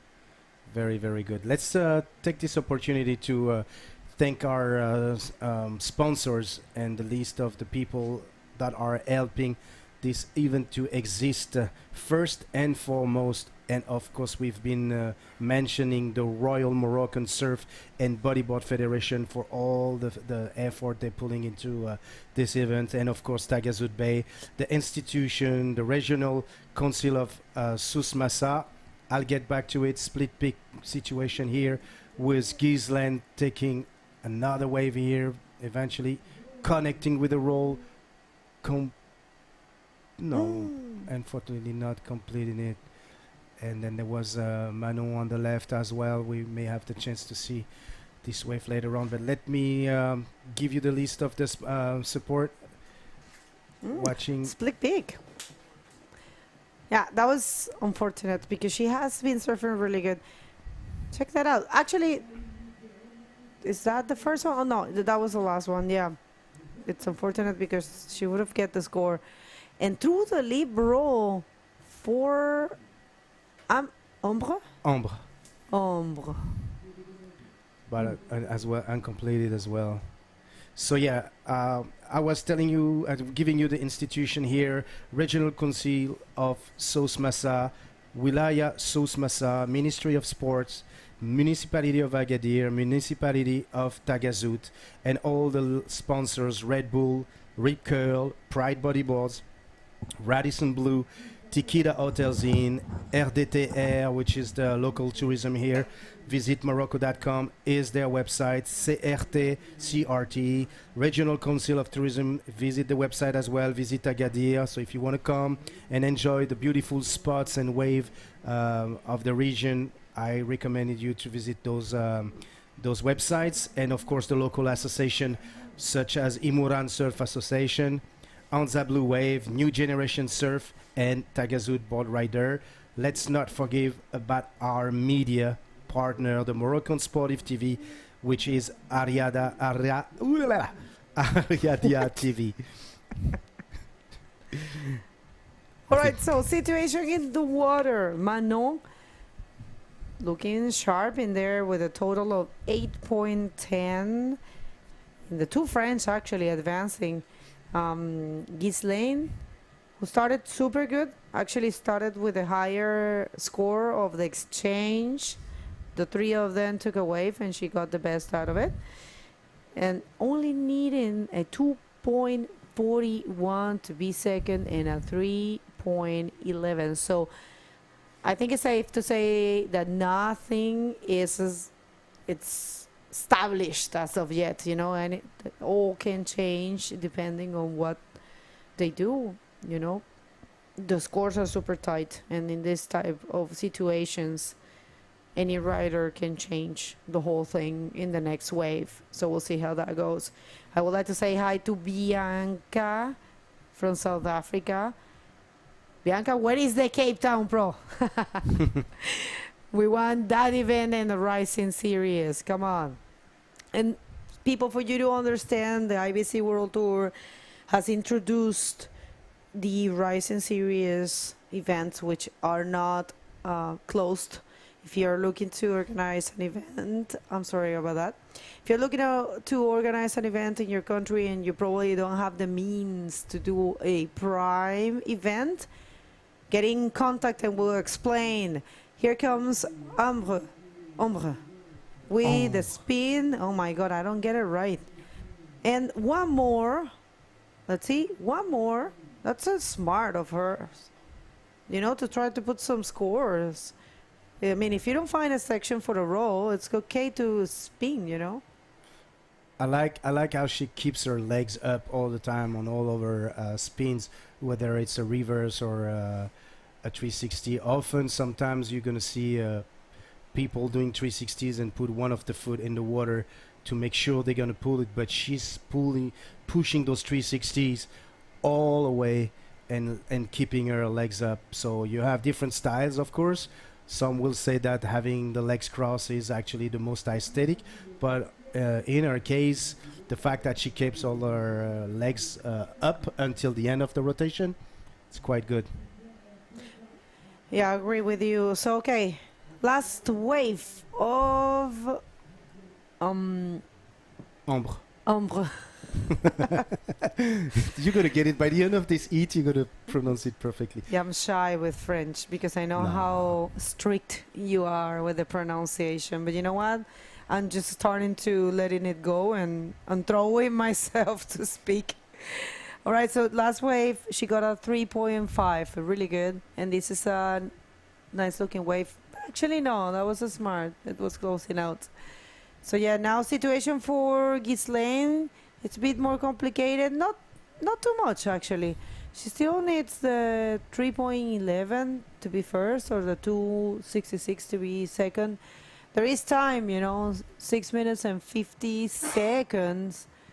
She could find those scores, you know. Probably she just have to go for a couple spins. She'll find it. Yeah, I think that's the strategy here.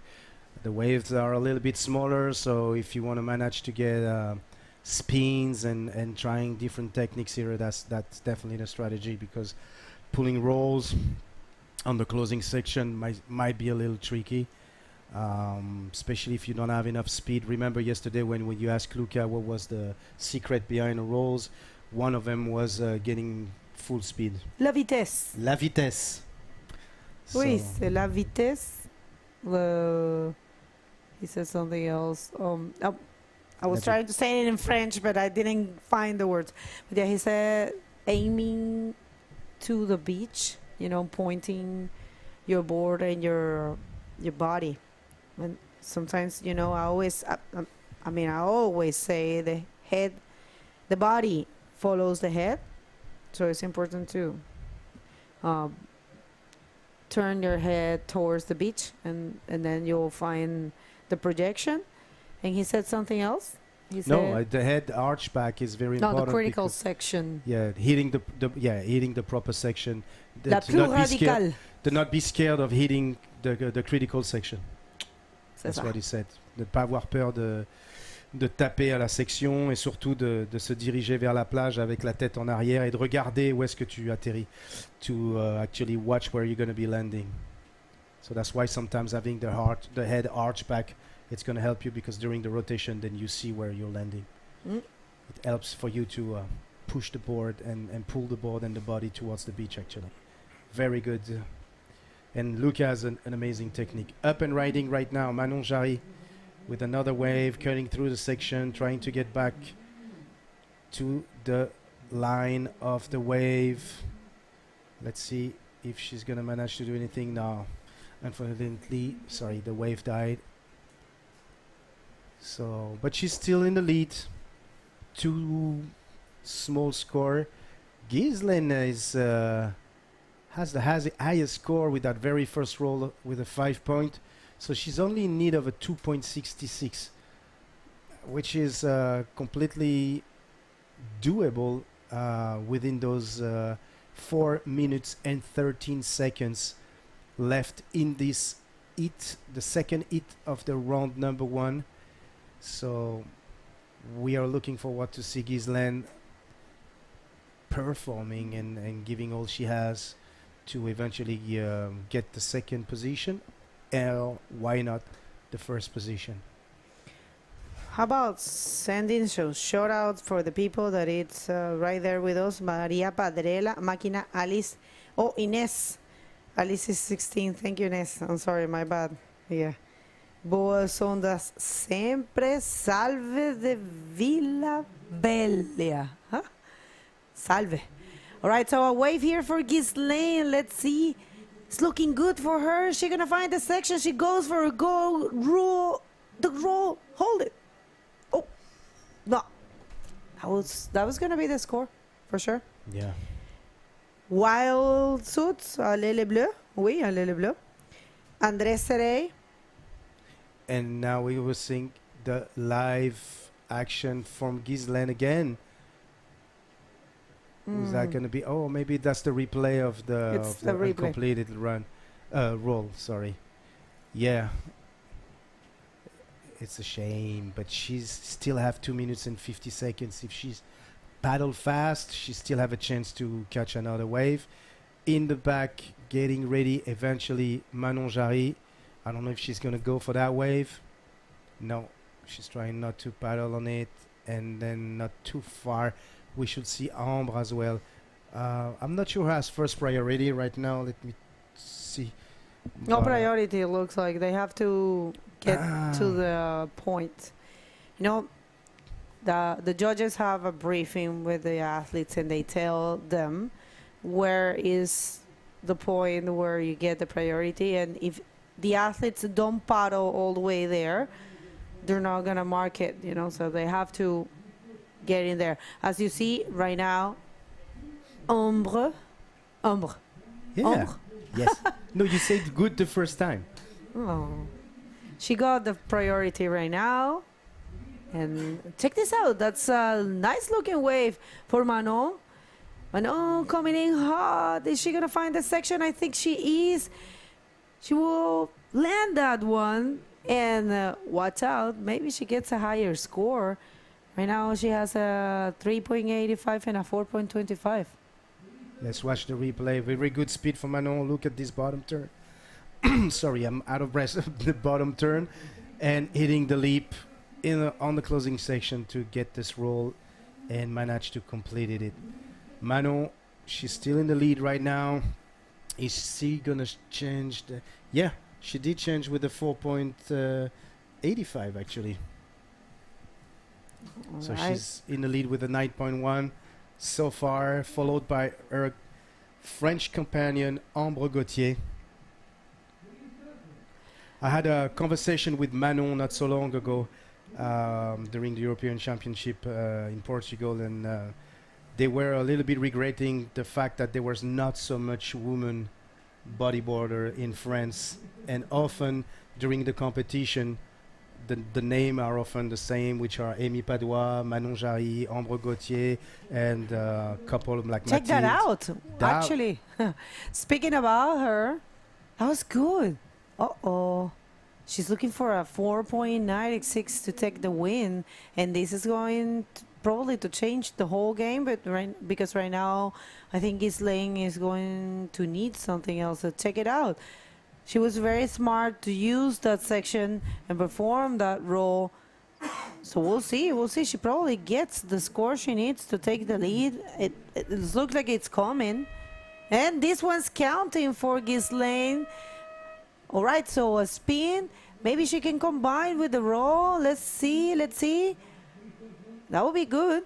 And she did. Oh, you know what? We don't know what's going to happen because it looks like last wave of blue is going to put her on. No, it was a 4.75.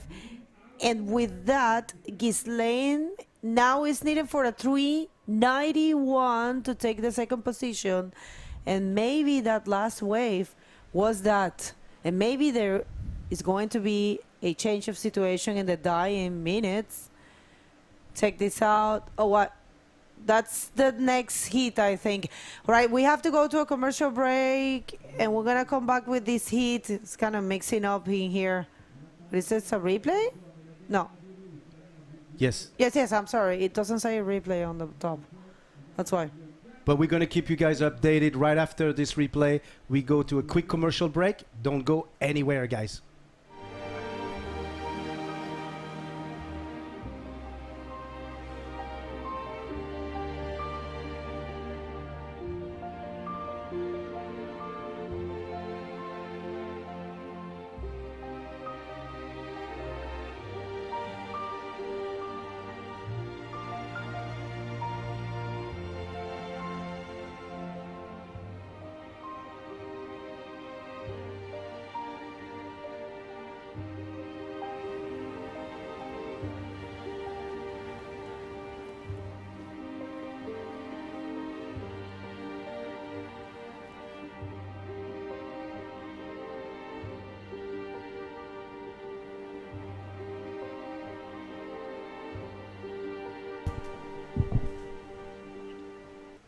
Welcome back to the Taghazout Bay Morocco Pro 2025, the first competition of the 2025 season. Here, this is the round number 2 of the women division. Lucas. That's it, guys. We just finished the round number 1 right now, the second heat. It was just 2 heats for this round.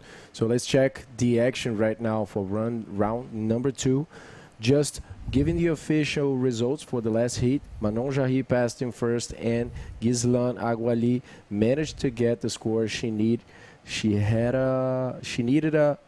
actually got a 4.25, I'm sorry guys, and that was enough to take her to the second position and advance to round number 2 that we are about to see right now.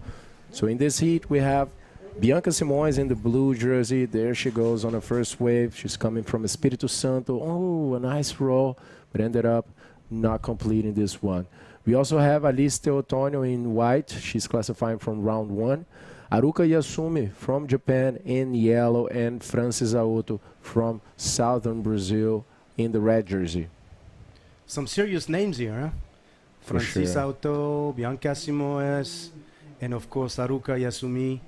Very good, facing the challenger, Alice Teotonio, who just won the very first heat. So let's watch, and up and riding right now, Haruka Yasumi from Japan with a nice reverse Japanese style and control and under the lip roll. Unfortunately, oh my God, completed. You know what? Between the Japanese athletes on the women division, I believe Haruka is maybe one of the best ones for this wave. So check this out. She works those 360s very well, you know, combines them pretty quick, very fluid style, and just getting a little stuck in the landing there for this roll, but managing to complete this one. So first combination, and I believe it's going to be the best wave of the heat for sure. Absolutely. So far. Yeah. Which is the second wave of the heat. So, yeah, 22 minutes, 18 seconds. Don't forget, we have 25 minutes each for each ones. This is the women division. No junior woman here in Morocco for this time. But once again, if you followed us the past days, we explained to you the difference between the Rising Series and the Prime Series, the open door to the Rising Series for a more junior competition, and up and riding right now. Francis Aoto with a nice reverse spin, a rail-to-rail control here. And let's see what she's going to do. Another beautiful reverse here from the Brazilian rider, and eventually connecting for the roll, but unfortunately didn't complete it and went behind the wave. Reforçando aqui na transmissão o português, a gente viu a Francis Aoto agora pegando a sua segunda onda. A primeira onda dela foi só um ponto, faz o 360 invertido ali com as pernas cruzadas, cutback para poder jogar para trás ali no pocket da onda, faz mais um. A Francis, que já é uma atleta bem experiente lá de Guaratuba, vem acelerando para fechar, joga o rolo, mas acaba batendo naquela última seção ali, que não é bem uma rampa, né, um pouco mais espumada, e acaba caindo atrás da onda ali. Então, a gente tem a Bianca Simões, do Espírito Santo, a japonesa, e uma portuguesa, a Alice Teotonio, ela que vem aí também. A Alice classificou do round número 1, veio fazendo uma combinação de invertido, e agora faz um rolo ali. Ela que vem bem forte. A Alice está cumprindo agora, fazendo 17 anos de idade. Atleta bem jovem da categoria júnior. No ano passado ela terminou em 6ª posição, final no ranking mundial júnior, e está bem forte agora na categoria feminina. And up and riding right now, Bianca Simões, another Brazilian, very known surfer who came from the juniors, and now look at this amazing roll under the lip, super projected from Bianca. Oof, super nice execution here.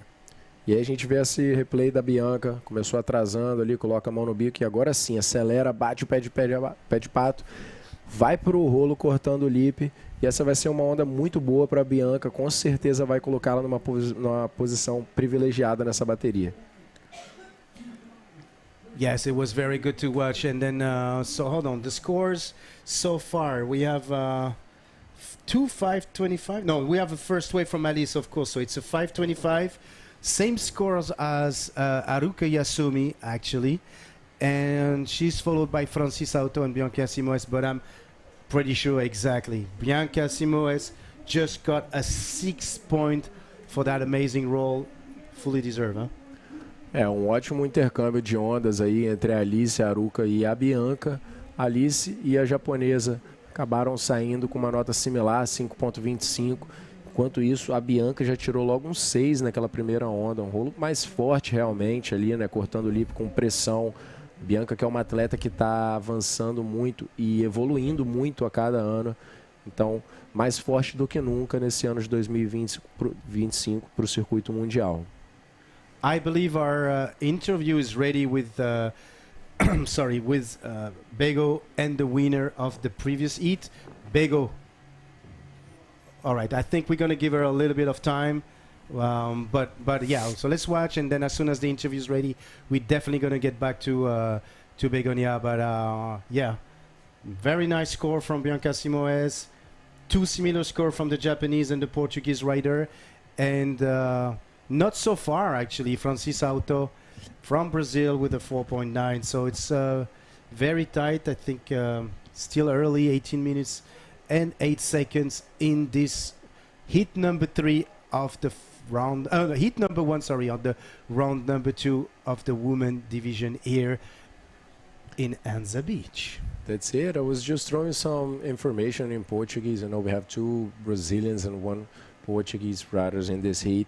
You know, Alice, as we have been saying, she's super young. She's just becoming 17 right now, coming from a 6th place on the tour, on the junior division last year.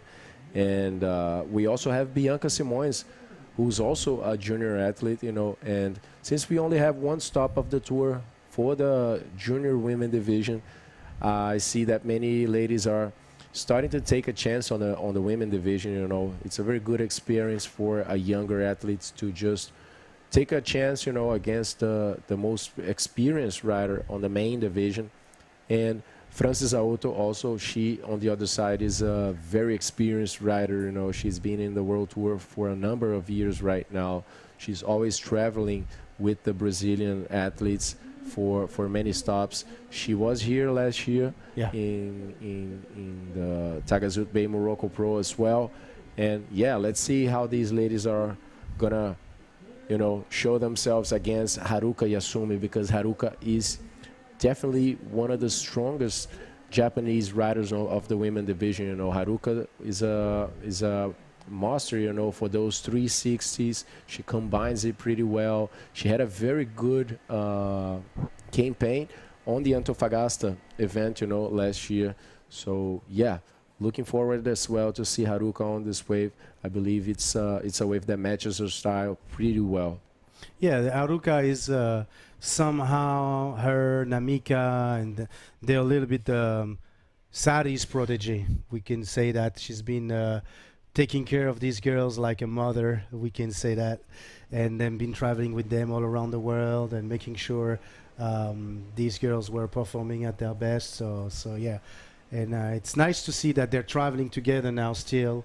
Haruka with Namika, and I forgot the third one. I'm so sorry, but yeah, very nice to see Japan is following up this world tour and making this world tour actually being a real world tour by having so much in different nationalities. And yes, I think finally we're going to be able to have the interview ready with Begonia and Manon Jarry, which is the winner of the previous heat.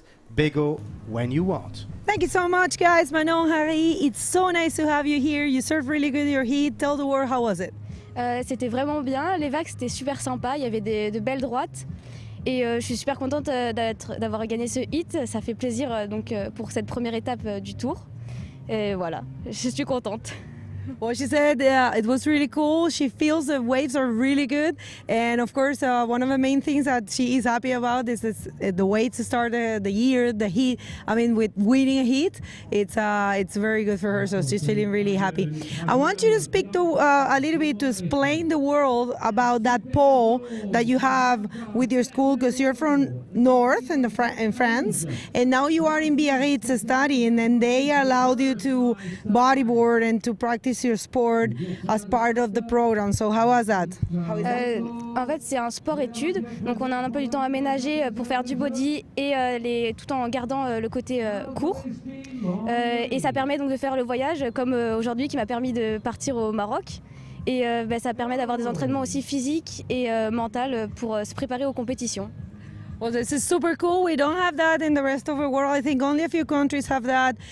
This program allows her to travel and supports her travel as a bodyboarder, and and she can get ready mentally and physically to compete, and also she gets the permission to be out of the school. So very good, super cool. I'm pretty sure you're loving it. Do you want to say something to someone or thanks to someone back home? Du coup, je vais remercier le pôle qui permet de partir, ainsi que mon club qui me soutient, donc la Chiki Boogie, et ainsi que donc mes sponsors Watt, qui me permet d'avoir du matériel et donc des planches. Salut les chicken! All right, bien fait. Félicitations. Best of luck for the rest of the competition. Back to you guys. Thank you, Bego. Yes, salut chicken. The Chiki Boogie d'Anglet, who are coaching Manon right now, since she's studying in Biarritz, and she was explaining all this crazy opportunity. I think there was a beautiful wave exchange in the back during the interview, but let's see Alice Teotonio with a nice reverse right now. She's repositioning herself, nice 360 forward, using the white watch, eventually trying to connect, and let's see if she's going to be able to throw something else, and a roll complete. Wow, and she even tried, completed both rolls at the end. That's a nice one. I think she was in need of a backup wave, if I'm not mistaken, and she's looking for 3.56. Might be it. Might be it.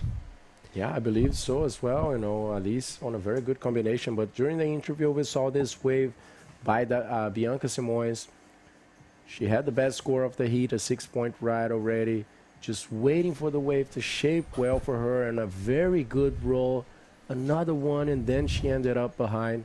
And as you guys can see, following her is Francis Aoto. She works those reverses very well. Yeah, very good execution from Francis Aoto.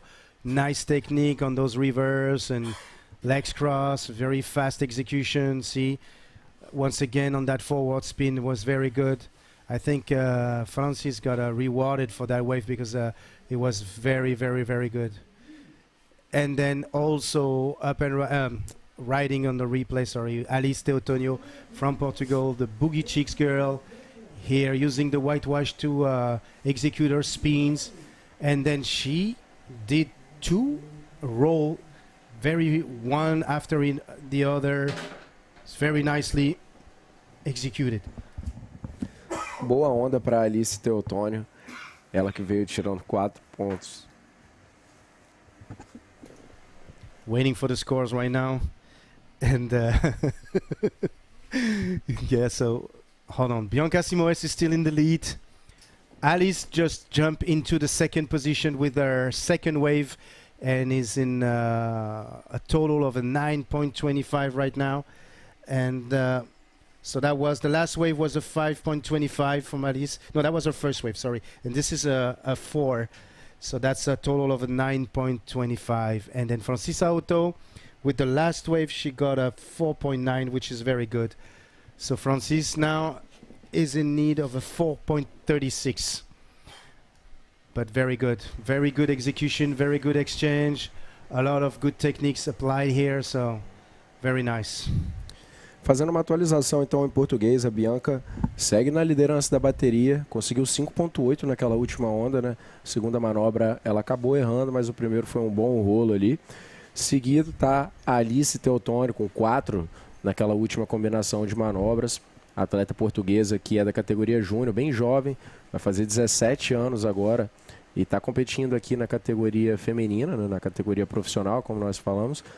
E com certeza vai para o Wahine aí no Brasil, para a última etapa também, que é onde ela vai ter a oportunidade de competir na categoria dela. Seguido a gente tem a Francis Aoto.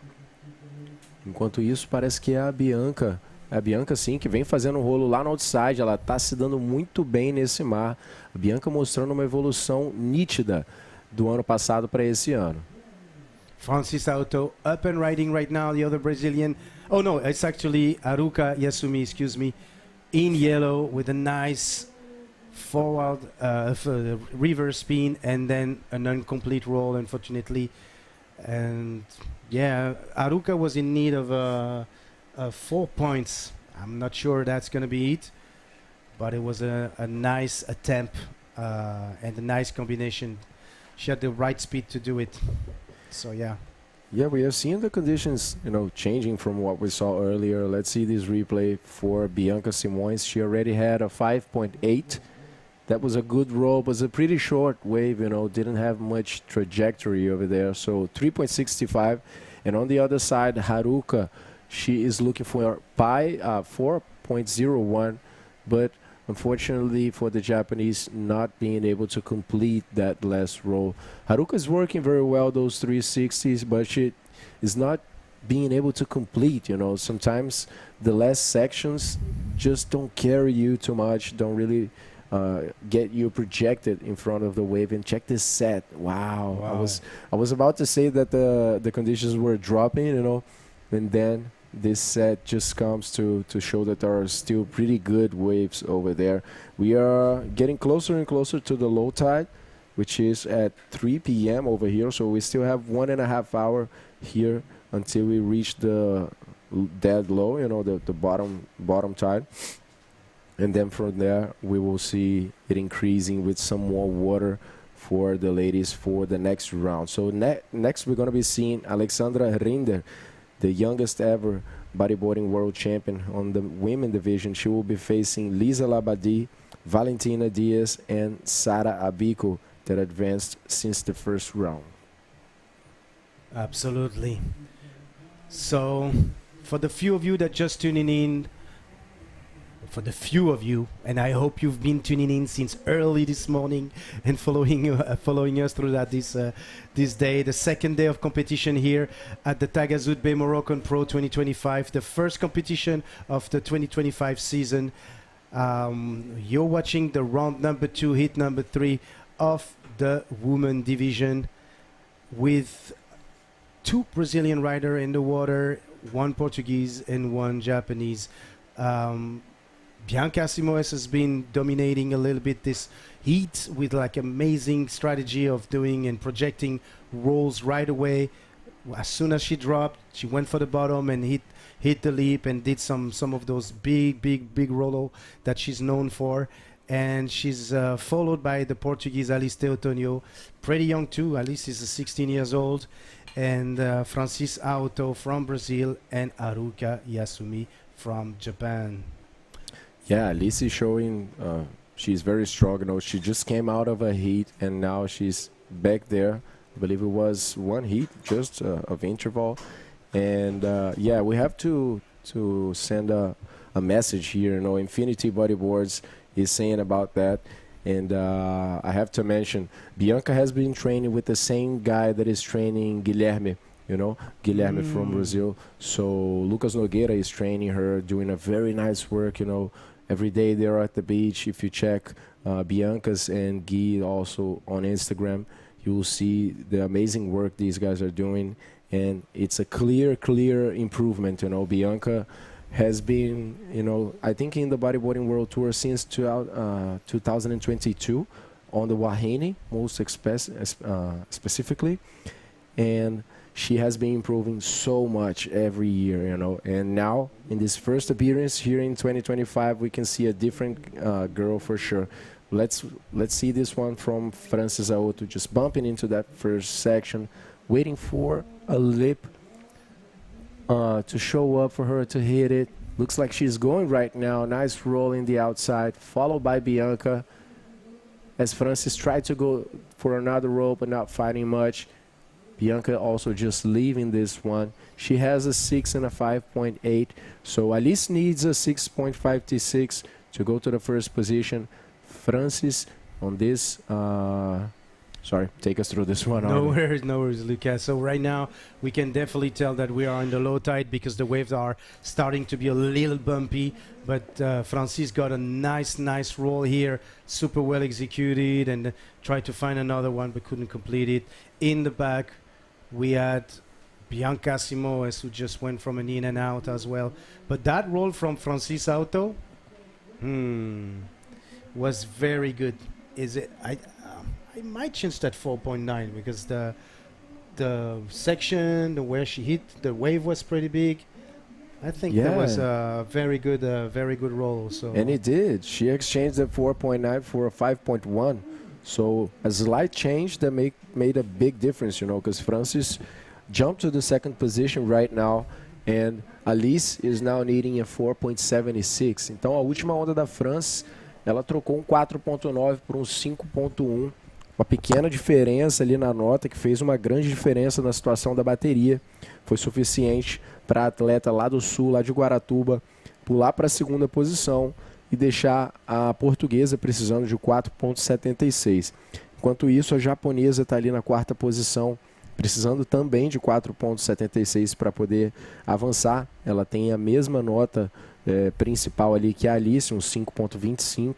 Então, também é de se levar em consideração aí que a Haruka é uma atleta muito forte lá do Japão. Ela trabalha muito bem o 360, as combinações ali, porém está tendo dificuldade de completar o rolo naquela última sessão para poder fechar uma nota boa. Uma coisa que pode mudar a qualquer momento, já que ela tem bastante experiência aí também, a Haruka, e a gente ainda tem 3 minutos no relógio. It's a very crucial point right now. Both Alice and Haruka are in need of a 4.76 to get the second position. So it's going to be who has the most experience and patience to wait for the right set, of course, and priority. I think Alice just lost, she had second priority and she just lost it. So her only option right now is to eventually get on the left, because Haruka is not going to miss the fact, and here you go, to use her priority and to go on the right. Nice speed and control on the line, so she's getting a good line. Going to hit. Ooh, very nice roll from Haruka Yasumi. 4.76 is what she's in need to take the second position. Yeah, that was a very good wave for the Japanese. You can see she was marring at that closeout, just looking at it. She passed over a few good sections over there, but she was just looking for this over here. A good roll to close this wave with. She needs a 4.76 to classify. Let's see if in less than 2 minutes that we have to finish this heat, Haruka will be able to get out of 4th place up until the second position. So she has been sitting in 4th for quite a while, for the whole heat basically, not finding much, but this wave I believe will change everything. And check this out, 5.6 for the Japanese in yellow in the last moment, just changing everything and sending Francis to 3rd position and Alice to 4th. Wow. That was a very good execution from Haruka right here. And of course, let's not, I mean, like, they all serve very well in this heat. Like, we cannot say Francisa Hauto showed a tremendous technique on those spins and connected. The last roll was very good.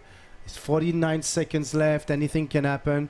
Alice managed to do some very good connected combos with the spins for the reverse and this double rollo. So yeah, I mean, like, it was pretty even in terms of level. It's just who got the best wave selection, I would say. And then of course Bianca is using her priority right now. Cut back on the whitewash, getting ready to connect and see if she's going to be able to connect. But I was very smart from Bianca to use her priority and block Alice in the back. What? Another crazy roll from Francis Auto, who was in need of a 5.76 to get back to the second position. So nothing is done, guys. Wow. Yeah, Francis responded over there, you know, with a good roll, powerful maneuver. Let's check this out. Last wave for Bianca, not really fighting much on this one. She went for a cutback, recovered that line, and not really doing anything special in this wave. She already had that first position granted, but check this. Red jersey, she was looking for a 5.76, and she went for a very powerful roll on the outside section. Let's see how the judges will evaluate that, and she got a 5.1. Wow, almost very close, but didn't change. It's Bianca and Haruka advancing to round number 3, facing the seated athletes. So we're going to call a quick commercial break to come back with the next heat. Stay with us, guys.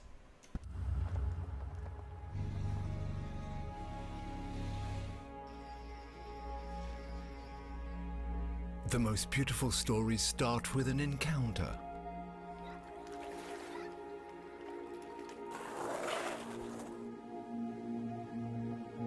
For discovering the exception,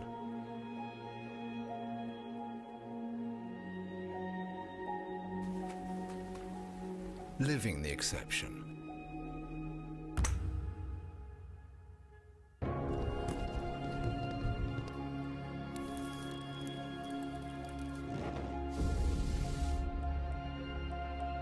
Fill up on sensations, emotions,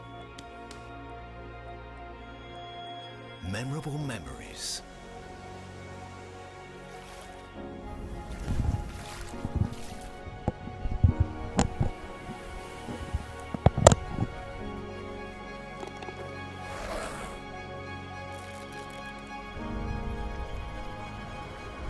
Taghazout Bay. Meet, leave, enjoy. Welcome back, ladies and gentlemen. This is the second day of competition here in the Prime Series event of the 2025 Taghazout Bay Morocco Pro. Welcome back, Bago.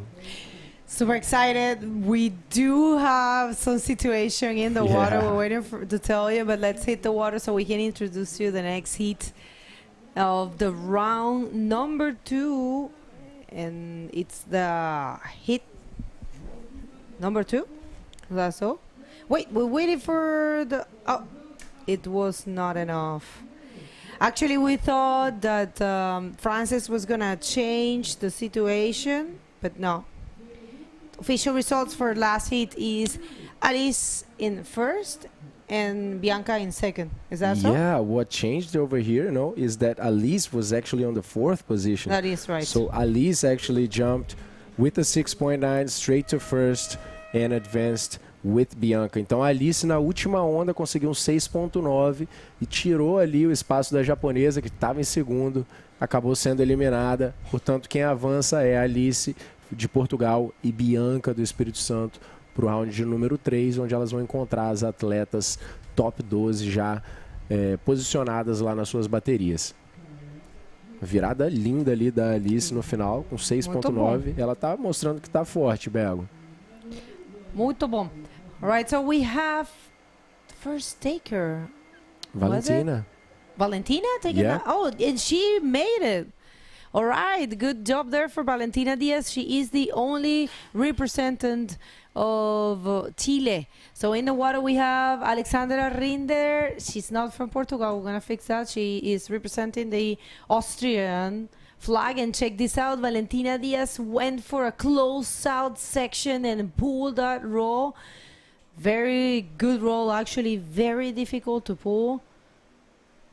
Very difficult, Bago. Under the leap over there, she didn't have too much speed to really go through it, but surprisingly, she held the board, and managed to complete this maneuver. So the first wave of the heat, the Chilean is jumping out in front. We have Alexandra Hinder as well with the red jersey, Lisa Labadie in yellow, Valentina is wearing blue, and the Japanese that advanced from the last round, Sara Abiko with the white jersey. Excellent performance there. We'll see. This is heat number 2 of round number 2 of the women division. And here she comes, 2 times world champion, Alexandra Rinder. Not really finding the left she wants. But I tell you what, she's going to stick to those lefts. I know her. She serves really good to right, but she, of course, if she has a chance, she will prefer to go left. So we'll see how that goes for her. So we're waiting for the score of the first wave of Valentina. Great way to open the heat. Valentina Diaz from Maitencillo. It's close to the capital city, close to Santiago. Maitencillo, very nice beach. Saludo grande a toda la gente sintonizando de Canarias para Alexandra y de Chile para Valentina. Tenemos Valentina Díaz, la única chilena este año en esta competencia. El año pasado creo que tuvimos más chicas, pero este año solo la Vale. Y el año pasado no estuvo Valentina, así que muy bueno que ella haya podido venir este año. Y Ale, que estaba cerquita de estar dentro de la top 16 este año, pero bueno, ya sabemos que la bandera de Ale no es portuguesa, ya lo avisamos. Brigada Kaká. Ella representa a Austria, pero es de Canarias. Vale, bueno, tiene ahí varias nacionalidades, también es alemana, pero representa a Austria. Very strong rider, super fuerte Alessandra, very strong rider from the Canary Islands. Actually, as Bego was saying, she actually was born in Austria, but currently living in Tenerife. A lady that is very used to heavy slabs, you know, and hitting big ramps, and I believe that's why she's sitting more to those lefts. You know, we see the lefts providing good ramps. They're closing quickly, but providing some really strong sections as well. Right, so we have the interview ready with Alice, who changed the whole game at the very last seconds, and Armen. So go ahead, Armen. Hey guys, I'm with the winner of the previous heat and the woman who changed the entire situation. So unexpected, Alice Teotonio, you won the previous heat. Let's tell us a little bit what happened. The waves were different from the first heat, so I was a little confused. I did 2 good waves, but I couldn't pass the heat with the 2 waves. And the countdown started, and I saw a left, and I think that wasn't so good, the left, but it was, and I did a good roll. You did a huge roll, actually, that helped you to be placed in the first position. Congratulations. And so 2 rounds so far, round number 1, round number 2. You're still very young, Alice. You're entering the women competition. What's your feeling right now? I'm really happy. I was confident, but I was realistic, and I didn't think I would pass dates in first, both of them. But I did it, and I'm really happy and really confident for the next round too. That's what we want to hear from you. Do you have any message that you would like to pass to the rest of the world, family, friends, sponsor, anything? I would like to thank my sponsors, Bodyboard Center, União de Freguesias Carcavelos e Parede, Câmara Municipal de Cascais, ao meu clube, à Aquacarca, à Boogie Chicks, à Teresa e à Cata, por virem cá comigo, à minha família e aos meus amigos, e a todos os que me apoiam. Thank you so much, Alice. We're looking forward to see you progressing throughout this competition. Thank you so much. Back to you guys. Oh, I love Alice. See how cute she is, and it's always so cheerful. And of course, who wouldn't be happy by changing the situation? Check this out. We had this wave for Alexandra Rinder, a quick start with a spin and combined with an explosive roll. Classic Alexandra combo, always explosive. Did you see her invert in the social media? Yeah, she's the invert queen. That was sick. She's always posting some strong, especially inverts. I really like how she throws them, how she pulls those inverts. And backflips. Yeah, and hopefully in this heat we might see some. You know, we might see an invert on that left. You know, she already started with a good combination with a spin and a roll.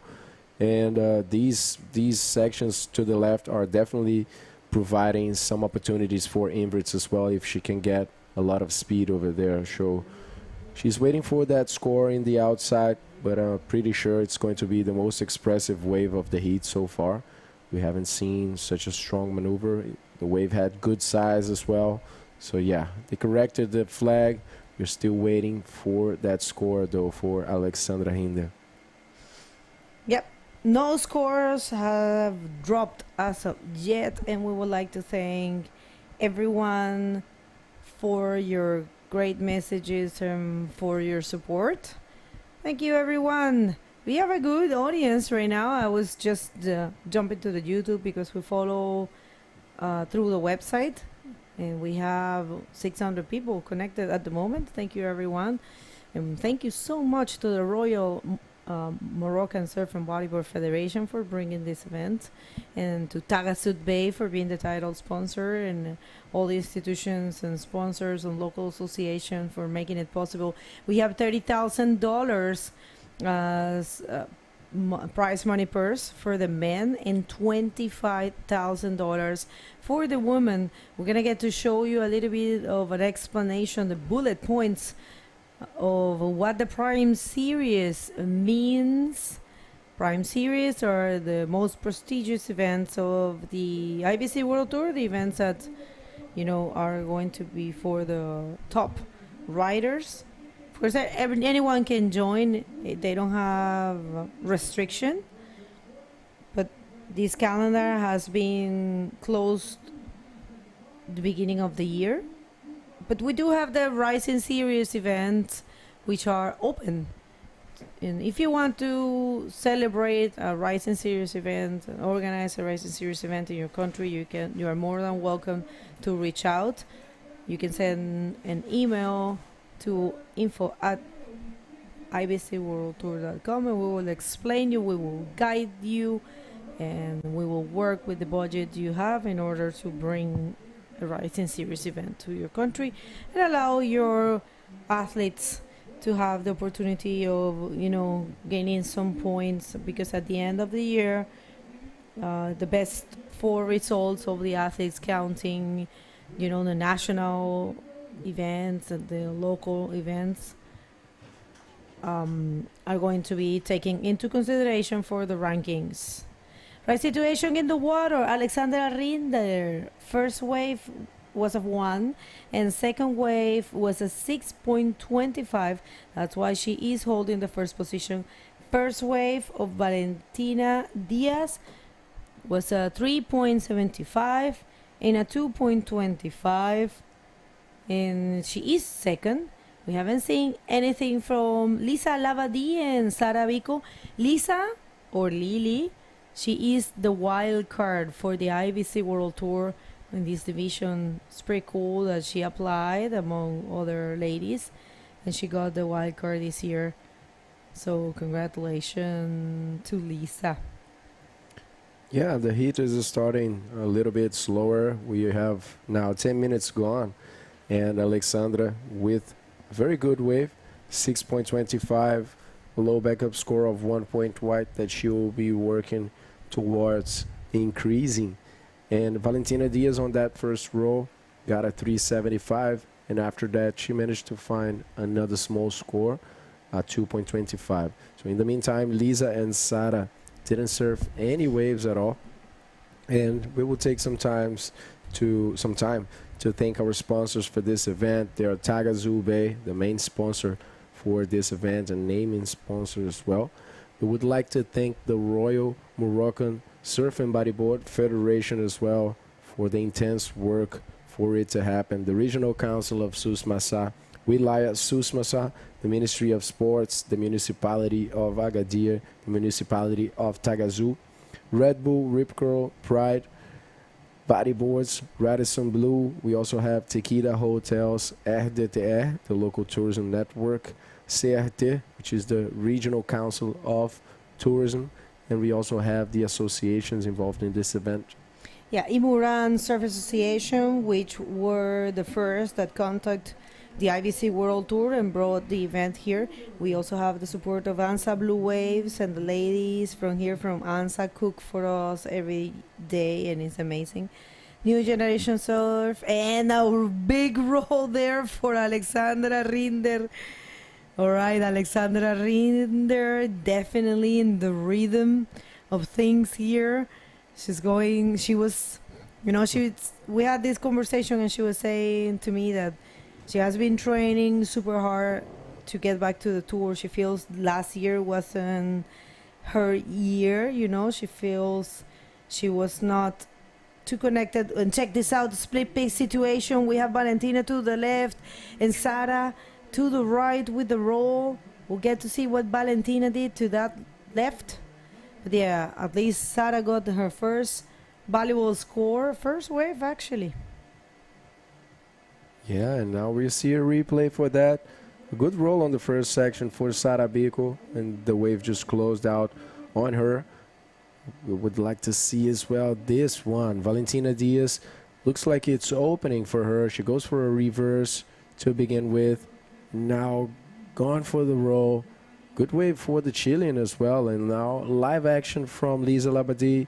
Her first wave after 13 minutes in this heat and not finding much. All right, so this wave here for Lisa or wildcard. Yeah, I didn't get to see it. It's getting there. Thank you so much. All right, so first wave of Lisa Labadie. It's a reverse, and unfortunately, she couldn't complete that one. So, right. It's important that the riders know that they have to paddle till the point where the priority is established. Some of them are staying a little bit further down towards the inside, and if you don't paddle, to the specific point where the judges advise the priority it's marked, you're not gonna get priority. So we have seen that in the previous hits. So check this out of Alexandra Rinden doing the Alexandra strategy, leaving everyone in combo. Well, Valentina is not in combo, but she needs a 10 to get the first position. So this is the 2 times world champion, the one that is holding the title of being the youngest ever world champion, Alexandra Rinder. Right there, showing the world she's back in a great fashion. First heat for her of the world tour, and what a way to start the tour, huh? Yeah, she's surfing alone, Bago. She's surfing by herself over there. I imagine, knowing Alexandra, I imagine she was looking at the conditions before, and she was thinking, I'm not taking those rides and combining 360s all the way. I'm just gonna go huge on the left, and that's exactly what she's doing. And you know what's coming up, right? She's gonna go for either a backflip or an invert. I would love to see the invert. We were talking about that. I think the next is probably an invert. Let's see. She's definitely gonna go big, that's for sure. And there's still 10 minutes, so yeah. She does that, she locked. She usually gets good combos, high scores, close to the excellent range. And then she stays, she sits there, she waits for good waves, and she goes for a big maneuver, a different maneuver for, what we're used to see in the women division. Although these days the women are improving a lot, and we're seeing more and more different maneuvers. It's been pretty cool to see that. We're seeing more ARSs, we're seeing off the lip reverses, attempts of aerials as well, like and some inverts as well we have seen. Inverts are the less common. It's more of ARSs, so it's pretty cool to think that the ladies are keeping that into consideration to try to bring more radicality. But of course, competition is a different thing. You have to secure the scores, so there's nothing wrong with going with the classic combos. Yeah, it's competition, right? Everyone who really stands out is gonna win. It's gonna go through the heats, and it's basically common ground right now. It's a common level that everyone does those 360s, those rolls, and it's fine, as you said, to start with that. But I see it's really nice that the ladies are starting to push, and practice and bring more the ARSs, the backflips, the inverts. When it just needs one athlete to really push the level, and then the others really have a reference. They have something to look for, and they know that they have to push themselves. because it's just one athlete pushing it, and as we say sometimes, you know, the judging criteria is adjusted to what the riders are doing, right? So if one rider really pushes the level, the other riders, to get the same score, they will have to do something similar. Right, so Lisa Labadie, IBC work hard, not able to. Oh, she did great here last year, I remember. Yeah. She was super connected with the spot. She was loving it.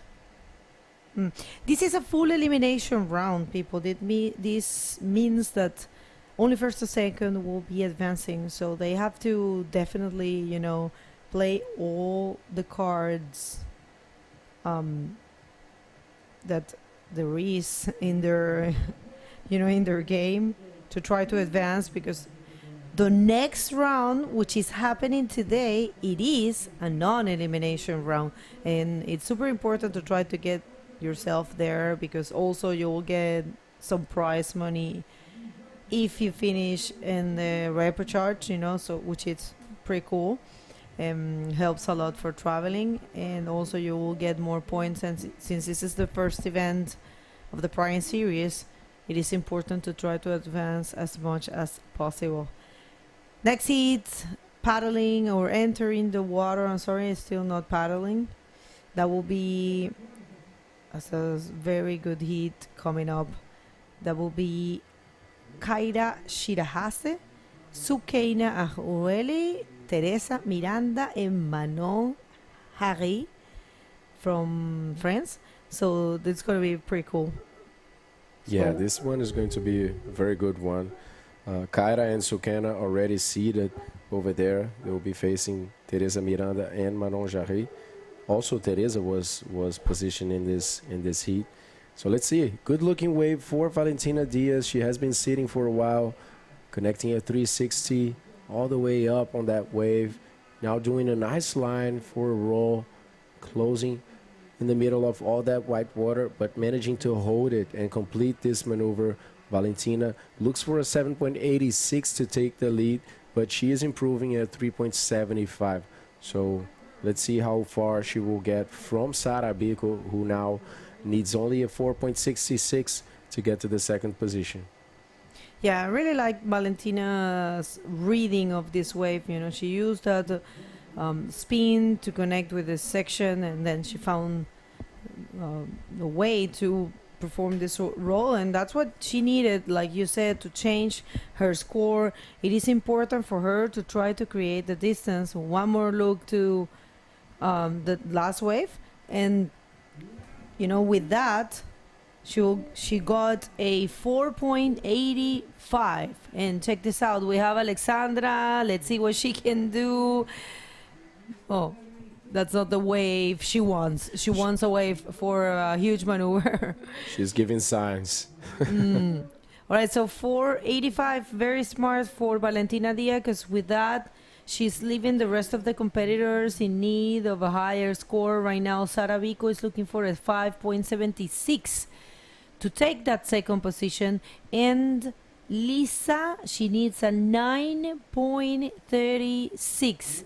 So situation is complicated for Lisa with 4 minutes in the clock. Check this out. That was Ale? Yeah, it looks like Bego. Another try. Yes, no land. And Sara right now, so far, she just served one wave. Only 5-point ride for her. You know, more than 20 minutes in this heat. Let's see, Alexandra Rinder going for another attempt. The left is closing pretty quickly, so there was not enough time for her to get to the lip in time, and she couldn't really go through it. So still the same thing. She did a very good job in the beginning, getting a 7.5 and a 6.25. So now just, you know, try to improve that situation, hold that priority, and make new attempts to the left by what it looks like. Bueno, se están sintonizando desde Chile, apoyando a a Valentina Díaz, y desde Canarias apoyando a Alexandra Rinder. La situación es que ambas están avanzando, haciendo un buen trabajo ambas, y está la japonesa Sara Biko necesitando un 5.76 para tomar la segunda posición, y el wildcard de la IBC World Tour para esta categoría, Lisa Labadie, la francesa, que no ha tenido mucha suerte, la verdad, en este hit.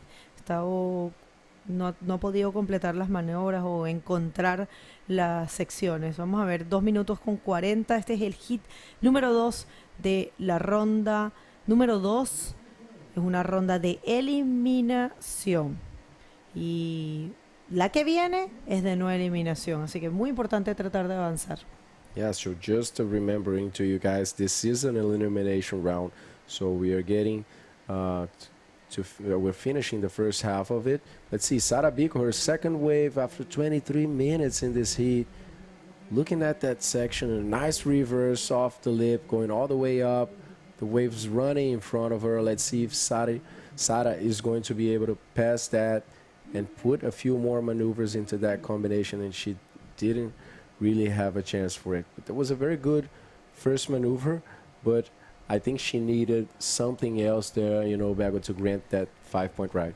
Check this out. I was thinking when I was watching the live wave right there, she should have gone for a projected roll. Because even though, like you said, the reverse was super stylish and powerful, that's not going to get her the 5.76. And she rolled all the way to the inside.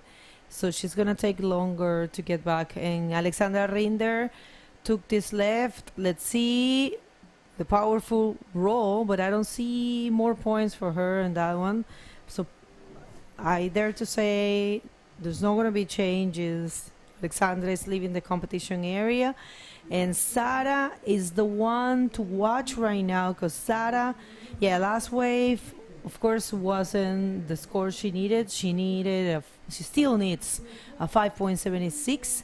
And that was a 3.25, which actually is a good score for a reverse spin, because it was radical, well executed and all that.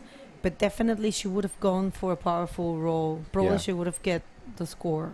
Yeah, sure, Bego. I think it's a very good point. The strongest maneuvers, the most valuable maneuvers are the aerial ones, right? The projective maneuvers, the rolls, backflips, ARSs. And the spins should really be used as a connection between them, to try to fill the gaps on that wave. But that section could have been better used by Sara for her to maybe get the 7.76. That's right. All right, so 10 seconds to go, and it all looks like Alexandra Rinder and Valentina Diaz will be advancing to the non-elimination round, and it is a sealed deal for them. No other waves were taken, and those are the official results. Alexandra in first and Valentina in second. Congratulations to Sara and Lisa. Don't go anywhere. We're going to continue with the women division right after this commercial break.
Welcome everyone. This is the second day of competition of the 2025 Taghazout Bay Morocco Pro, and we are more than happy to be bringing you the Prime Series event for the women and the men division in the second day. How are you, Armin? Super good, very good show in the water right now. The women are charging.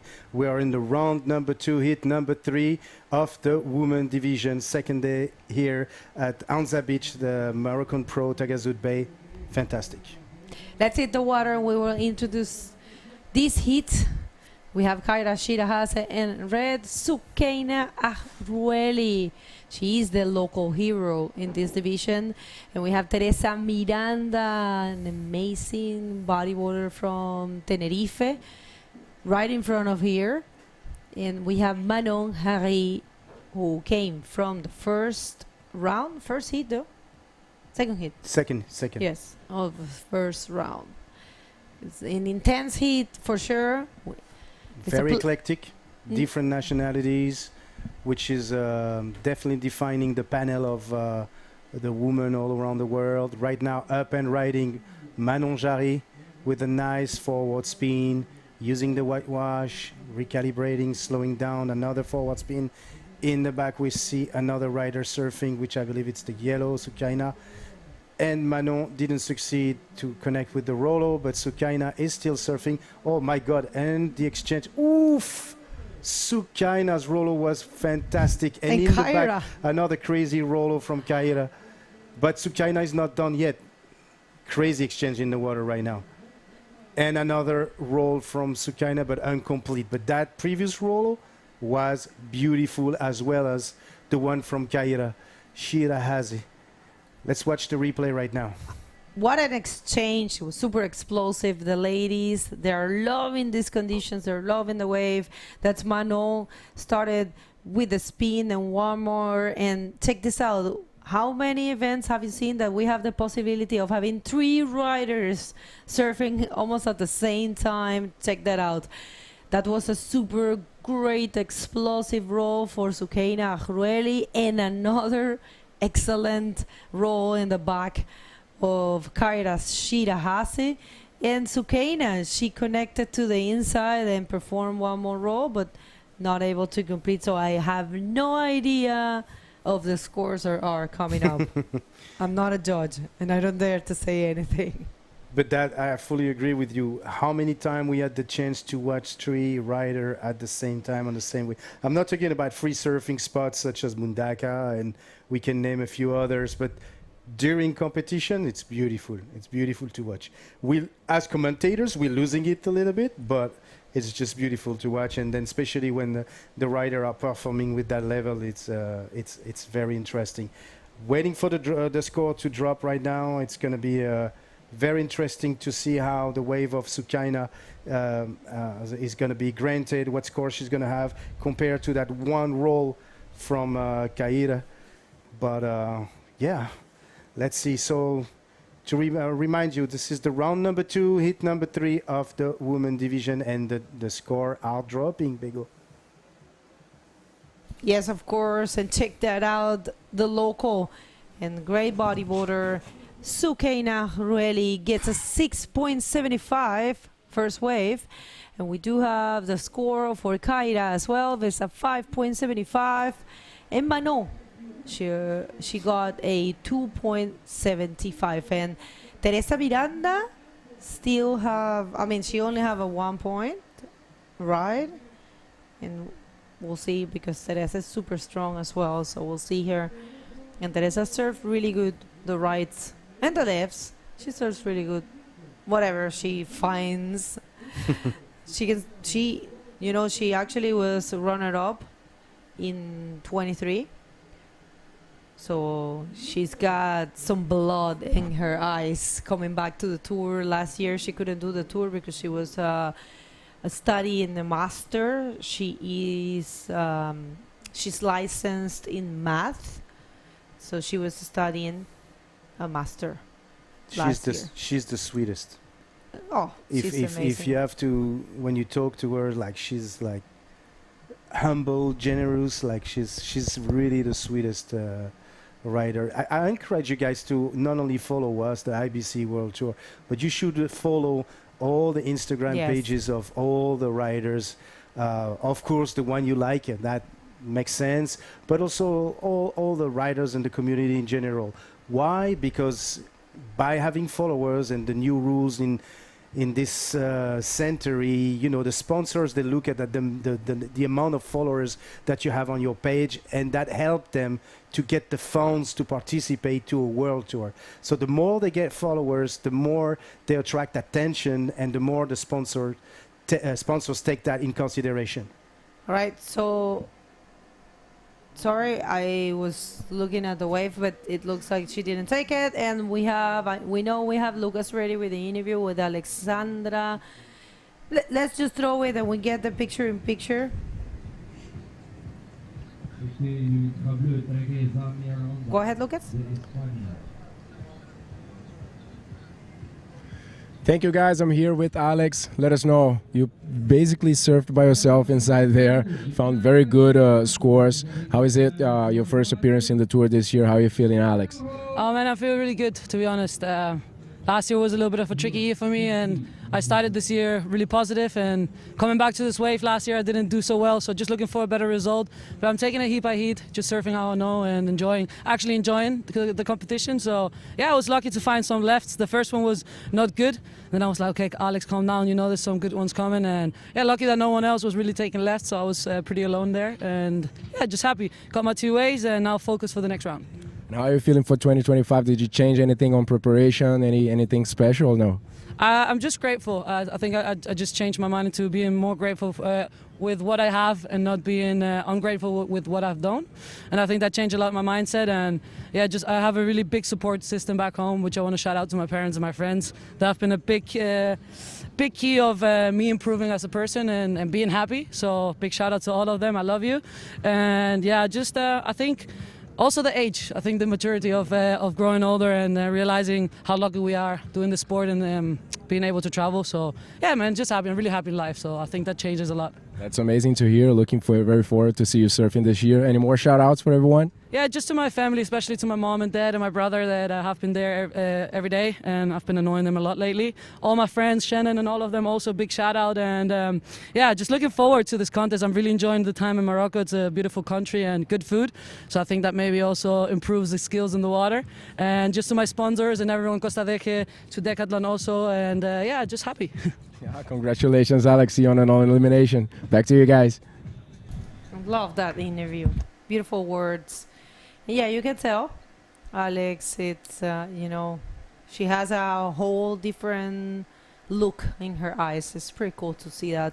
All right, so while we were in the interview, Kaira took a wave of a 4.25, and that placed her in the first position with a total of 10. Check this out. Thank you.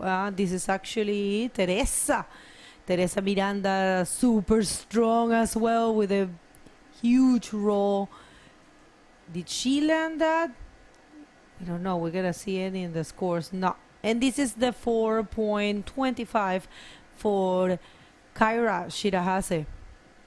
Yeah, Teresa didn't land that maneuver because it's showing in the scores. Unfortunately, it was really good. The speed. She was going Mach 10 on that wave. Was very impressive. And now up and riding yellow Sukaina Arguelli. I remember because she taught me. All right. Roll complete.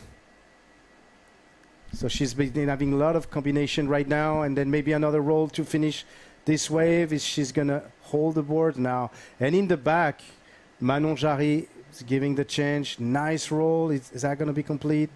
There's a little bit of projection in front of the wave. Nice for Manon, who's going to get a backup score right now. So for both surfer, actually. So, yeah. The Japanese, Kaira Shirahase, is in first position. Let's watch the replay right now. Yeah, that was a very complete wave for Sukaina, and I'm telling you, she has been working a lot to her rights. I think she favors the lefts, and it's good to see her super active and combining maneuvers, you know, couple spins. and 2 rows. You know, well, the last one wasn't complete. And at the back was Manon, also, you know, completing that row. Not the biggest wave, not the most, the smoothest landing, but still it is a complete maneuver, and she's only holding a 2.75, so she's gonna help her campaign. So we're waiting for the scores of the last of Sukeina, thinking that Sukeina also, she needs a backup score. She's only holding a 6.75, and I tell you what, she's only looking for a 3.26, and that might be there in the last wave. I dare to say it is. Yes, let's see. Teresa Miranda is now in the 4th position. But yeah, look, Sukeina taking the lead right now with a 4.65, sorry. For Sukeina, very good execution, taking the lead with a 11.4, 12 minutes 40 seconds in this 3rd heat of the round 2. She's followed by Kaira Shirahazi with the 10 points, and Manon Jarry, who got 2.75. Kaira. No, 4.15 for Manon.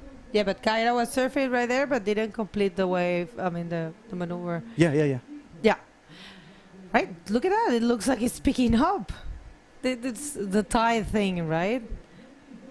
We're an hour away from the full low tide, so I think we can call it like a low tide right now, and that's the reason why the waves are shaping a little bit better and offering like better options to those women in the water right now, which is actually very good. You're completely right. We're about to hit the lowest tide. Yeah, it's actually looking very well. I wouldn't mind be surfing myself right now, but I'm loving what I'm doing, so I'm very grateful to be here. And I'm very grateful to everyone that had made this event possible. Don't forget, this event is brought to you by Taghazout Bay and the efforts of the Royal Moroccan Surf and Bodyboard Federation, doing a great job. And I have no words to describe how grateful we are for being back here and starting the tour in Taghazout Bay for the 2nd year in a row. We're starting the tour here, so it's a big thing. What else do we have? Who else do we have? We have the institutions following as well, helping all those federations in Taghazout Bay. The Regional Council of Souss-Massa, Wilaya Souss-Massa, the Ministry of Sport, the Municipality of Agadir, the Municipality of Taghazout, and of course other sponsors such as Red Bull, Rip Curl, Pride Bodyboard, Radisson Blue, Tikida Hotels Inn, RDTR or RDTR, which is the local tourism here. The network is visit Morocco.com, CRT, Regional Council of Tourism, visit the website as well, which is visit Agadir.com. And last but not least, the local associations here, Imuran Surf Association, Anza Blue Waves, New Generation Surf, Taghazout Board Riders, and the media partner, Aradia TV, the Moroccan Sportive TV. Thank you guys. Thank you for making this event happen, and for bringing also surfers and riders from all over the world. We saw yesterday the Cape Verdean being invited by the Royal Moroccan Federation Surf and Bodyboarding, and it's just an amazing gesture, and to be able to have like a real world tour. No, I mean that was so. I was so impressed by having 3 Cape Verdeans in this event and 1 Ivorian.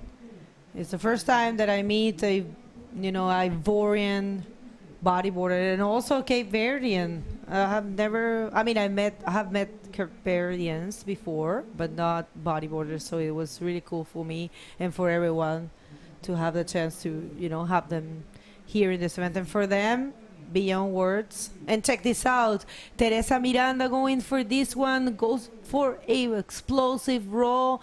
We're waiting to see this from her, and of course fully landed. She is looking for an 8.26 to get the second spot. What do you think? I love it. What I think, I love it. Teresa is known for being a charger on the left of the left-handers. Like she hit it the leap in the perfect way with a nice speed, good projection. It's definitely going to be rewarded. And she opening her campaign at 8 minutes and 30 seconds. So she's definitely going to change that 1.1 and get confidence and get back into rhythm to give us the show we're expecting from Teresa Miranda, which has a 5.85 for that roll. Yeah, puts her on the third position and way closer to get the second position and the possibility of keep advancing, because you know Teresa is super dangerous. You will never ever rule her out. She's now looking for 4.16, which is an easy task for her. And check this out, Manon looking for a 5.86 to try to get herself a second position and the possibility of advancing to the non-elimination round. We'll see, we'll see. And yes, that was actually pretty cool. I mean, a spin and a roll. With a nice style as well. I think the judges also take into consideration the execution of the maneuver. We'll see. That's Sukaina choosing this left. She loved the left. She's going to go for something big. Of course she is. Oh, unfortunate. She was Unfortunate, really close. but I was very explosive roll as well. And here, up and riding Kaira Shiharahazi with a nice reverse into a rollo. Great combination as well. Great execution from Kaira. Kaira. I have a problem with this. It's okay. Because it means thugs in French. What? Yeah, Kaira means thugs in French. That means what? Thugs, like hood guy. Oh, really? Yeah. Never heard that. So I keep on pronouncing it like the French way. All right, so replay for Kaira Shiharahazi. Nice combo, you know. 5.66 is what she needs. Ooh, there might be something going on here. I think Manon, she's gonna get a higher score than the 2.76. I mean 75, but I don't see the 586 there. But Kaira, I don't know. It's a 5.5. It's not enough. But was close. She still remains in the second position. We're watching the replay here of Sukaina with that explosive roll that unfortunately she was unable to complete, but that was very nice. Very nice. Would have loved to see that roll being pulled. And then also the last wave of Manon Jarry with this forward spin. Was a nice and decent size wave. Cleaning, getting speed, and doing this roll. Completed it. So that roll was at 3.9. So she's taking the third position right now, and she's still in need of a 7.11. On the other way, sorry, on the other time, Teresa Miranda is only in need of a 5.41. So she can definitely get the second position. And Kaira, how you say it again? Sorry. Kaira is in need of a 5.66. See, you have the Ambre situation, and I have the Kaira situation. That's right. Well, I mean, that's completely normal. It's not our languages, you know. True. We do the best we can with a lot of respect, people. So excuse us if we pronounce something wrong, or, you know, we say something not in the perfect grammar. We study all the times. My native language is Spanish. His native language is French. And Lucas is Portuguese. Right, so here, Teresa Miranda looking for a 5.41 to get the second position. It's, I don't know. We'll see.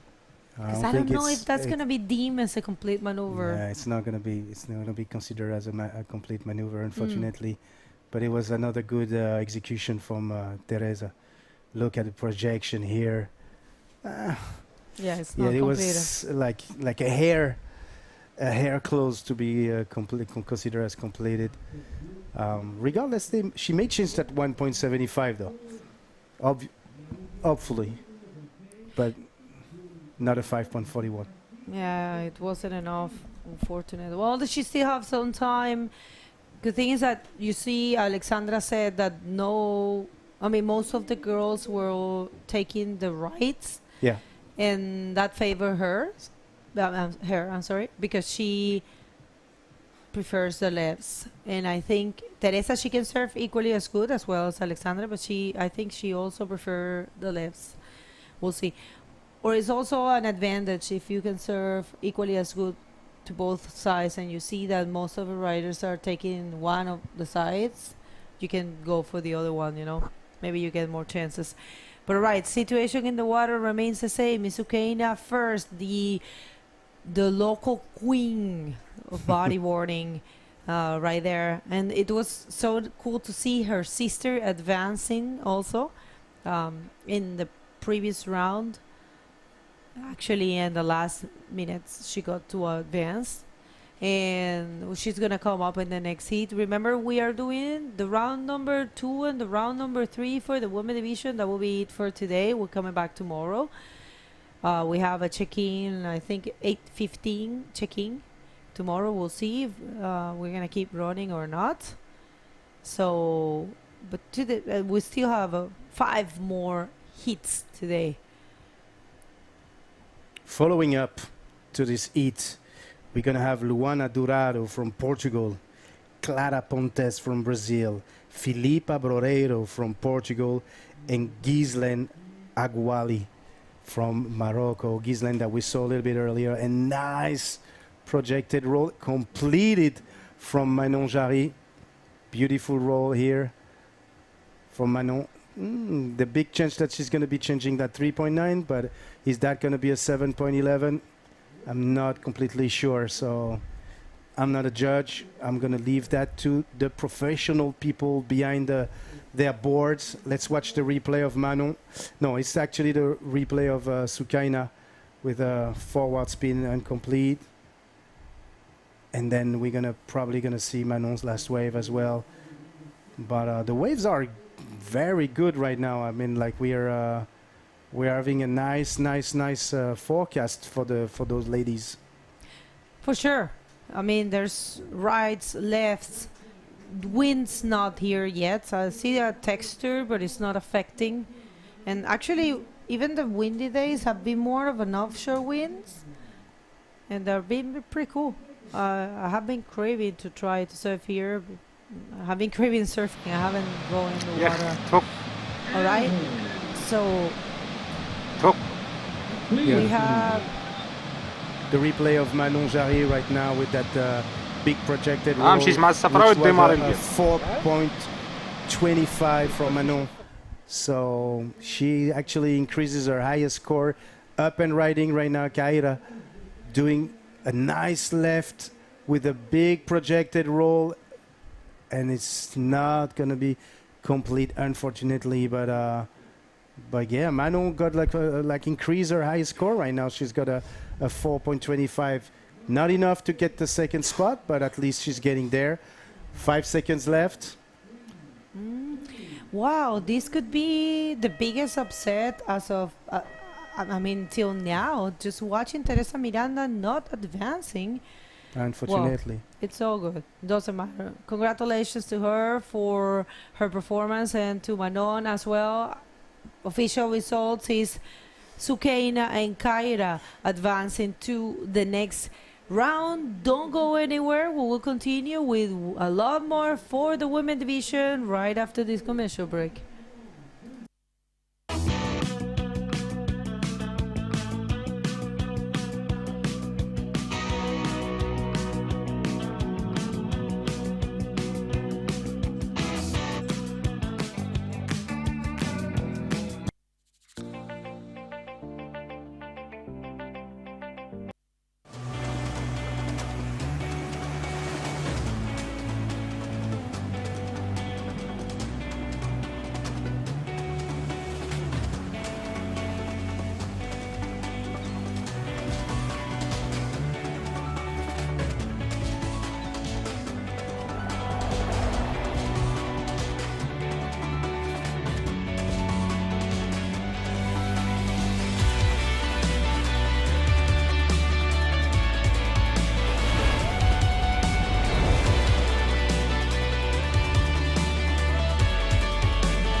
Welcome back, everyone. This is the 2025 Taghazout Bay Morocco Pro. I'm next to Luca Rocha. Luca, second day of competition. Amazing so far. Great condition in the water. Yeah, now the ladies are reaping out there, so we're just about to close the round number 2 and start the non-elimination round. So let's go to the water right now so we can see Luana Dourado from Portugal, Filipa Broeiro from Portugal as well, facing Clara Pontes and Gislan Aguali. So Luana will be wearing the red jersey, Clara in yellow, Filipa in blue, and Gislan representing Morocco with a white jersey.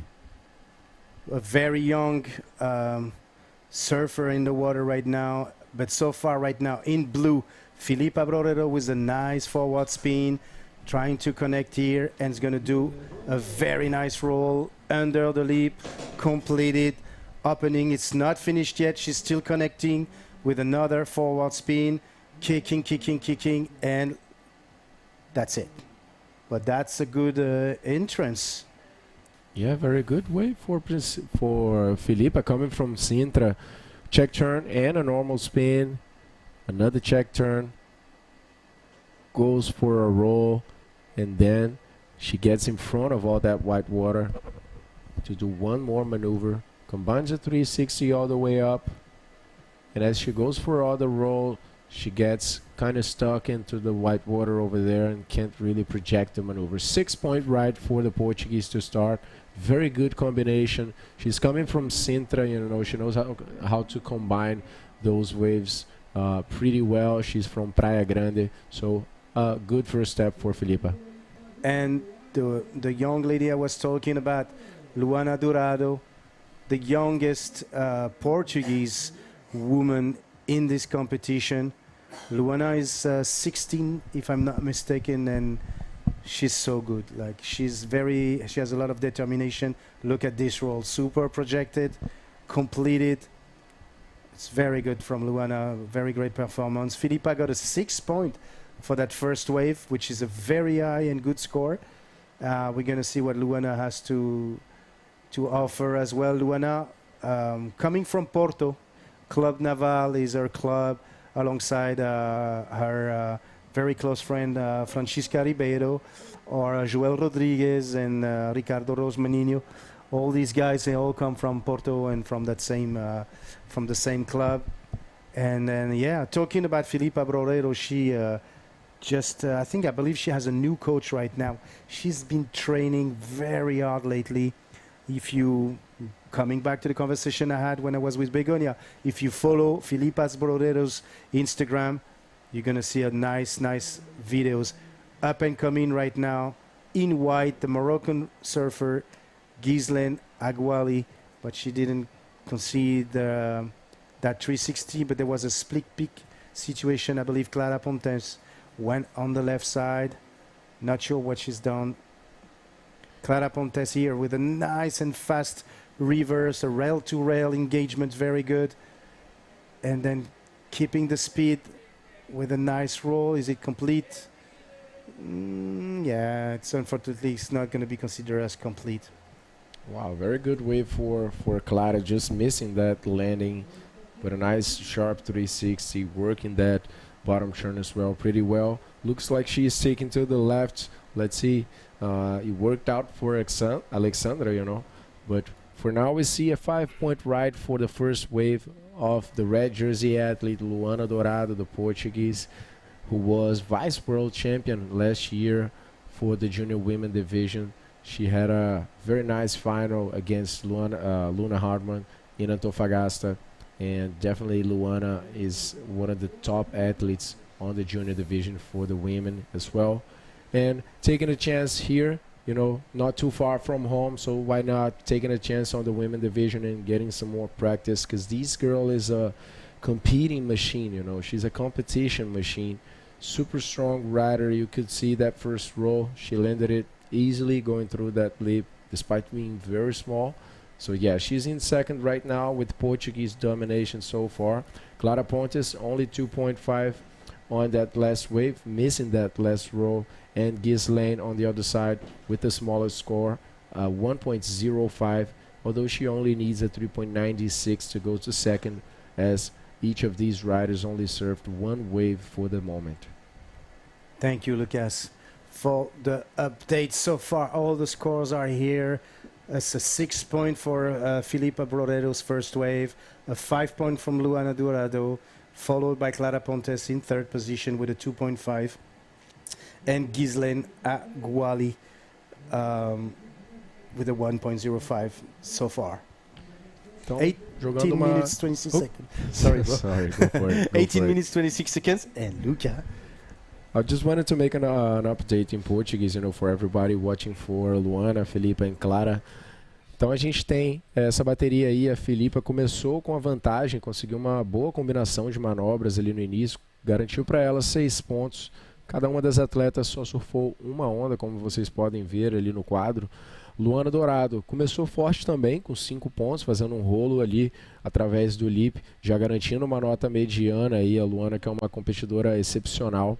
E na terceira posição a gente tem a Clara Pontes, atleta lá do norte do Brasil, representando o Ceará, Rapadura Storm no bodyboard feminino, representando aqui também no round número 2.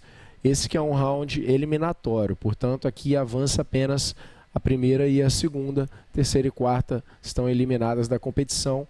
E quem passar adiante agora vai encontrar as mulheres que já estavam posicionadas lá no round número 3, as atletas top 8. Se vocês quiserem conferir essas baterias, basta entrar em ibcworldtour.com, clicar em Watch Live e aí logo abaixo do quadro de notas vocês clicam ali em Man ou Woman, nesse caso, e aí vai aparecer os rounds. Você clicando no round, você vai conseguir ver a progressão de todas as baterias em tempo real ali com as notas e todos os detalhes. Então, dá para assistir pelo YouTube, lá tem o chat também, que é uma vantagem legal, mas se vocês quiserem ver esses detalhes de nota, realmente eu recomendo vocês entrarem pelo próprio site da IBC. É claro que lá vocês também encontram rankings, posts bem legais sobre os eventos, sobre o circuito mundial, que tem várias mudanças nesse ano de 2025, né, com o Rising Series, o Prime Series.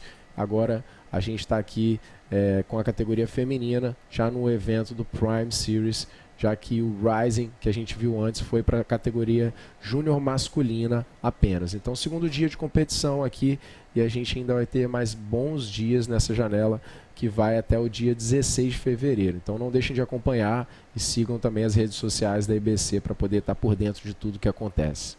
Just a quick recap, real quick, of everything that Luca was saying for the English speakers.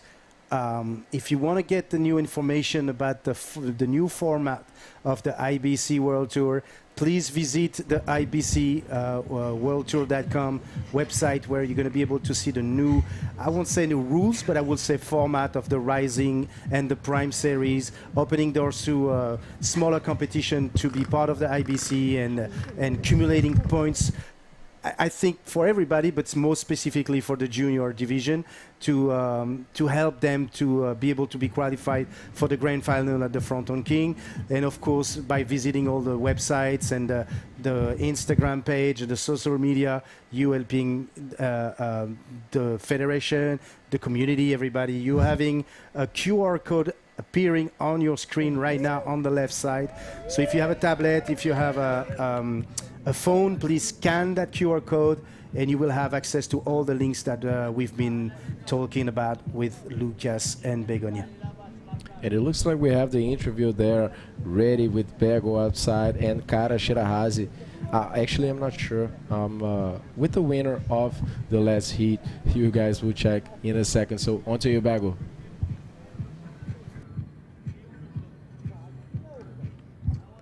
Thank you so much, guys. We're local queen, local hero, Sukeina Hueli. Thank you so much for bringing that show and showing the world female bodyboarders here in Morocco also ripped. So how that felt? Thank you, Bianca. Begonia. Alors, je suis très contente de présenter mon pays aux premières étapes du championnat du monde. Et vraiment, c'était un show dans l'eau. Les conditions, c'était magnifique. C'était vraiment top pour nous, les filles. Et je suis fière de pouvoir passer au prochain tour, Inch'Allah. Et voilà. Et je remercie beaucoup la Fédération royale marocaine de surf qui nous aide chaque fois et nous permettent de faire des compétitions comme ça. Ils nous ramènent des événements comme ça. Et je remercie aussi mes sponsors, Rip Curl, Vita Pure, Eco et Progym qui m'aident beaucoup pour pouvoir continuer mon parcours. Et je remercie aussi mon coach, Ali, et ma famille et mon club Fast. Alors voilà. Oh, tu as tout dit. I know, well, she's saying that for her, she's very proud of be representing her country in the first stage of the World Tour here in her country. And she, of course, is saying that if God wants, she will be advancing to the next rounds. And she was thanking everyone and the Royal Moroccan Surf and Bodyboard Federation for bringing these events here. And for her, as you were saying, the scene is a little small. It's basically only your sister and you. You have been trying to bring more ladies to compete. So I'm pretty sure you're very happy and honored to be advancing. You want to add something else? Quelque chose d'autre? La vérité, j'aimerais bien influencer les autres filles pour qu'ils puissent venir faire la compétition parce que vraiment c'est quelque chose qui donne un grand cœur pour nous et pour le drapeau marocain. Et j'espère que les filles marocaines, ils puissent s'entraîner et faire avec nous le tour l'année prochaine, Inch'Allah. Et merci. Well, she says she is all the time encouraging the local ladies to try to compete, and she really wants more ladies to represent the Moroccan flag in the World Tour. But yeah, she will continue doing that, and she's super honored to be in this stage of competition and thanking everyone. So, merci and félicitations and best of luck for the rest of the competition. Inshallah. Back to you guys. Inshallah, exactly. If God will, we will see Sukaina a little bit more in through this competition. She was stoked out there. I mean, so nice to see the ladies, you know, just surfing here as well in Morocco. And check this out. Luana Dourado going for her second wave. 3.75 is what she got for this roll. Well projected maneuver, not really much of a ramp in there, but Luana is always very consistent and managing to land in front of that white water. As a very good competitor, you know, she already found that backup score. So just getting in a better position and right now just looking for the priority and some improvement with those scores. Absolutely, Lucas. Yeah, we're looking for everyone to get a backup score right now. So far, it's been 2 wave ridden by Luana Dourado and 2 wave ridden by Ghislaine Aguali. But now, pen riding, we have in white. Actually, is that white? Oh, that's Filipa Borrero in blue with a nice 360 combined with a nice roll. So this was the backup score Filipa needed to eventually take the lead. She was in need of a 2.76, sorry. Yeah, but that's if that's the replay, she started very well and it was a very good maneuver, but she completed this one. Yeah, for sure. Safely granted. Good combination for Filipa Broero, you know, surely getting the lead after this one. Então, ótima onda, como vocês viram aí, da Filipa Broero. Tava precisando de 2.76 e com toda a certeza do mundo, ela vai conseguir nessa onda e vai avançar algumas posições aí. Porém, a Clara Pontes também pegou uma onda boa. A gente está esperando esse replay da Clara também. E aí a gente vai ter uma noção de como vai ficar a situação da bateria depois que entrar essa onda da Filipa e da Clara Pontes, talvez aí com as duas subindo algumas posições. já que o backup da Luana Dourado é bem baixo. Então, como vocês viram ali, entrou a onda da Clara Pontes, ela foi rapidamente para a primeira posição com esse 6.25, porém a Filipa logo depois retomou a liderança da bateria com uma outra nota 6. Então, Filipa com 2 ondas de 6 pontos, agora sim vai trabalhar para aumentar esse somatório, e já a Luana Dourado está precisando de 3.76 para voltar para a classificação e tomar a segunda posição da Clara. Yes, so the recap in English right now is that Filipa's last wave was a 6 point, so she now is taking the lead in front of Clara Pontes, who actually got the highest score of 6.25 on her last wave. So she's now in second position, and leaving Luana Dourado behind and Ghislaine as well. But Filipa Borreiro took the opportunity to add another 6 to her journey and is in lead with a 12 point. 8 minutes, 52 seconds left in this heat. What can we say really? Like, we're seeing different styles, we're seeing different surf, but very explosive rolls for each and every surfer in the water right now. Very good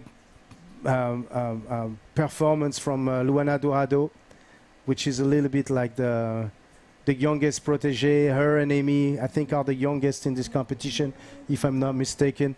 I think it's Amy Padua. That's what I just said. Her and Amy are the youngest prodigy in this competition, and unfortunately we saw Amy quitting, not succeeding yet, but she has a long future in front of her, so not really worried. Such as Luana, who we said many times last year, I heard it from you guys, there's a big chance she's going to become a women world champion anytime soon. She's actually the junior world champion, but she's entering the women division and showing what she can do. Yeah, Luana, very strong rider for sure. Let's see, there's a wave there. I think it's Filipa Borreiro actually going for another attempt. She has 2 6 points, and right out the back, Luana Dourado, aí vem a jovem Luana de Póvoa de Varzim, vai pro rolo, ela tá buscando uma nota 3.76, completa o rolo com sucesso, e vamos ver se ela consegue essa nota que ela precisa. Let's watch the replay from the last wave of Luana Dourado here, with a nice roll, very projected under the leap and complete. Would that be a 3.76? Would that be better than her actual 3.75? Let's wait a little bit to see the update of the score, but I think she's going to be somewhere around that for sure. It's not an easy wave to surf, what Luana just take, because the actual where she actually hit the rollo was not necessarily an easy connection under the leap there. She could have easily got caught in the whitewash, but she managed to complete it, which is telling how strong and good she is for a young age. So we'll see. She's still in the 3rd position right now, waiting for the score to drop. It's going to be there any minute now. And still in the lead so far, Filipa Borreiro. Yeah, e a Luana que está ali numa situação de empate praticamente com a Clara. Vamos ver outra onda da Filipa. Filipa está bem ativa nessa bateria, combinando o 360 muito bom ali, olhando para o futuro da onda, fazendo uma boa linha. Acabou terminando muito lá em cima, bate o pé para poder voltar, fecha com um bom rolo, consegue uma projeção, mas não completa essa última manobra. Então a Luana e a Clara estão com a mesma nota, 8,75, porém a Clara tem um 6,25. Meanwhile, we're watching the replay from Filipa with a night forward spin, connecting like a belly spin actually. Still connecting, still finding speed with another spin. This is where she lost a little bit of momentum because she slowed down and was unable to connect perfectly to get this roll completed. But so far, she's been pretty active, like you said, and I think she's keeping the lead of this heat. Então, como eu estava falando, né, a Luana estava numa situação de empate com o mesmo somatório de 8,75 em relação à Clara, porém a Clara estava na segunda posição porque ela tem uma nota mais alta, que é o critério de desempate nesse caso, ela tem um 6,25, enquanto a melhor onda da Luana é uns 5 pontos. Porém, ela conseguiu aumentar aquele 3.75 que ela tinha de segunda onda para um 4.15. Então, oficialmente agora, Luana Dourado conquista ali a segunda posição. A gente acaba de cruzar a barreira de 5 minutos agora. E, enquanto isso, a marroquina Ghislaine vem buscando uma nota 8.06 para poder ir para a segunda posição. A Ghislaine ainda não encontrou nenhuma onda praticamente, só 1.05 e um 2.15. A gente ainda tem um pouco menos de 5 minutos, porém a Clara está buscando uma onda bem menor. Para ir para a segunda posição, a Clara precisa de só 2.91. Então, a situação dela e da Luana ali está bem complicada. E aí vem a resposta da marroquina dando uma remada, mas acaba não indo. Yes, this is the last heat of the round number 2, guys. And we're going to jump after that to the round number 3, non-elimination round for the women division. It's going to be the last round here today. Wow, look at this beautiful roll executed perfectly by Luana Dourado. Very good, well projected. Look at this. So there we see Luana Dourado going for one more attempt, building that speed. Nice bottom turn as she cuts that lip on a roll through the lip and completing it easily. She's trying to improve a 4.15. So maybe right now Luana getting a bit further away from Clara. You know, since Clara was only needing a 2.96. Now Luana scored 5 points with this last wave, leaving Clara in need of a 5.11 to classify at this time. Now with a bit less time on the clock, only 3 minutes remaining. 3 minutes remaining is a very short time to reset yourself when you're in need of a big score like 11.36 for Ghislaine. 5.11 for Clara Pontes. We saw it coming before, so it could happen anytime now. It's a lot of time still for a surfer of that caliber, but Luana is doing the job so far right now with that 6.35. Very good, very close to Filipa Borreiro in terms of scoring as well, but she's still in need of a 5.66 if she wants to take the lead.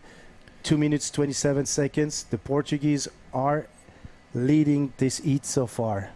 Então a gente pode ver a situação entre a Clara e a Luana ali acaba se resolvendo um pouco melhor agora, já que a Luana conseguiu pegar uma nota melhor, garantiu aquela segunda posição em cima da Clara e depois ela ainda conseguiu tirar esses 5 pontos agora na última onda de rolo e aí sim melhorou a situação, aumentou a distância entre ela e a brasileira, que agora fica precisando de 5.11, porém com menos de 2 minutos a situação vai ficando cada vez mais difícil, porém, como sempre a gente costuma dizer, né, a gente não pode duvidar de nenhum atleta, ainda tem 2 minutos, a Clara tem a prioridade de número 1, então ela está ali fora já esperando algum tempo e é uma atleta também que oferece um grande risco, com certeza, com grande potencial de encontrar esse 5.11 para ir para segundo, ou então uma nota um pouco maior de 5.76 já garantiria a liderança para Clara Pontes. Então vamos ver se nesses últimos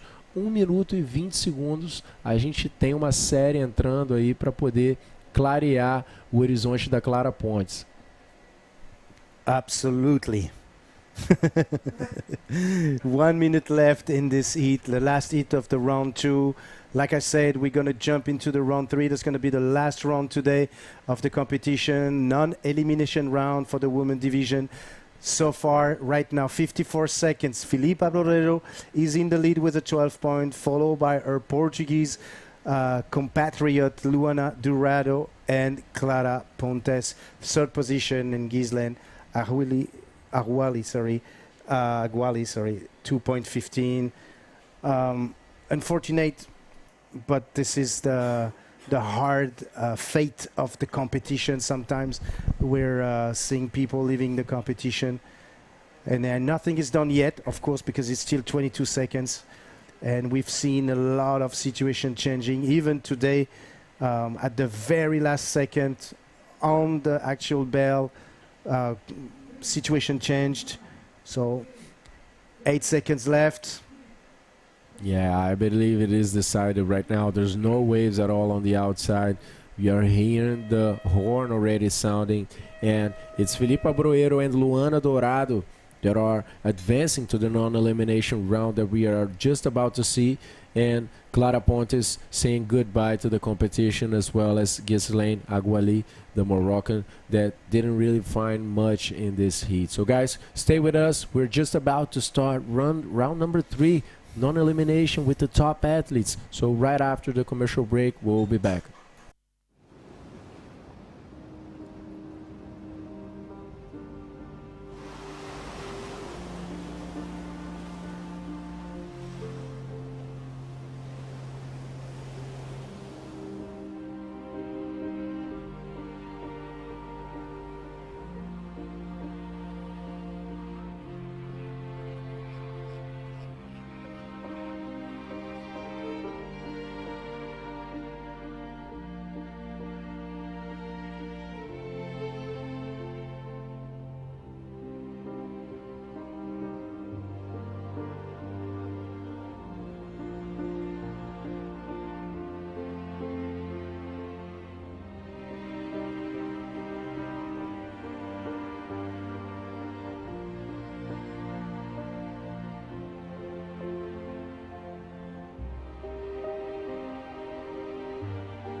Welcome back, everyone. We are presenting the second day of the Prime Series event here on the 2025 Taghazout Bay Morocco Pro. We just finished round number 2. What do we have next, Begoña Martinez? Hey, we are starting the round of 6. I mean, the non-elimination round, where we're going to see the seeded athletes, our top 8 for the women division here at the IBC World Tour. So the 2025 Taghazout Bay Morocco Pro is showing some beautiful waves and some beautiful moments, and let's hit the water. So we will introduce the first heat with the pros.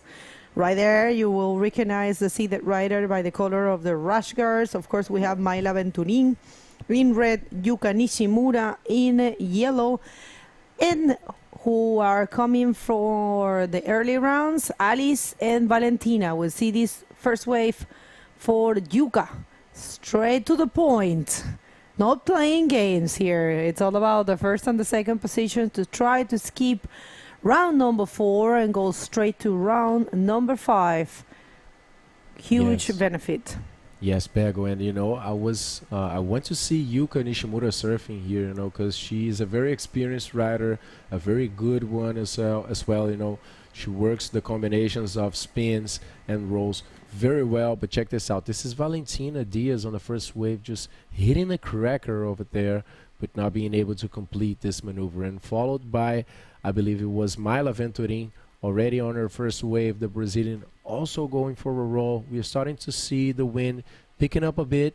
Mayla holding that wave and pulling out that maneuver, followed by Alice as well. So all of the ladies already getting those waves. Alice completing also a roll, and we are starting to see the scores come out.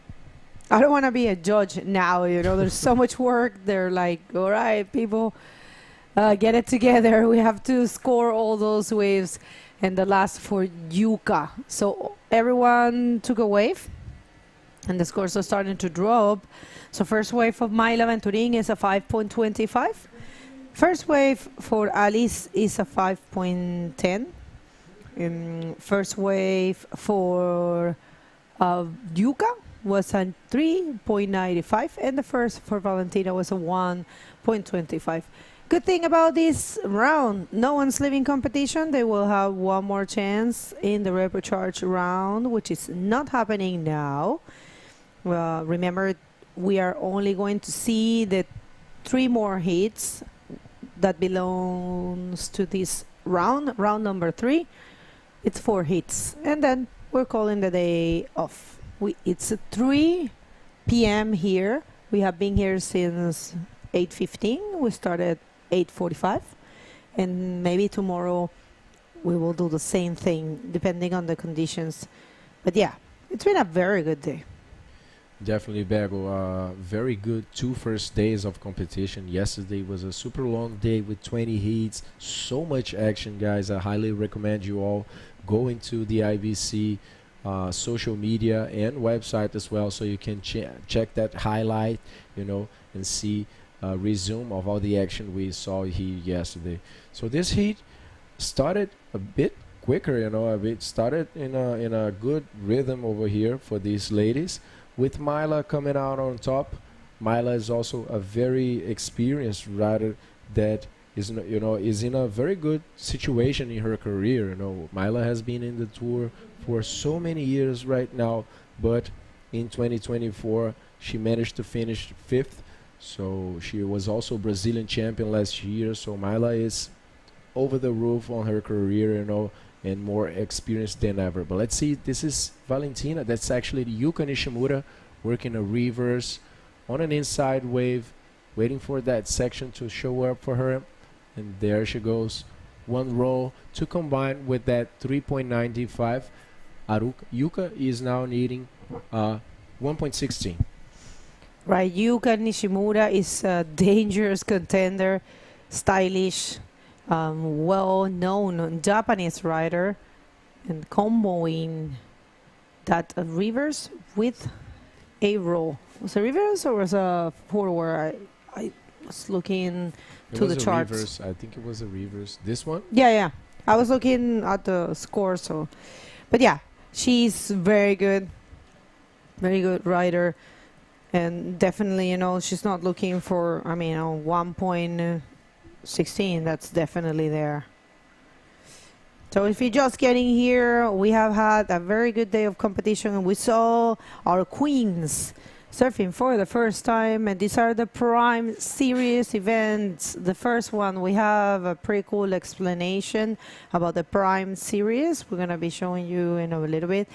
And yeah, Prime Series are the most prestigious events of the IBC World Tour. Those are the events, exactly. Iquique, which is to be confirmed, and Itacoachara and the rest. But just to go back to that, the Prime Series meets the greatest standards in the competition of sports. That means that we will have, you know, specialized staff, professional streaming, among other stuff, and of course, prize money, higher prize money. Desses Alice e Teotônio, aí vem a Alice fazendo um 360 invertido muito bom. Mais um, porém acaba entrando com a borda ali na água. Não completa essa manobra. A Alice que está vindo muito bem, porém acabou cometendo um erro ali curto e não teve muito futuro naquela onda. Right, so we have the interview ready, with Arman and the winner of the last heat, so you can take it away. Thank you, guys. I'm with the winner of the previous heat from Portugal, Filipa Broreiro. Filipa, we haven't seen you much on the World Tour, which is kind of something very exciting to see you and winning this heat for sure. Tell us a little bit about the condition in the water and how you control this entire heat. Yeah, the waves are pumping.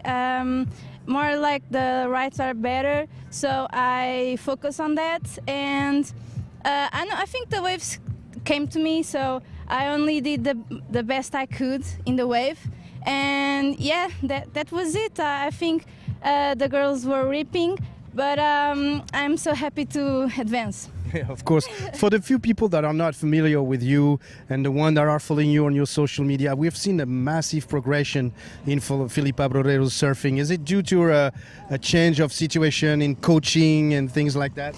Yeah, I've been, it's not changing, but I have 2 more coaches with me and 1 in Morocco with me. So the training have been more intense, more like every day, and in the gym as well, mentally as well. So yeah, I see a lot of progression.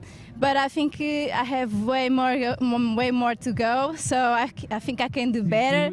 And yeah, I'm here to grow, yeah, and just to show everyone that I can do better. And yeah, that's it. Do you have any message that you would like to send to family, friends in Sintra, in Portugal in general? Sim, quero dar beijinho a toda a gente que está a ver e que esteja a apoiar as portuguesas e os portugueses, o Joel.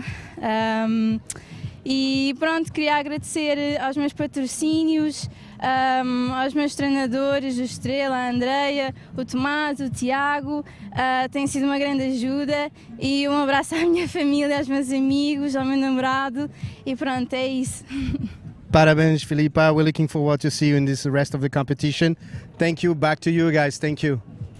Thank you, Armin. Congratulations to Filipa, completely dominating that heat. Started pretty strong and basically kept that first position throughout the whole heat, while the other girls were looking for a better score. And during the interview, we had Yuka Nishimura getting a 4.6 and getting that first position as well.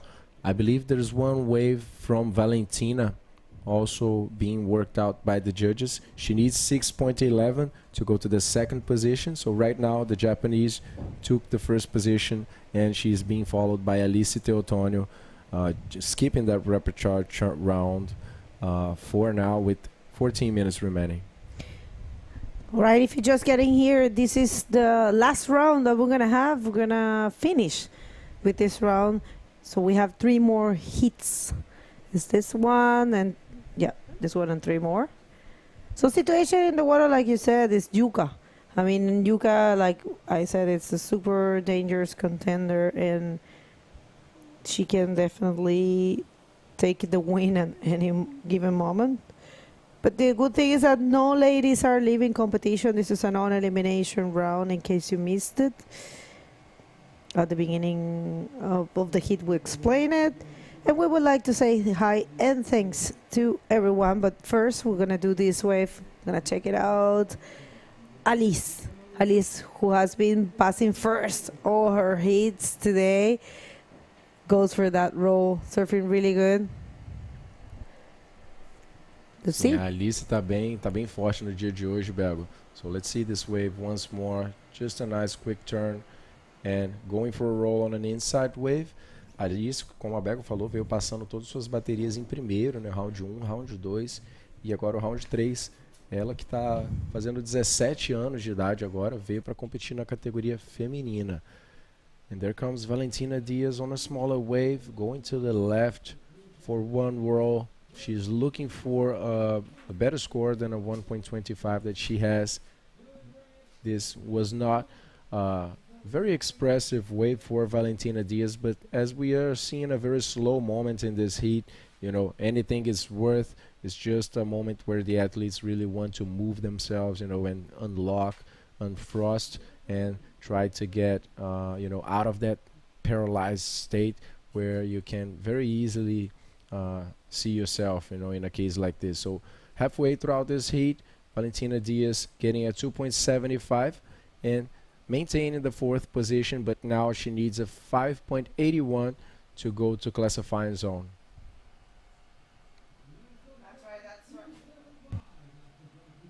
That's right. A great day for the women. And, you know, we're leaving the women division in a very good stage. We're going to be leaving them and the repertoire. Repertoire will be round number 4 for 2 heats. And then the round 5 and then quarterfinal. So we had a pretty good number of competitors in this event. And check this out. We have Valentina with the roll to the left. Let's see how much Valentina get for that one. She needs a 5.81 to take the second position, and the possibility of skipping a round. Remember, first and second will we get that benefit. They go straight to round number 5. That's it. And right now we are seeing the wind picking up from earlier today. We have also the bottom, the tide is just bottomed right now, dead low, as we usually say, at 3 p.m. So we are seeing a bit of a small wave, being more constant in there. Those big sets are not too frequent anymore. Valentina Diaz on her last wave getting a 2.9, a slightly bigger score than she already found, and just escalating a bit more into the heat, getting the third position from Myla Venturin. Myla only has 5.25, so one wave surfed so far by the Brazilian with 15 minutes into this heat. So she only needs a 3.31. Myla is a very experienced rider. She's out there holding the priority, so pretty sure she's going to be starting to respond pretty quickly. And on the other side, Alice Teotonio took the first position with a 4.15 that she scored on the last wave, and surprisingly doing very well here against the women, the most experienced riders competing for the women division. Let's see right now, white jersey, it's Valentina Diaz, this time going to the right, one spin, waiting for another section, goes for a roll, completes this maneuver. Now I believe she can increase finally that 2.75 a bit more and try to get second. All right, we'll see how, but she is getting closer. She has been building her momentum, and check this out, fastest spin there, which is very good. The judges love to see that intention, that will, and combined with the roll. So Valentina Diaz looking to get a 5.66 to be second and skip the round. And regardless of what happens, she or whoever finishes third or fourth are not leaving competition. They're going to go to the repecharge round, which is not happening today. This is the last we're going to be seeing. Então, atualizando também em português, a Alice Teotonio foi para a primeira posição, conseguiu um 4.15 ali e tomou a liderança da japonesa. Myla Venturin, por outro lado, continua na quarta posição, foi lentamente ali perdendo algumas posições, enquanto as outras atletas foram encontrando melhores ondas. Porém, a Myla está esperando lá fora, ela acabou perdendo aquela prioridade que ela tinha, que foi uma desvantagem muito grande. Agora sim, eu estou vendo aqui na tela, vocês conseguem ver também. Ela tem apenas uma onda de 5.25, estava lá fora com a prioridade, porém acabou entregando ali, remou em alguma onda e não foi. E agora a situação fica um pouco mais perigosa para o lado da Myla, que de qualquer maneira não vai ser eliminada, já que esse round número 3 é um round não eliminatório, onde os atletas apenas têm o benefício, quem termina na primeira e na segunda posição, de avançar e não ir para a repescagem, não ir para o round 4, então pulando e indo direto para o round 5. Então caso a Myla termine ali nessa posição, a gente vai ver ela no próximo dia de competição, que não vai ser hoje. Hoje a gente encerra com o round 3. E aí vem Yuka Nishimura, Bego. Yuka Nishimura strong in this right.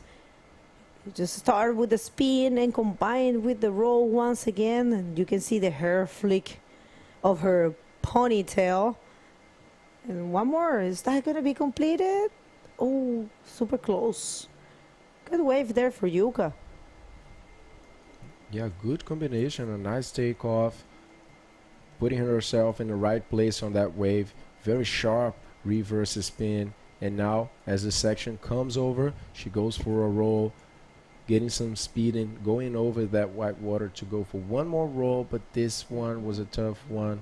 She actually tried to kick a bit and pedal to try to get in front of that white water, but didn't. So maybe improving that 3.95, I believe, combination of maneuvers, it's going to be a good score for Yuka, possibly her best score. And there it is, 6.25 Very good job by the Japanese there, recovering the lead on this heat, and right now slowly increasing those total scores with 10.85 on the leaderboard right now.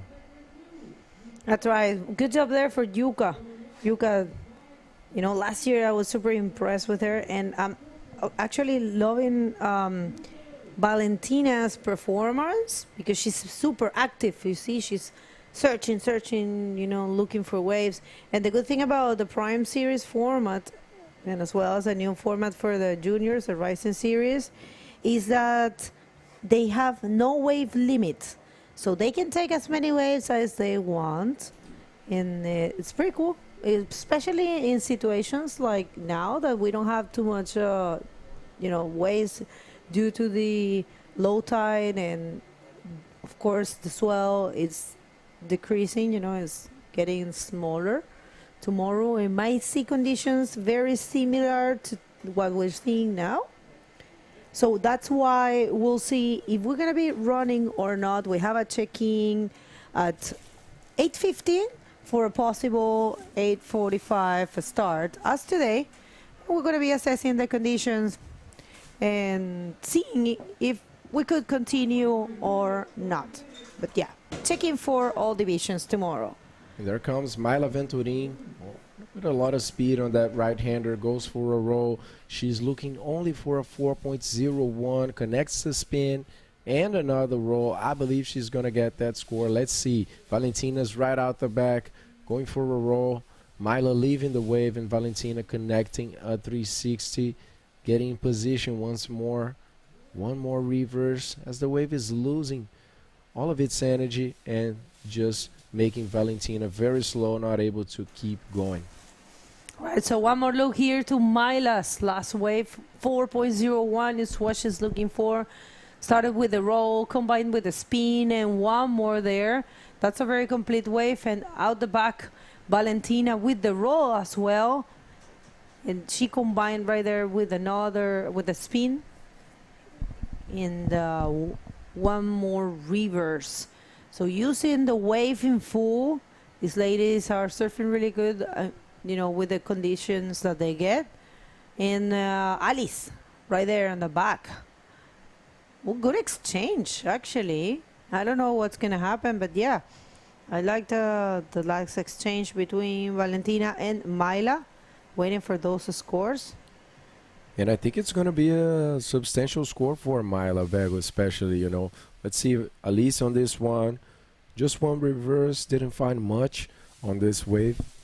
You know, Myla is right now needing a 4.01 to go to second and 5.61 to go to first. Let's see if Alice is finding anything. Not really, as we could see on the live action. But maybe this wave for Myla can take her all the way to the first place, you know, because it was a very good combination, 3 maneuvers. She waited for quite a while in there. That's actually her second wave on the heat with 22 minutes into this heat. You know, only 3 minutes left. So there she is, Myla Venturin, 5.85 on the last wave with 2 ones, 2 waves. She is on the first position right now. Very good job by the Brazilian. Here comes Juga. She wants her first position back. We'll see, but nothing more there for Juga. So yeah, last wave of Myla definitely put her on the first position. With waiting for last wave of Valentina. It's coming around the 4.5, I think. We'll see how much she gets, and it's a 4.75. It's not enough to put her on the second position. Now she's needing a 6.11. She was actually closer, but since Myla took that wave, the whole situation changed for all of the riders. So right now, it's Myla who, as you said, with 2 waves, put herself on the first position. But you know what, Myla, she has been competing for so long. She has so much experience. And, you know, I always say there's a point in an athlete career where you try to not only advance, but advance with excellency, advance with, you know, the precise waves that you need. And I think you even feel prouder of yourself if you advance with 2 waves. You feel like, all right, so I'm in control of my game. You know, I need only 2 scores. I took 2 waves and I got the scores. That's kind of like, you know, perfectionism. Yeah, I think so. Being assertive, right? Being assertive is what Mila is achieving in this heat. And especially taking into account that this is a non-elimination round, right? So if you put yourself with the right mindset, you put yourself in the right place, you can, you know, achieve surfing without pressure. And I think that's what Mila is feeling out there. You know, I have to say, being close to Mila, she's in a very good moment in her career. You know, she's very fit. She's in a very good mindset. You know, she's coming from amazing results, placing 5th in the World Tour last year after so many years in the World Tour, being national champion. So, yeah, I believe she was just sitting calmly there, you know, and waiting for that 5.85 that she was needing. And she did the job. So yeah, we have to recognize that the experience plays a very important role. And right now, only 10 seconds remaining, no waves on the outside, and the clock is ticking away, and we will see Mila Venturin as well as Yuka Nishimura skipping round number 4 for the women, the rapid charge, and going straight to round 6. And on the other side, Alice and Valentina Diaz will have another opportunity of staying in the competition. Stay with us, guys. Next heat, we'll be seeing the current world champion in the water. So right after the commercial break.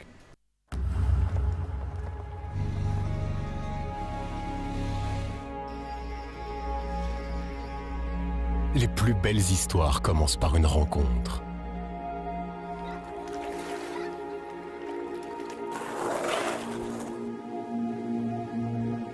Pour découvrir l'exception,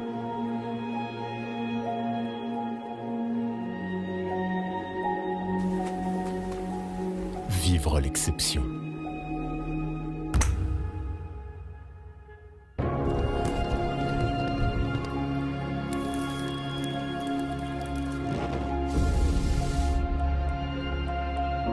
Faire le plein de sensations, d'émotions,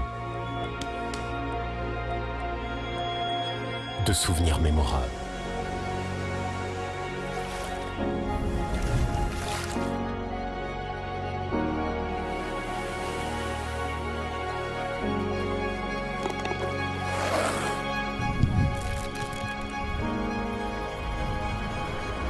Taghazout Bay, meet, leave, enjoy. The souvenir memorable, huh? This place is definitely leaving a memory in all of us. I'm loving those commercials. I don't know about you. Welcome to the second day of competition here at the 2025 Taghazout Bay Morocco Pro, and we are in the round of non-elimination for the women division. Round 3, heat number 2. That's right. Let's hit the water. We have big names coming up. Absolutely. I think we already have somebody riding, and nonetheless that the actual woman world champion from Brazil, Maíra Viana. That's right. Maíra Viana defending her title. Check that out. Fast start with a good reverse spin and a roll. She continued. It was a super complete wave. One more there. And I believe she did another roll right there. So 2 reverses, 2 rolls for Maíra Viana. You can see there's some waves still. It's pretty cool. So 2 Brazilians, a Portuguese and Alexandra representing Austria. We'll see how this one unfolds, but this is a very intense heat. Some very strong level in the water right now. I think Alexandra took a wave on the left side. Let's see what Alexandra did. Getting into the speed. The left is her. Oh, not conceding anything. Just an in and out. Yeah, that wouldn't be good, but it was definitely a closeout. I mean, if she could have handed the landing, She could have gone for a crazy roll, but it's okay. This is only starting 25-minute heats, non-elimination. No one's leaving competition, but the first and second will be jumping straight to round number 5. And the rest will go to the repechage, which is round number 4. And the thing with the repechage is that it will be a 4-woman heat as well as here, but you'll see big names there. So you don't want to fall in that. Check this out. Our defending world champion gets a 7.75 for her first wave. Very complete ride. It makes sense. We have 2 world champion and 1 European champion in the water right now. Uh-huh. Yeah. Lots of titles. A lot of titles. Yeah, and Bianca, she did great in her times as a junior. Very close also to get the title, but unfortunately, she didn't get it. But it's okay. She's surfing really good, been training a lot, been very prepared back in Neymar Carvalho's Institute, very close to Gorginho. If you're tuning in, everyone there, we see you in September for the ArcelorMittal Wahine Bodyboard Pro, which is the event, the only women event that we have this year, and it will be crowning the 3 champions that we have for this year: the Master Woman World Champion, the Woman World Champion, and the Junior Woman World Champion. Pretty cool. This year, Junior Woman only have 1 event, but if you want to organize a Rising Series event for any division, and even if you guys would like to organize a drop knee or a Masterman event, it's completely open. You guys can do so. Just reach out, ask for the rules, ask for the requirements. There's a lot of possibilities. It's really open to everyone in the... in every division. In every division, yeah. Rising Series, and in the case of Master Men and drop knee, wait a second, I'm gonna get back to that. We have Teresa Padrella, first wave of the Portuguese, first appearance in the World Tour, coming in strong, landing very well that roll, and the answer for Maíra Viana right on the back. She's coming for a roll as well, projects her board and lands it. Good exchange. We'll see who gets the best out of it. Was so good. That exchange was very good. 2 different style of rollo, but 2 very aggressive. I like aggressive rolls, especially the one from Maíra Viana was very nice to watch. So yeah, like Maíra's getting her backup score, but let's watch this replay from Teresa in yellow, and she completes the roll.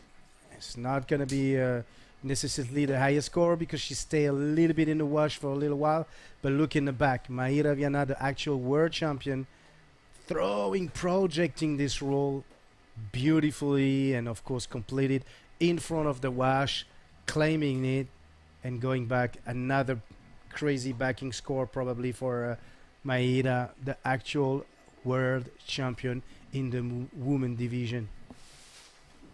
Such a beautiful event to watch. Her winning her world title was so amazing, because that's not so long ago. Nope, that was we're starting super early with this event. Last year we were here almost a month after, almost in March. So yeah, pretty cool to be starting the tour early. We're loving it. We're loving to be back to Morocco here in Anza. Very consistent wave. Very cool to come back here, to give all the riders the opportunity of surfing in this coast, to give the opportunity to all the Moroccan riders. I have been told that for some Moroccan riders it's difficult to travel because of the visa. For some countries it's hard to get a visa. That happens all over the world, depending on your nationality, politics, how are. But yeah, they have so many talents, guys like Badreddin, the juniors, I was so impressed, you know. Iziki, Youssef, so many names, you know, that so many great riders. We had 3 juniors making it to the final. You know, the podium was only Lucas Aninotto, the winner, and we have Abdel Karim also really good, and Sami Lavi, super impressive. So I mean, they were surfing super good, and of course, and we have the interview ready with the winner of the last heat. Thank you, director. I'm gonna throw it to Lucas. Take it away, Lucas.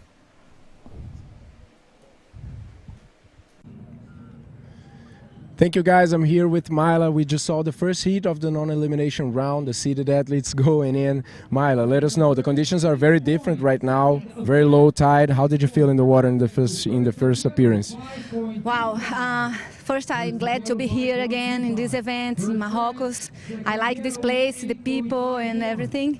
And this heat is really difficult because in the beginning I got one, a regular one, but in the middle of the heat, too much slow, the waves, you know, and takes so long to come. And in the end, I think like 15 minutes, 5 minutes to go. I catch a good one. So I was enough to pass another round. So I'm proud of me in this heat because I have to wait so long, you know, to thinking and wait. No, you have to wait. So it's a job that we have to do in our mind. Yeah, losing the priority, staying calm after that, pretty hard. But yeah, how are you feeling coming from a national championship in Brazil, you know, coming from a 5th place in the tour as well this last year? How is Myla Venturini feeling for 2025? Wow, I'm so happy for my 2024 was so nice for me, and the tour, the Brazilian, the World Tour.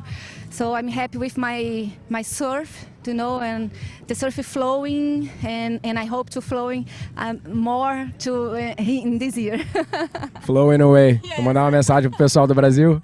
Ai, minha mãe deve estar vendo aí, meus familiares. Um super abraço para todo mundo, um beijo, a galera que torce por mim, meus fãs. E estou muito feliz de estar aqui representando vocês aqui no Brasil, aqui no Marrocos. E é isso, é a equipe do Brasil aqui, estão vários brasileiros, então vamos torcer. Muito feliz por estar aqui. E é isso. Beijo. Congratulations, Mala. See you on round number 5. Back to you guys. Thank you so much, Lucas. Full of joy. I love it.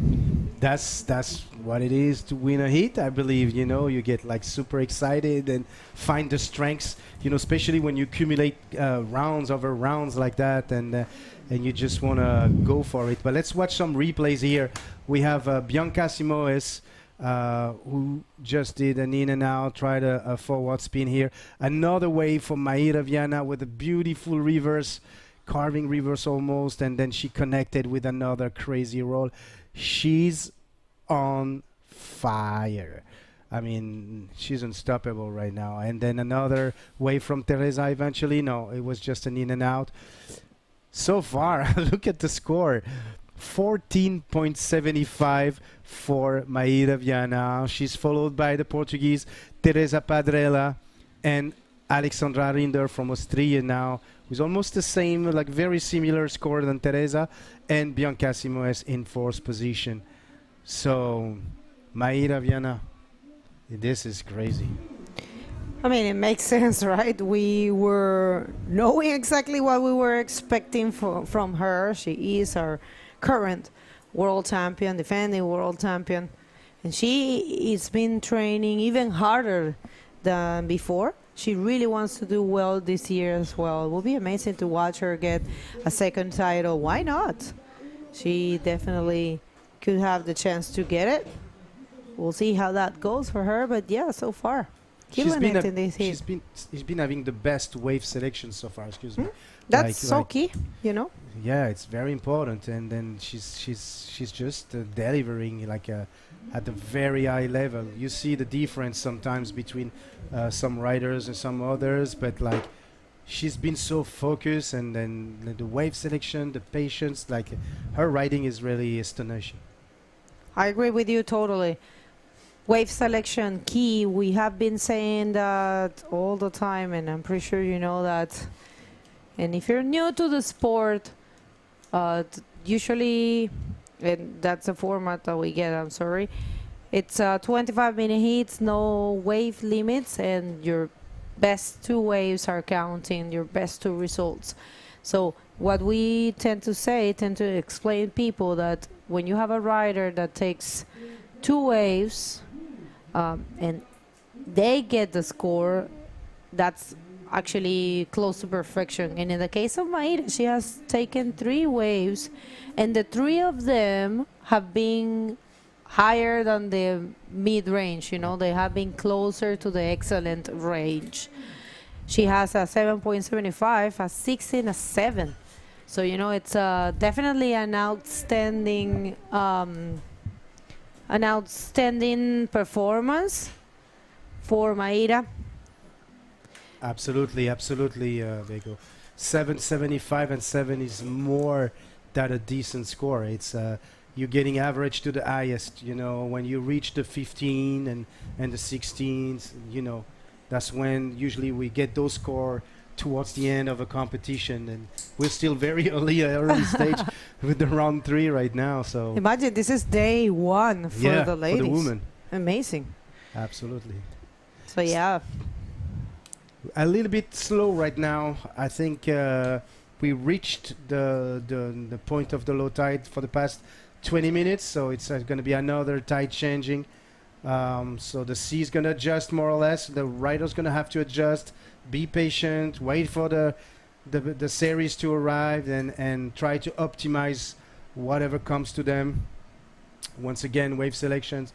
But so far right now, Teresa is in need of a 9.51 if she wants to take the lead.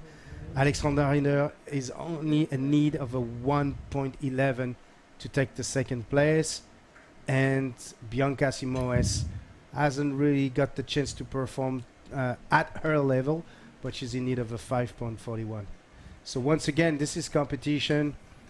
If you watch, if you follow those riders, you know what they're capable to do. If you watch their stories or their posts and their free surfing, I think any of these riders are pretty amazing in the water. It's just how you prepare, how you concentrate physically and mentally to do competition. I loved actually when you said, I think it was yesterday or this morning, you said you encourage everyone to follow the athletes. I try to do the same, like people. You love bodyboarding, it costs nothing, you know, nothing to follow the athletes, follow the events, follow the IBC World Tour, subscribe to this YouTube channel. But on the contrary, it gives a lot back to the sport. All right, so Teresa Padrella looking to change that 1.35, and I believe that's, of course, going to help her. It's not going to be a huge score, but here she comes. Hit leader, unstoppable. Just deciding not to do anything, huh? It's okay. She's done the part of her job so far. 3 waves, 3 high scores. Come on. Yeah. Let's watch this replay from Teresa, the new head leader of Boogie Chicks with Katarina, and with a nice forward spin for Teresa. And in the back, the answer from Mayra Viana, but didn't do much on this wave. But that's okay. At this point, that's okay. Yes, of course. I mean, check those scores.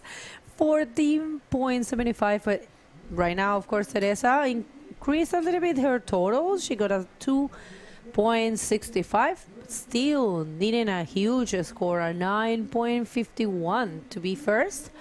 So, and who has been quiet, strangely quiet, it's Alexandra, you know, needing a 2.41. Alexandra Rinder haven't taken any wave. Is she waiting for the lefts? We'll see. And finally, Bianca Simoes. He's up and riding right now with probably a nice little roll here. completed, ready to kick and get in front of the whitewash to be granted as a complete roll. I like especially the use of her head. You see how important is to project the body towards the beach. Use your head and then the body will follow. So that technique, it's really important right there, especially in these rolls, which, you know, that section is not clear. It's not, you know, a perfect section to heat it and clean and clear to read. So her technique was really good in order to achieve the completion of that maneuver.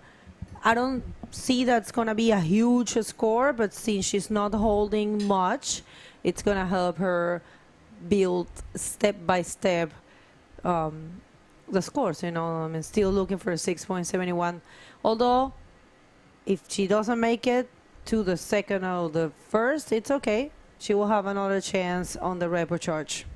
Yes, once again, this is non-elimination round, so there's no, I mean, of course you would like to jump around and not having to go to the repêchage, but in the same way, it's more reassuring knowing that you're going to have the repêchage, and sometimes during, you know, from a heat to another, the condition in the water is never the same, so if you in a heat where the waves are not delivering that much, you still have that joker of jumping into the repêchage and taking that as an advantage as well. Yeah, even though you're going to be facing some other good surfers with great names. That's right, that's right. Right, so we have a lot of people tuning in, supporting the Brazilians, of course. We have Bianca and Maíra, and we saw Mayla killing it in the previous heat. Here she comes, Teresa Padrella to the left. First spin, is she gonna do something else? All right, and we have Maíra to the right, going for the first spin. And let's see. I think she's gonna connect. Oh, no. Okay, so Maíra, Viana right there. It's not like she needs that score, you know. Let's watch this replay from Teresa. Hopefully we get to watch the end of that wave. Nice forward 360 and probably something else after that. Meanwhile, in the back, it's funny as Maíra always gives the chance to Teresa. Nice reverse spin here, connecting, getting speed to connect into that closing section, but unfortunately wasn't able to throw the rolls. Here we go. We're going to see this wave from Teresa.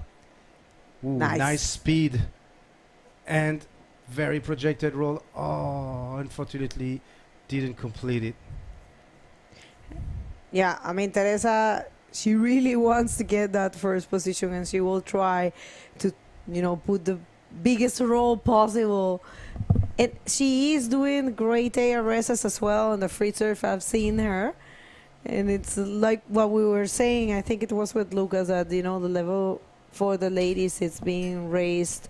You know, the ladies are throwing more ARSs, throwing more radical maneuvers, and it's been pretty cool.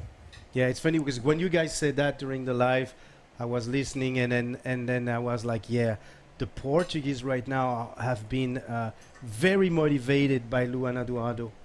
Why? Because she's throwing ARS in nationals competition and bringing some sort of pressure to every other woman surfers. So now everybody's training crazy. I was with Filipa Bororero earlier, who won her heat. I mean, watch her Instagram. She's throwing backflips right now. Yep. Yeah, very good. Well, I mean, Filipa, she has always been really, really strong. I remember in Sintra watching her in a final with Isabela Sousa. She was close to win. Really good. And that was a couple of years ago. Check this out. We have Alexandra. Of course, she was going to find a section there, holding to her board. Difficult, explosive. But I think she managed it. Right. Yeah. Alexandra Rinder there. Looking for a 2.41. Let's see. 2.41. I believe she did landed that. She continue, and yeah, man, she is in front of the whitewash. Yeah.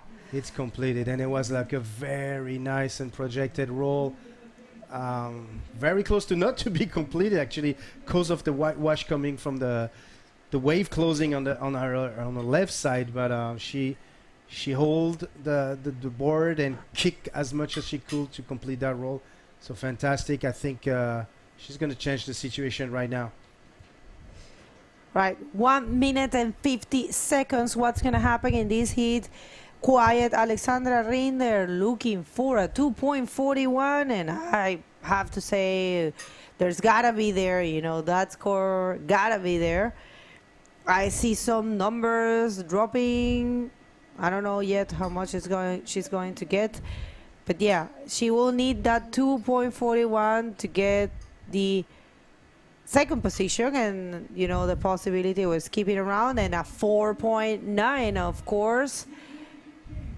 And of course there is a change of situation. So right now it's Maira Viana and Alexandra Rinder as of yet, so far, I'm sorry, advancing. Let's see, Teresa Padrella looking for 5.16, and now Bianca looking for a big score though, 7.41, and she has the priority. Right, I don't know what's gonna happen. Yeah, let's see if somebody's paddling in the back. Now we're being a little bit protected by that first wave, but I think Teresa is going on this wave right now, on the right side, ready to eventually get those 5.16 that she needs to gain her second position again. Nice roll, completed roll. Wow, that was a very projected roll under the leap, landing in front of the wave. Could it be the 5.16 that she needs to remain in her second position? In the back, in the wash.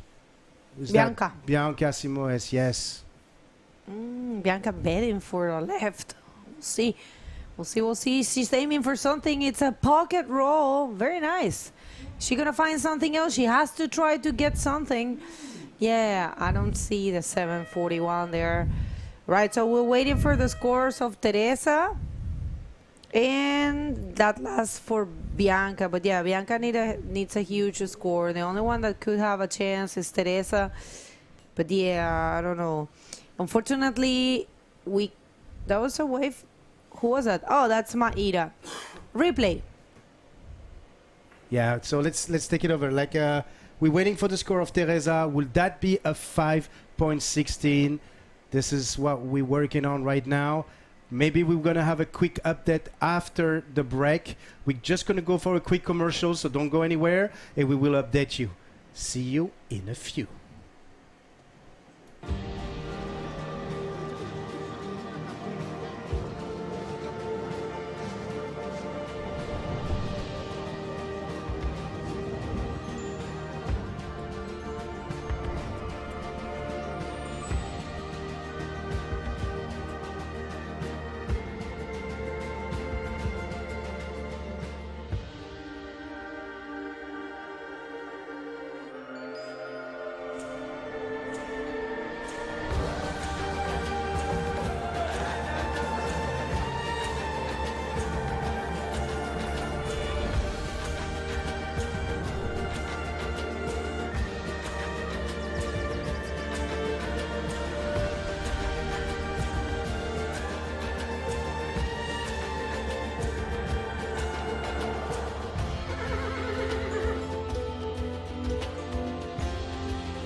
Welcome back, everyone. This is the Taghazout Bay Morocco Pro 2025, second day of competition. Lucas, this is the last round of the women for the day, at least. Round number 3, correct? That's it, the second last heat of the day, actually. So let's jump in the water right now. We have Neymara Carvalho and Luna Hardman seated into this heat, and they will be facing Luana Dourado from Portugal and Soukaina Aquali. So right now, Soukaina going for the first wave of this heat. She has been doing very well on the last round. So right now, Soukaina with a roll, granting that first score, and just coming back for her second attempt. Let's take into the replay right now. Soukaina trying to draw a line here, finding the leap and pulling this roll. Her first wave, very important wave for Soukaina because that's going to be a good score and that's going to help her finding the rhythm for the rest of the heat. So far, 2 Brazilian in this heat, the mom and the daughter, the 5-time world champion Neymara Carvalho and the 2 times junior champions Luna Hardman. Crazy. The mother facing I mean, like, we've been used to this. We've seen this scenario so many times. And then the new challenger, the rookie Luana Dourado from Portugal, from Porto. It's so many different generations in the water right now. Yeah, so nice to see, and I'm gonna throw an update in Portuguese as well for the Portuguese speaking public. Então, pessoal, essa é a penúltima bateria desse round de número 3, um round não eliminatório. Nós temos a Neymara Carvalho e a Luna já posicionadas nessa bateria, né, de acordo com o ranking que elas têm do ano passado, que a gente chama de seeding, que é os atletas que têm um ranking já privilegiado no ano passado, já tem uma posição privilegiada também e só iniciam a competição nesse round número 3, o round não eliminatório, e tem esse benefício aí de poder ter uma bateria sem a chance de ser eliminadas da competição. Então o que acontece é a primeira e a segunda nessa bateria vão avançar direto para o round 5 e no round 4 é o que a gente chama de repescagem, onde as outras atletas vão competir ali, aí sim de maneira já eliminatória, por uma chance de continuar na competição. Então elas vão estar enfrentando a Luana Dourado, atleta portuguesa, muito jovem, revelação portuguesa, na verdade, uma das atletas mais fortes aí da categoria júnior. Ela teve a disputa final com a Luna Hardman no ano passado em Antofagasta pela disputa do título mundial júnior feminino.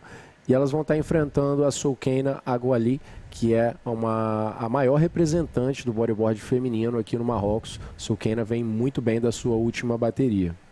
Absolutely, Soukaina was very good at the last heat, and she was doing very well, representing Morocco. Like, she had an amazing interview when she said she's willing and she wished to hope to motivate other Moroccan women to follow her step and you know, embrace bodyboarding and start doing bodyboard and eventually competitions, because her and her sister they feel a little bit lonely somehow. And yeah, so no wave ridden so far for neither Luna or Neymara Carvalho. Luna Hardman, who has been spending time in Hawaii lately and been surfing pipeline and all those crazy waves. And she's actually going back to pipeline after this, to Hawaii, sorry, after this competition. I mean, so great to see the ladies, you know, surfing waves of consequence, as we say, you know, strong waves. Let's see, Luna Hardman goes for her first wave. One roll, completely completed successfully. Primeira onda da Luna, rolo para a direita ali com sucesso completado. Let's watch the replay here. Very fast executed roll, very hit like a critical section. Not easy to put a roll on that section, but she managed to do it because she has the savoir-faire. 20 minutes remaining, guys. Let's just thank our sponsors for this event. We have to thank the Royal Moroccan Surf and Bodyboard Federation, Taghazout Bay, Regional Council of Sus Massah, Wilaya Sus Massah, the Ministry of Sports, and the municipalities of Agadir, and also Taghazout. Thanks a lot for making it happen. And of course, our sponsors. Our sponsor, Red Bull, Rip Curl, who has Rip Curl has a little tent here with a lot of goodies and showroom where they show some of their wetsuits and different merch like that. That is very important to feel supported by the surf community and those big brands such as Rip Curl. Also, one of the unique bodyboard brands that often present on the tour, sponsoring some of the events in the name of Pride Bodyboards. So we need to thank Pride Bodyboards and all the team over there, Fred Boucher, Pablo, the new coming dude, and Leo, of course. And also Radisson Blue, Tikida Hotels Inn, RDTR, and CRT, and the local association, Imuran Surf Association, Anza Blue Wave, New Generation Surf, Taghazout Board Rider, and our media partner. I believe that the interview with the previous winner is ready. Bego is ready. Take it over, Bego. All right, Mayra Viana, looking for excellency there. You took a couple waves, and with those waves, you got excellent scores. Surfing really good, looking very consistent. Tell the world, how does it feel to come back, to start the season, being the world champion, and in that way, first heat of your year? How are you? Eu tô muito feliz, né? Essa primeira bateria sempre sim, você fica numa adrenalina lá em cima, mas eu entrei bem focada, eu sabia que eu tinha que achar logo duas ondas boas no início, porque o mar é bem longe, né, exige bem fisicamente, mas eu tô preparada, treinei bastante, a prancha tá andando muito aqui, a prancha Fênix, né, uma marca brasileira que tá comigo aí, então eu tô muito feliz de começar bem, só tá começando o evento, né, ainda tem muita coisa, mas é bom começar bem. Well, he says she's super happy to be starting the year in this way. Of course, she says first heat ever. It's always difficult, but she knew she was have to, she had to give the 100%. She trained a lot for this moment.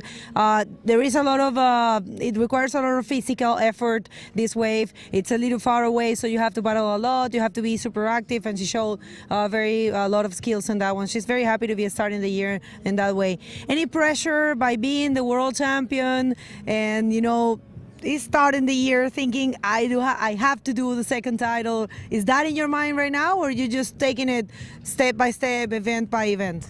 É aquilo que eu sempre falo, né? É bateria por bateria, evento por evento. Esse ano o circuito é um circuito curto, então é mais foco, né? Mais preparação. Eu tô bem tranquila, é como, assim, nada mudou, assim, eu sou campeã mundial, mas a humildade, o foco continua o mesmo. E bora, porque tem muito evento, e é isso. Well, he says she tries to remain calm. She feels nothing has changed. She has the title, but like she always says, and this is something that she always says that's pretty cool. She says heat by heat, event by event, and she's just trying to remain focused and not thinking about the title.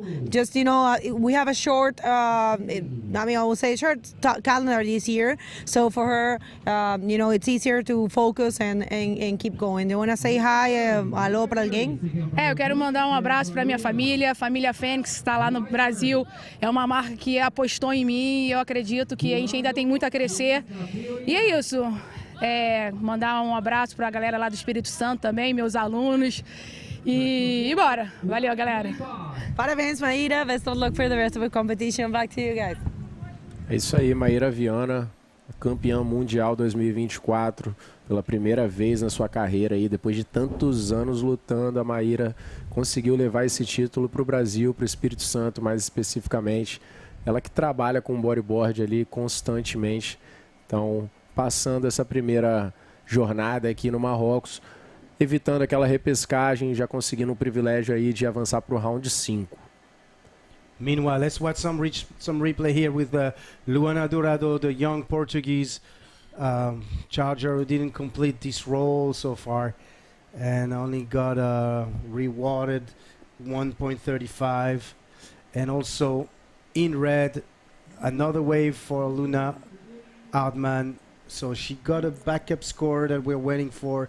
We're still waiting so far for the final decision of the judge. And of course, another wave from Luana Dourado on the left this time with a complete roll. And she's going to be able to add some more points to her journey here in this heat of the round number 3, non-elimination round. So nothing is dramatic yet. we're not going to lose anyone from the 2 previous heats that you guys saw.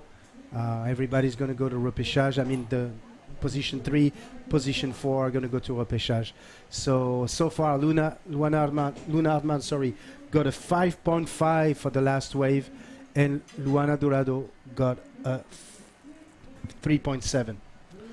É isso aí, então durante a entrevista a gente teve algumas ondas sendo surfadas, né? A Neymara Carvalho, por outro lado, ainda não surfou nenhuma onda. A Suquena só com 4 pontos, que foi a primeira onda da bateria, se eu não me engano. E a gente teve aí muita atividade pela Luana e a Luna. A Luana conseguiu um 3.7 e um 1.35, então tá ali na segunda posição com o somatório que vocês veem na tela. Tá precisando de 6.56 para tomar a liderança da bateria.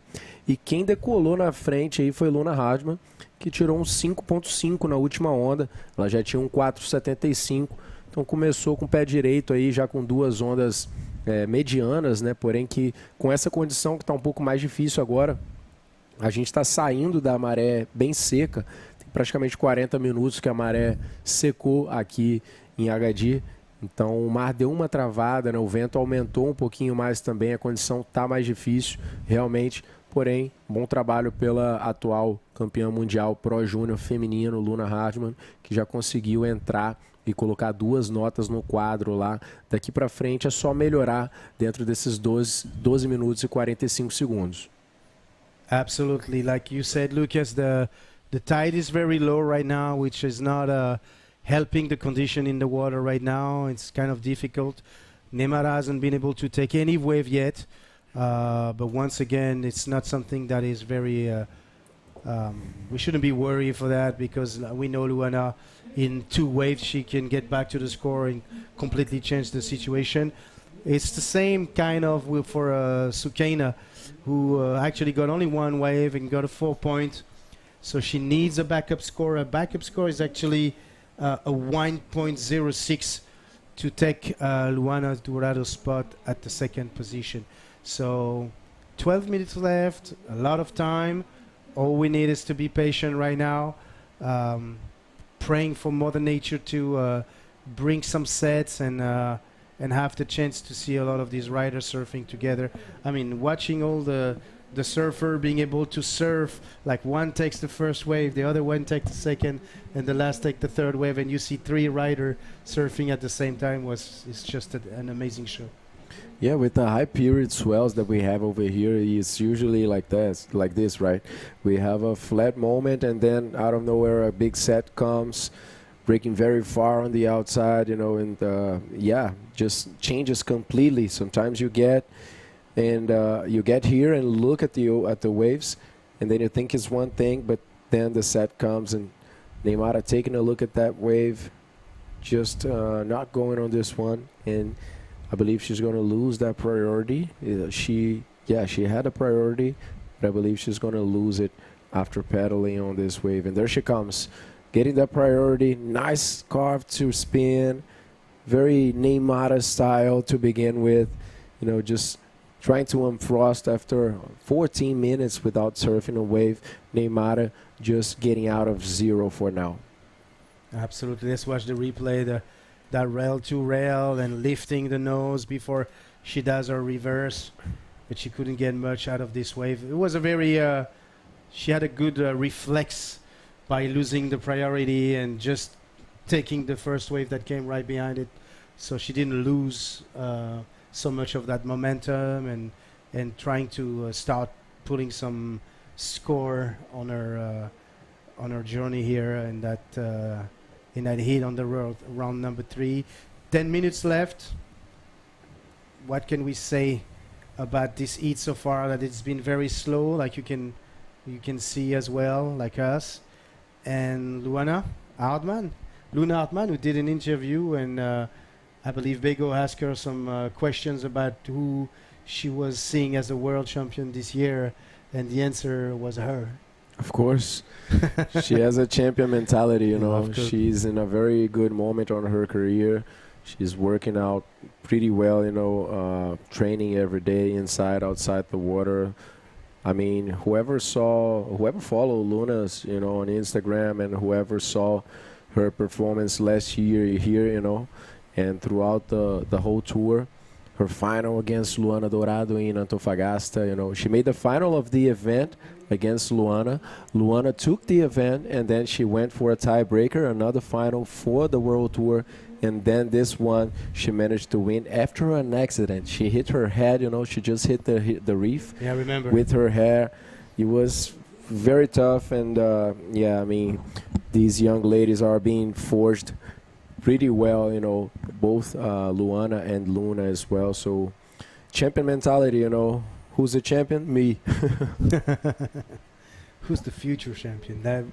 Meanwhile, Sukaina with another, ooh, nice roll. She's about to connect. Eventually to do another one. Wow, double roll for Sukaina. Now we're talking, because that backup score might change a lot. 1.06 is what she was in need to gain the second position, but Luana is here to give her the chance, guys. Look at her. So she's taking this wave, and it's a non-complete roll. It was difficult to wave. The wave closed out very fast. It was very slow and shallow. Let's go through it. Yeah, so a quick wave for Luana Dourado, not being successfully on completing that roll. Uma onda ali que foi um pouco complicada para a Luana. Ela veio tentando buscar um backup, tentando aumentar um 1.35, mas não teve sucesso. But Sukaina on this wave managed to do very well. One roll in the first section and successfully completing the second one on a closeout. And she jumped straight to the first position, guys. 6.25 for the Moroccan. A Sukaina, agora a marroquina, vai direto para a primeira posição com uma onda muito boa para a esquerda ali, conseguindo de maneira sucessiva completar os rolos. E olha aí, Neymara Carvalho vem cortando o lip. Vamos ver se ela vai conseguir completar essa onda. Bem difícil a aterrissagem ali, caiu dentro da onda, meio junto com o lip.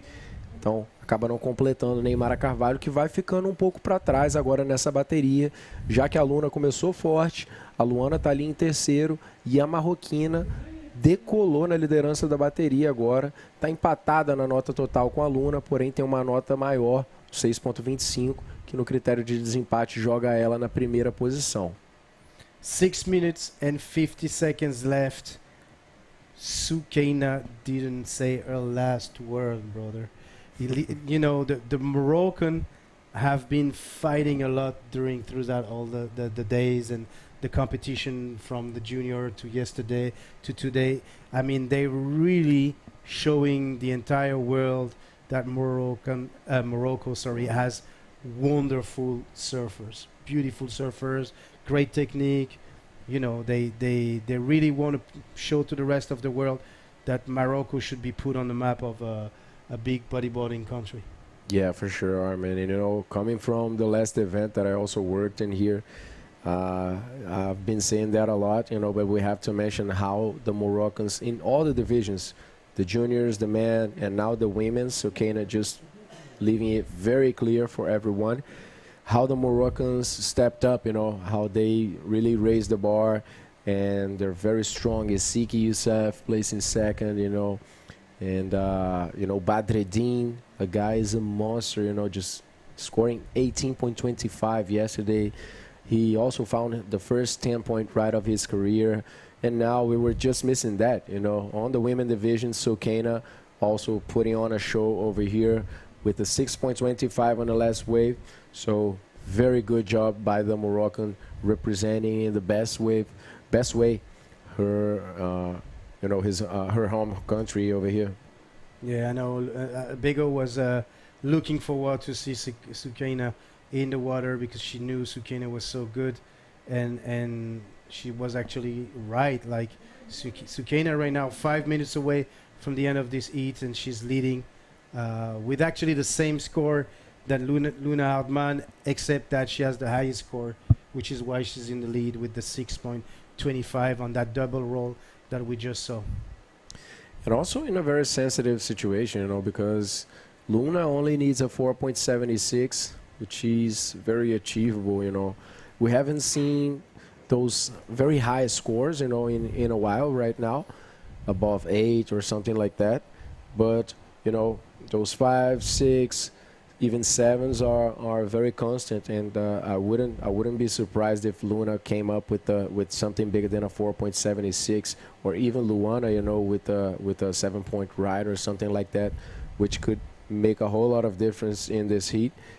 For now, Neymara is holding the priority out there, followed by Sulkana, which is also a very good benefit, you know, for the Moroccan in maintaining that lead. And the reason we are not seeing those two last blocks of the priority field is because some of the ladies are, you know, just sitting before the outside, where the judges really consider to be the outside, you know. So if you don't get there, they won't give you the priority, you know. And there you guys see Luna pedaling a bit far away, and then she got that third priority. And yeah, 3 minutes and a half. You guys know what these ladies are looking for. It is a very tight heat still, nothing decided. It's going to be on the last very second that we are going to know who's skipping the rapid charge and advancing to round number 6. Round 5, I'm sorry. Yes. The round number 5 will be the first two, of course, and we should see the repechage. Up and riding right now, it's hard to see the rush. I think it's white, if I'm not mistaken. Luana Duado with a projected roll, incomplete. Unfortunately, incomplete. It's very hard for Luana to find the rhythm in this campaign here on this round, but it's okay. She still has another chance. If anything bad happen, like, she's still gonna be able to go to the repechage round number 4, that we are most likely gonna see tomorrow. So call time, I believe, is the same as today. 8:15. 8:15. So I'm not sure yet by why we're starting, but yeah. Yeah, we're gonna be probably disclosing that on the IBC social media. You know, usually it is over there, but make no mistake, guys. 8:15, we will be checking in here, and if we go live, in fact, if the competition is going to be run, we will be live with you guys here. So now it's 4:10 here in Moroccan time, so make sure to tune with your clocks all over the world so you guys can be in touch with us and in sync with us. So right next, we will have the last heat of the day. Namika Yamashita and Joana Schenker, 2017 world champion from Portugal. They will be facing Filipa Broeiro and Kaira Shirahazi, the Portuguese and the Japanese that have been ripping throughout this competition already in the previous rounds. So looking very forward to that. And right after that, we will be closing this second day of competition. It was a very long day, just like yesterday. We will have 18 heats total. Yesterday we had a total of 20 heats. So yes, guys, situation is still the same in the water right now with 1 minute remaining. Let's just see if the ladies are gonna do anything else. It looks like there are no waves at all on the outside, but you guys already know, out of nowhere, a big set comes and we can see everything changing in the last second. Absolutely. 48 seconds left. I mean, if you want to do a recap in Portuguese, feel free. But Sukeina so far is in the lead, not comfortable position until the bell is ringing. But we can definitely say Sukeina and Luna Arman are advancing at this point. We're just waiting for a set to arrive and see. Somebody's in the surfing right now. It's very hard to see, but let's see. I believe there's a roll that has been thrown, completed. I believe it's from Sukeina because it felt like a dark rash guard. So it might be another roll from Sukeina. Just leaving the water. It is done, guys. We're not sure actually who took that last wave. Let's wait a few seconds over here to see if it pops up in our screen. But yeah, it was Sukeina for sure, the leader on this heat. So guys, Sukeina and Luna advancing to round number 5, and Luana and Neymara will be facing other athletes on the rapid charge. We're going to call a quick commercial break to come back with the last heat of the day. Stay with us.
último hit.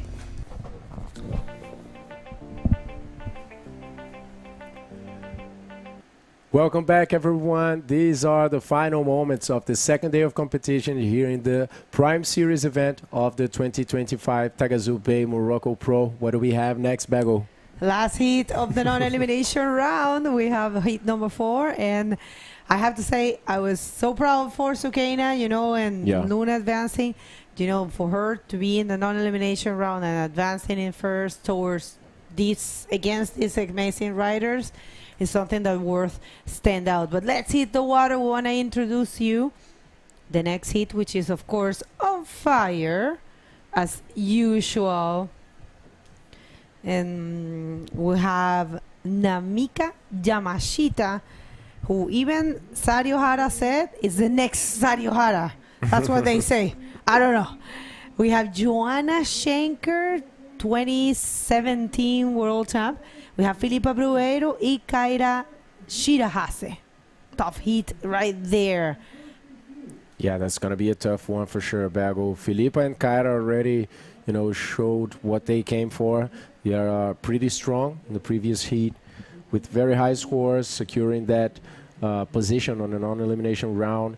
And Namika Yamashita and Joanna Schenker don't really need introduction. You know, these ladies already have a very good position in the ranking. Namika placed 4th, you know, last year, and Joanna was in the 8th position on the end of the 2024 competitive year. So this is going to be a cracker for sure. We are seeing a bit of a tough condition over here right now, but there are still some sections for sure to be hit.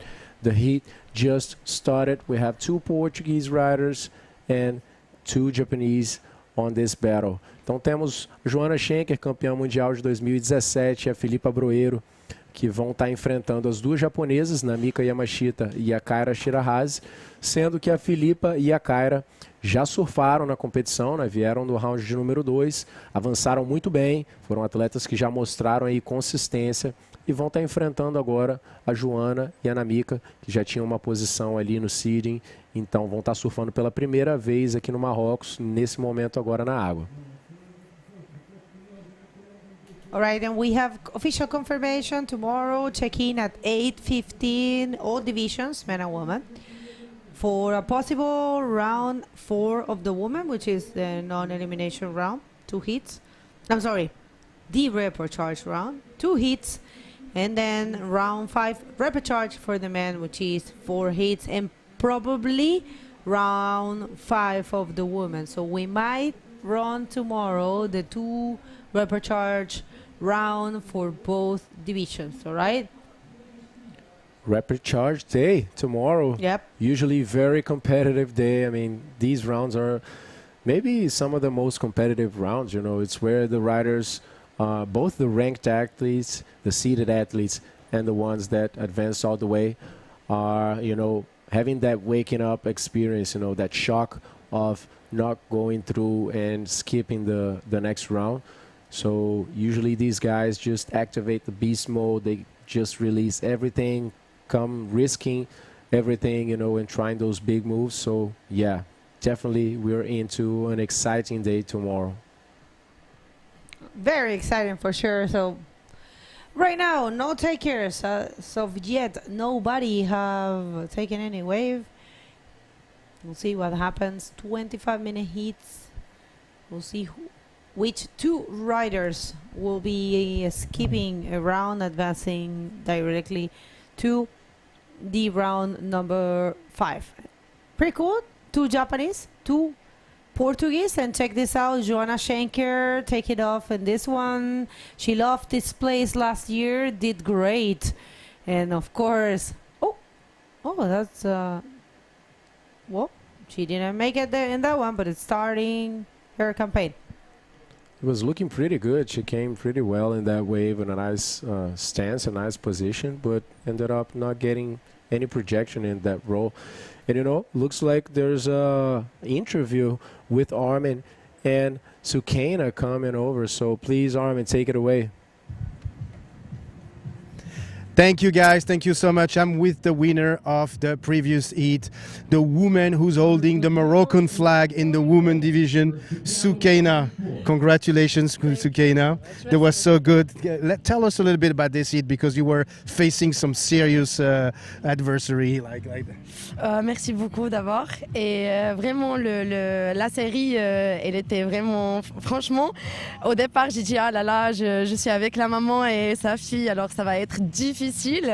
Et je sais que Naïma, elle a beaucoup d'expérience et c'était pas facile. On a joué en 2003 et depuis 2003, j'ai pas joué avec elle. Alors jusqu'à maintenant, et ça m'a fait plaisir de jouer avec eux.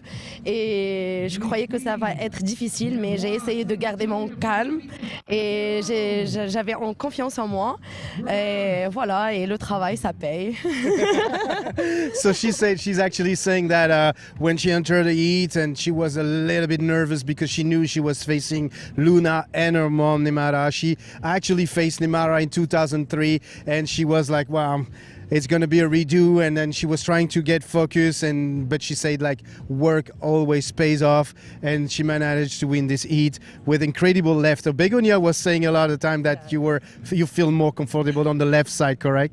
Oui, c'est vrai. La vérité, je surfe les deux, mais je préfère les gauches parce que j'ai plus de force. Mais la compétition, il demande toujours de jouer les deux en même temps et travailler sur toi, sur toutes les conditions. Et c'est ce que j'ai fait toute l'année, travailler pour avoir cet résultat. Et j'espère avoir passé au prochain round, Inch'Allah. Inshallah. Exactly. So she said she's been working super hard. Of course, she loves the left the most, but she's been working a lot on the right as well. And then, you know, she said earlier, like training is always paying off, and this is the result of a long training and preparation in the water right now. We're going to see you in round number 5, if I'm not mistaken. Yeah. What can we expect from Soukaina right now? La vérité, je vais partir avec même stratégie. Et je vais me concentrer ce soir pour que demain je sois en bonne santé, en forme pour jouer le hit 5. Et j'espère que mon Dieu sera avec moi et mon pays aussi.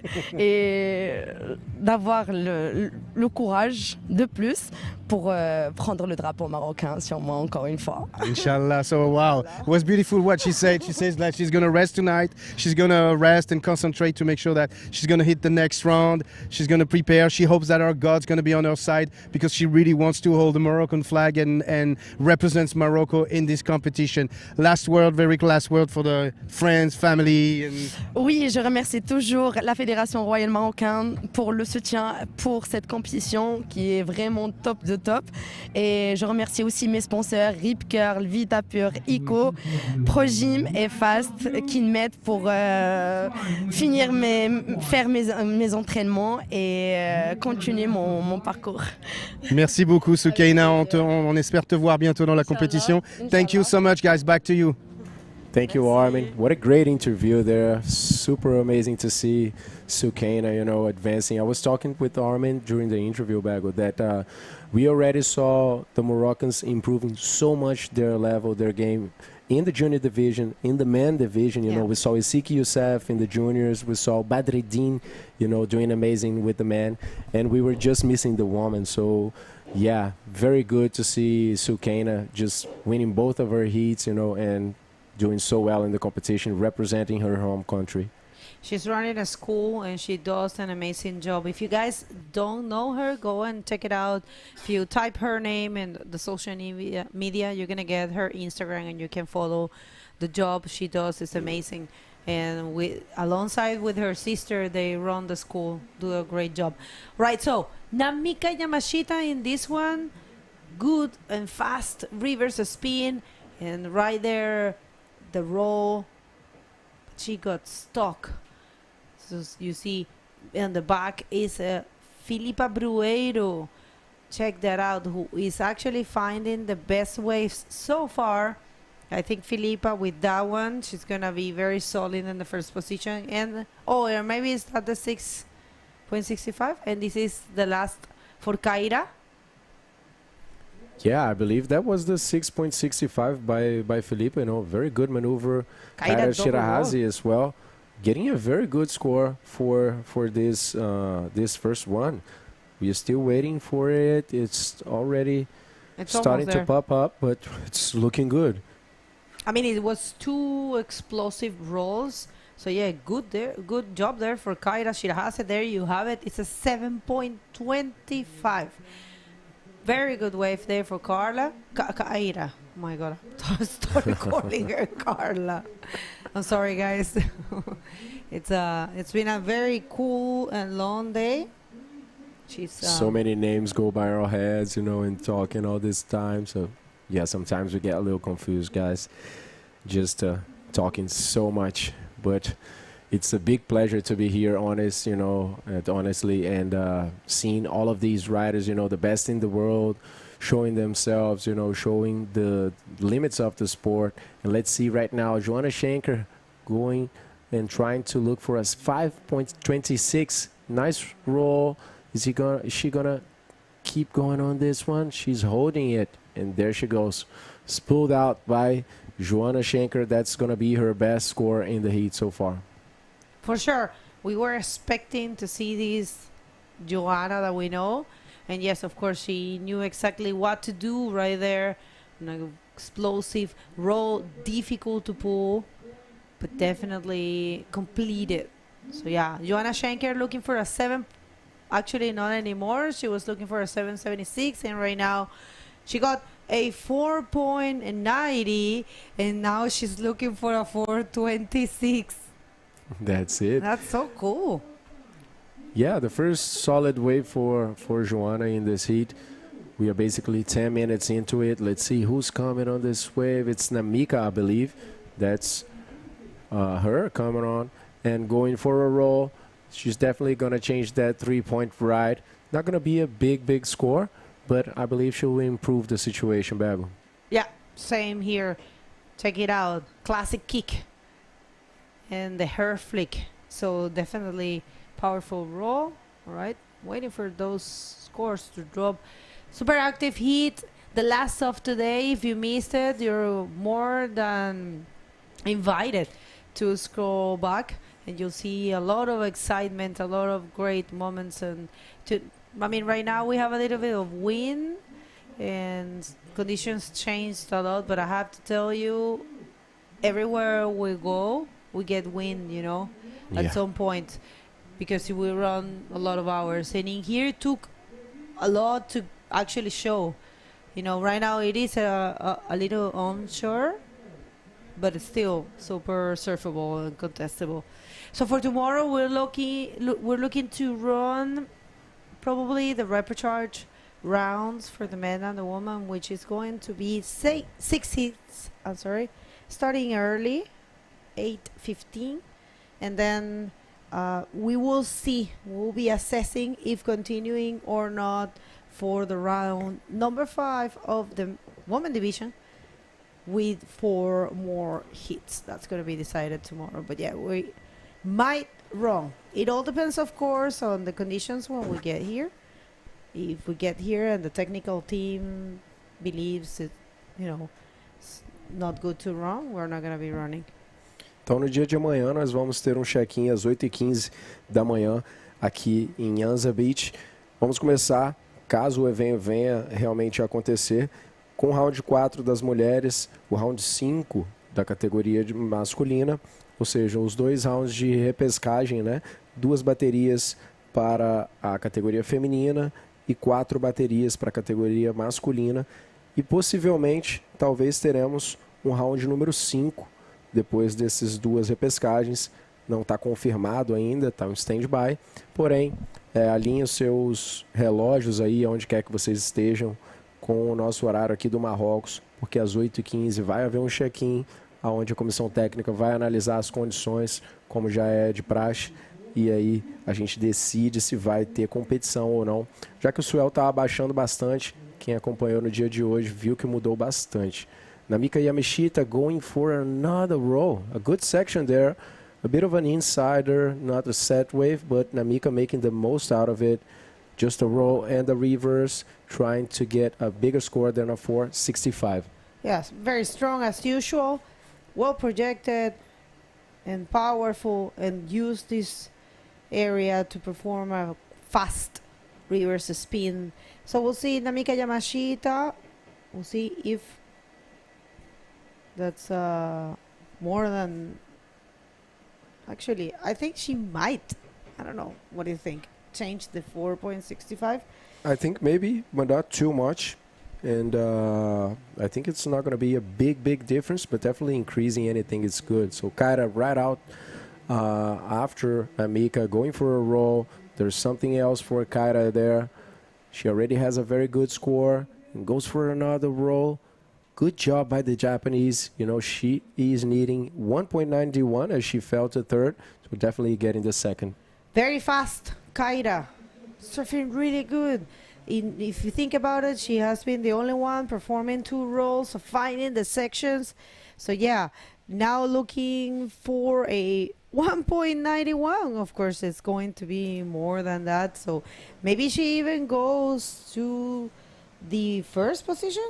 And that's Actually, what happened. Yeah, that's what happened, Bago.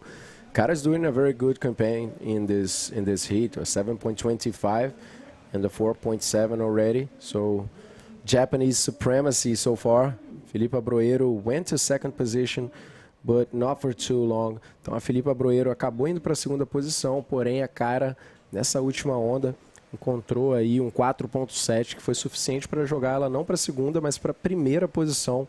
Então mantendo aí a liderança, as duas japonesas em cima das duas portuguesas, que não precisam de notas muito grandes, porém a Filipa está ali buscando 4.61 e já para a Joana está um pouco mais difícil, um 6.36. Porém, lembramos, esse é um round não eliminatório, então ninguém deixa a competição. A gente vai ter o próximo round ainda com essas atletas indo para a água. All right. If you're just getting here, these are the last 9 minutes and 50 seconds here at the Taghazout Bay Morocco Pro in its second edition. And here comes Namika Yamashita. We'll see, uses that reverse to try to connect with a better section for these kind of maneuvers. A roll. So, right. Namika is looking so consistent, Bago. There she goes. Nice reverse. She's super sharp on those reverses. Very good technique. And there she goes. Bottom turning for a roll. Well executed maneuver. Maybe increasing that 5-point ride. I don't know. Let's see how the judges will evaluate this wave. It was kind of similar to her last wave. A bit cleaner, I would say. So possibly, you know, increasing by a few points that 5-point ride. Yep. So there it is a 5.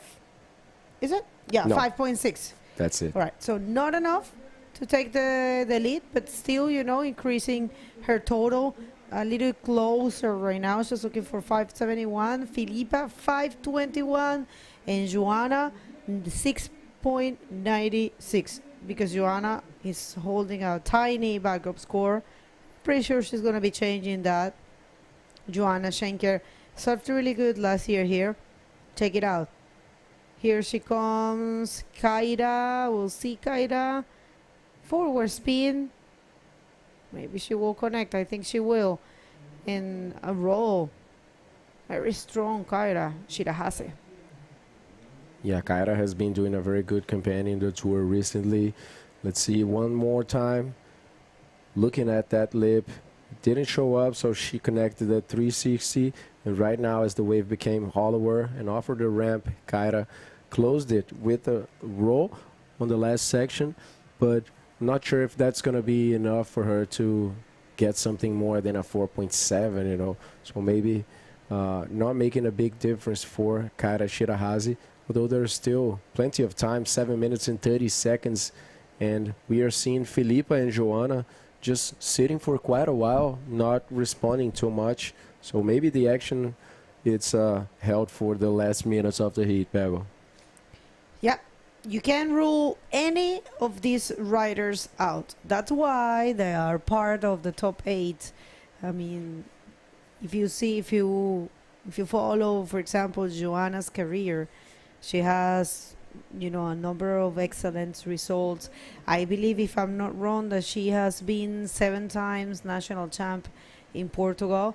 Of course, she is the only Portuguese that holds the world title in the women division, and a number of achievements, of course. And Filipa, she's fairly young, but she also has had many podiums and many good results. And as Armen was saying, she serves really good in the free serve. So yeah, I always say the same with Armen and with you guys, with you and with everyone. Whoever competes in the World Tour has the skills and the level. It's all about how they play their cards during a hit, what a strategy you have, and sometimes, that a strategy does not, work, but it doesn't mean that you are a bad bodyboarder or you don't know how to surf.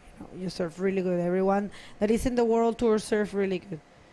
And if you want to prove it, go and check out every single athlete social media, and you'll see.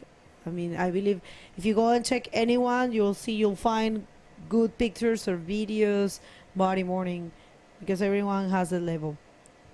For sure, Bago. People tend to think, right, that having the highest technical skill is what's going to define who's the best, but that's actually the basic, like the first step. Like, to be here, you need to have a high technical level, And then what I really think that decides who's the champion or not are the other 1,000 factors, that come to play in the competition, We have types of waves, we have, mental condition, your physique condition as well.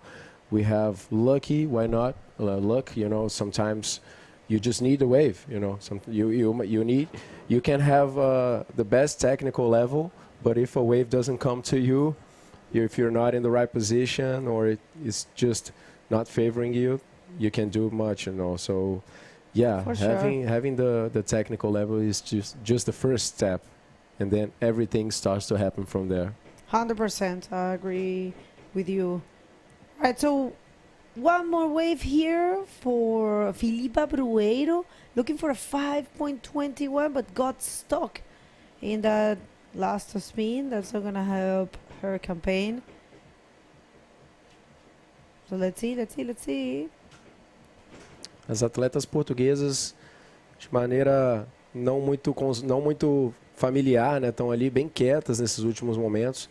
A Filipa veio numa tentativa agora, mas acabou errando o 360. A Joana já está esperando, tem um bom tempo lá no outside, bastante tempo, na verdade, tanto que ela está segurando aquela prioridade número 1. Ela precisa de um 6.96. Não duvido nada, né, que a Joana, nos últimos minutos aí, saque o coelho da cartola, né, e venha puxar esses 7 pontos que ela está precisando e pular direto para a segunda posição ou primeiro. Mas a gente de fato viu aí a dominância das duas japonesas nessa bateria, né, até agora, nessa bateria pelo menos. Realmente as japonesas saíram por cima, mas vamos ver, ainda tem 3 minutos e 20 segundos, bastante tempo para a Filipa e para a Joana responderem. Dá para ver que a Filipa já largou a prioridade de lado, está ali no inside buscando qualquer onda para poder responder, Bego. We'll see if she can find it, but like you said, she's searching. That's what you want to do, that's what you need to do. Never give up, you never know. So keep trusting in yourself, and they will have another chance because this is an elimination round. All right, just to say bye, because this is the last heat, we would like to thank every single one that had made this event possible. Remember, this is brought to you by Taghazout Bay being our title sponsor. You'll see Taghazout Bay everywhere, and the logo is the title sponsor. And we would like to recognize the big effort of the Royal Moroccan Surf and Bodyboard Federation, who are were the main supporters of this event since the beginning, and they had made this event possible. And of course, the institutions, we have the support of the Regional Council of Susmasa, La Wilaya Susmasa, the Ministry of Sports, and the Municipality of Agadir and Taghazout. And also thanks to Red Bull, Rip Curl, Pride Bodyboards, the Radisson Blue and Tequila hotels as well, RDTR, the local tourism network, and the Regional Council of Tourism, the CRT. Of course, the local associations, Imoran Surf Association, Anza Blue Waves, New Generation Surf, Taghazout Board Riders, and our media partner, Ariadia TV. Thanks a lot to everyone, every single person. You know, it's a big teams. Actually, there are many teams working on this event over here. So everyone putting a very hard work. And of course, thanks to everyone that tuned in with us on this amazing day of competition. We started with the men, and then it was 3 rounds for the men, for the women. I'm sorry. So thanks to everybody watching. Pretty soon I'm going out there to get the interview with the winner of this heat. For now, Kara Shirahazi, but everything can change in a sec. So thanks everyone on my side as well. It was a pleasure, and tomorrow we have a check-in at 8:15. That's right, last seconds of the heat, and it looks like the Japanese dominated completely, and the Portuguese, they will have another chance in the repechage, but it's not all over. That was Filipa. 5:21 is what Filipa needs, and she keeps going. Maybe she finds it. That wave, I don't know, because she kept going. I don't know if she actually performed something else, but yeah, Filipa Prueiro, 5:21. That's what she's needing. We'll see it in her scores. And here comes Namika on a not really good wave. And the scores are being dropped, and we don't see the number there. Is this one counting for Joanna? I think so. We'll see. Joanna is still battling, but the 6.96, it is a complete maneuver, but yeah, no, actually it's not. All right, so I dare to say that situation is what you see in your screen. Those are the official results. The 2 Japanese, Kaira in first and Amika in second, will be skipping round number 4, not surfing in the repechage, and probably not even surfing tomorrow, depending on what we run. And Filipa and Joanna going to the repechage round. We're gonna hit a quick commercial break, listen to what Kaira has to say, and then call the day off. So stay with us, don't go anywhere.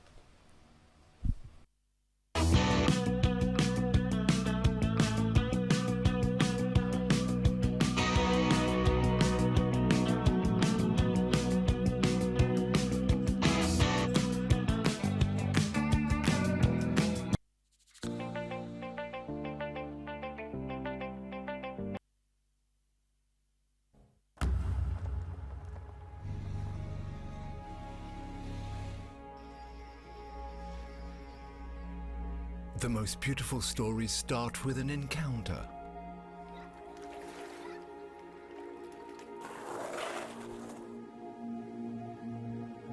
For discovering the exception,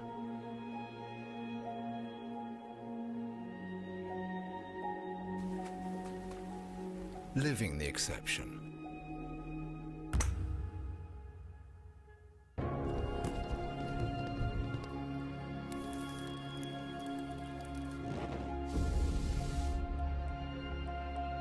Fill up on sensations, emotions, memorable memories.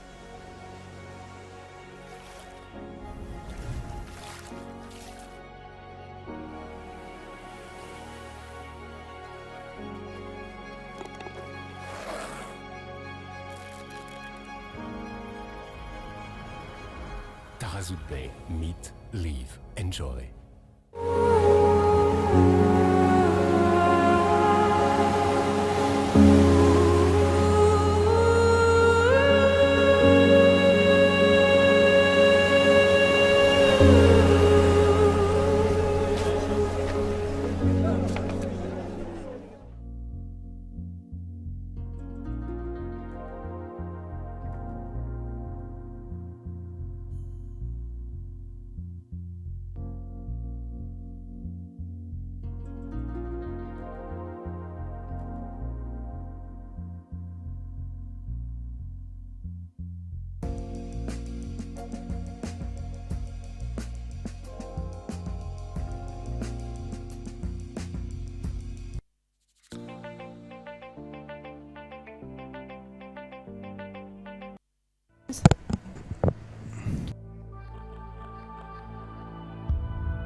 I just love those commercials about Morocco. What about you? They're beautiful. You get to meet the food, the rural areas of Morocco. Makes me just want to stay here for a month and explore the whole country.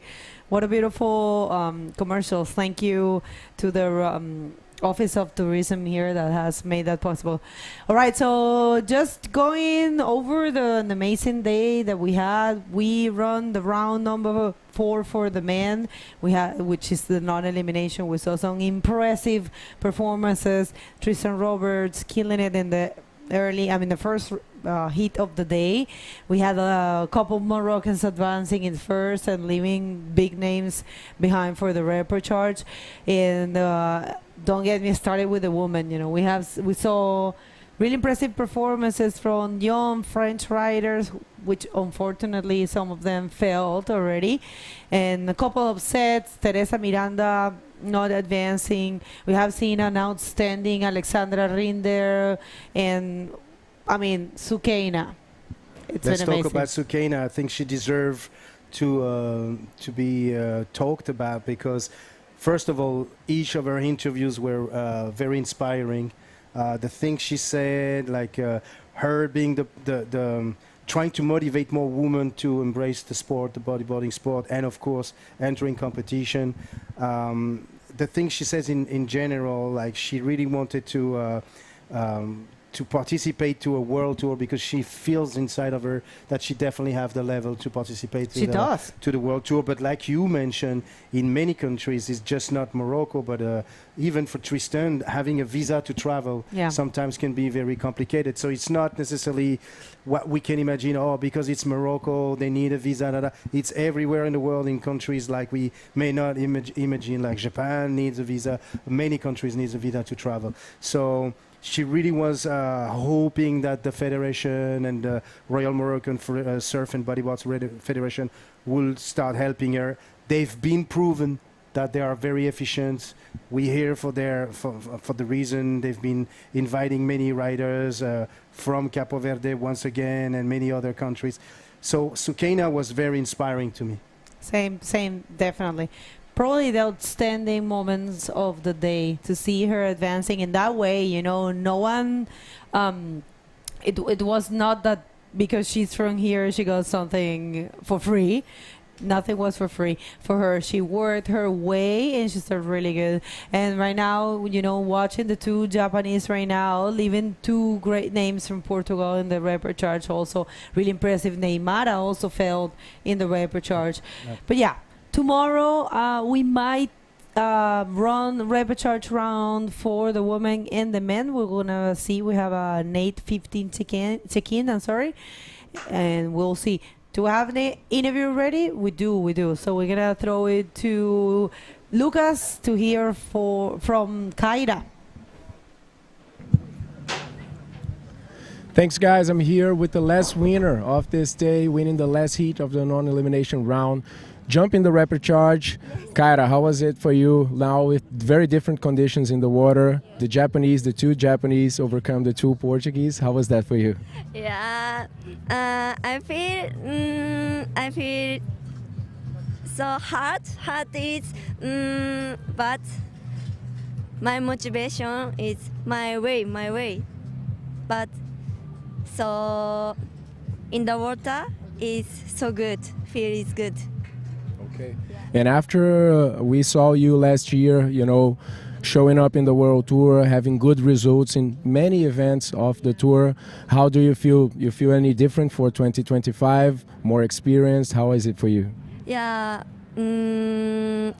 actually, I can't practice, so I feel no good, but come back in Morocco, many good rider I see. I'm go, I'm good. The other riders excite you, gives you a good reference? Yes, yeah. So I'm so happy. Okay, sounds good. Do you have a message for people watching you back home? 遅くまで見てくれてありがとうございます。リパチャージ次飛ばせたので次も頑張りたいと思います。次も頑張ります。はい。Congratulations, Kyra. Good luck on round number 5. And back to you guys. Thank you from this first day for the women on my side. And back to you guys in the booth.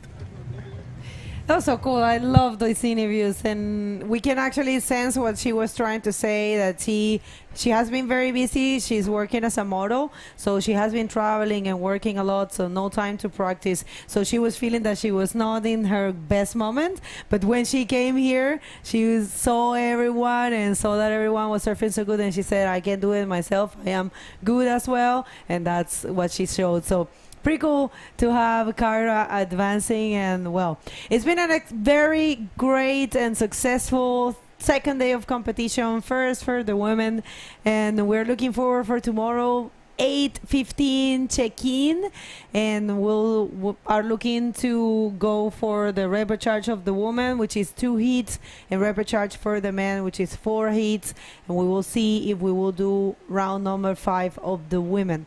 All right, but everything is subject to change. You know how it is, and of course we don't know until we get here to the beach. So we encourage you to follow us on the social media, subscribe to this YouTube channel. It's easy, it's cheap, I mean it's free, it costs 0, so go ahead. Tu veux dire ça en français? Eh bien, écoutez, demain, on a une autre journée un petit peu chargée avec 2 repêchages, celui des femmes avec 2 hits dans la catégorie femmes et celui des hommes avec 4 hits dans la catégorie des hommes. Le check-in, il est à 8h15 du matin, heure du Maroc. C'est à peu près la même heure qu'en France pour les Français. Pour les Canadiens qui nous suivent, ça sera un peu plus tard, un peu plus tôt. Mais on espère vraiment tous vous voir demain. N'oubliez pas de suivre les réseaux sociaux de l'IBC, celui des pilotes ou même de Bego, moi-même ou Lucas, parce qu'on va vous updater avec toutes les informations qui seront nécessaires pour que vous puissiez nous suivre en même temps sur cette extraordinaire compétition qu'est le Taghazout Bay Morocco Pro 2025. All right. Merci à tous. Thank you, everyone. We'll see you tomorrow for another great day. And on behalf of the whole team, thank you for your good messages. We count on you tomorrow. Shukran.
Les plus belles histoires commencent par une rencontre.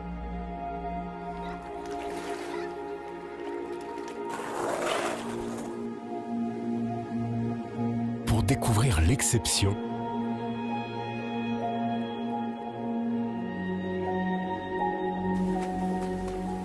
vivre vivre l'exception.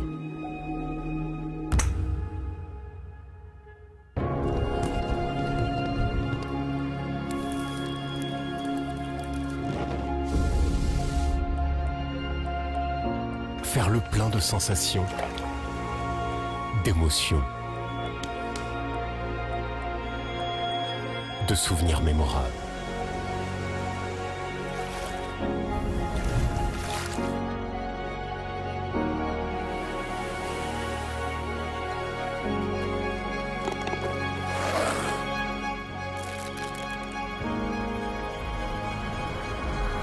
Taghazout Bay.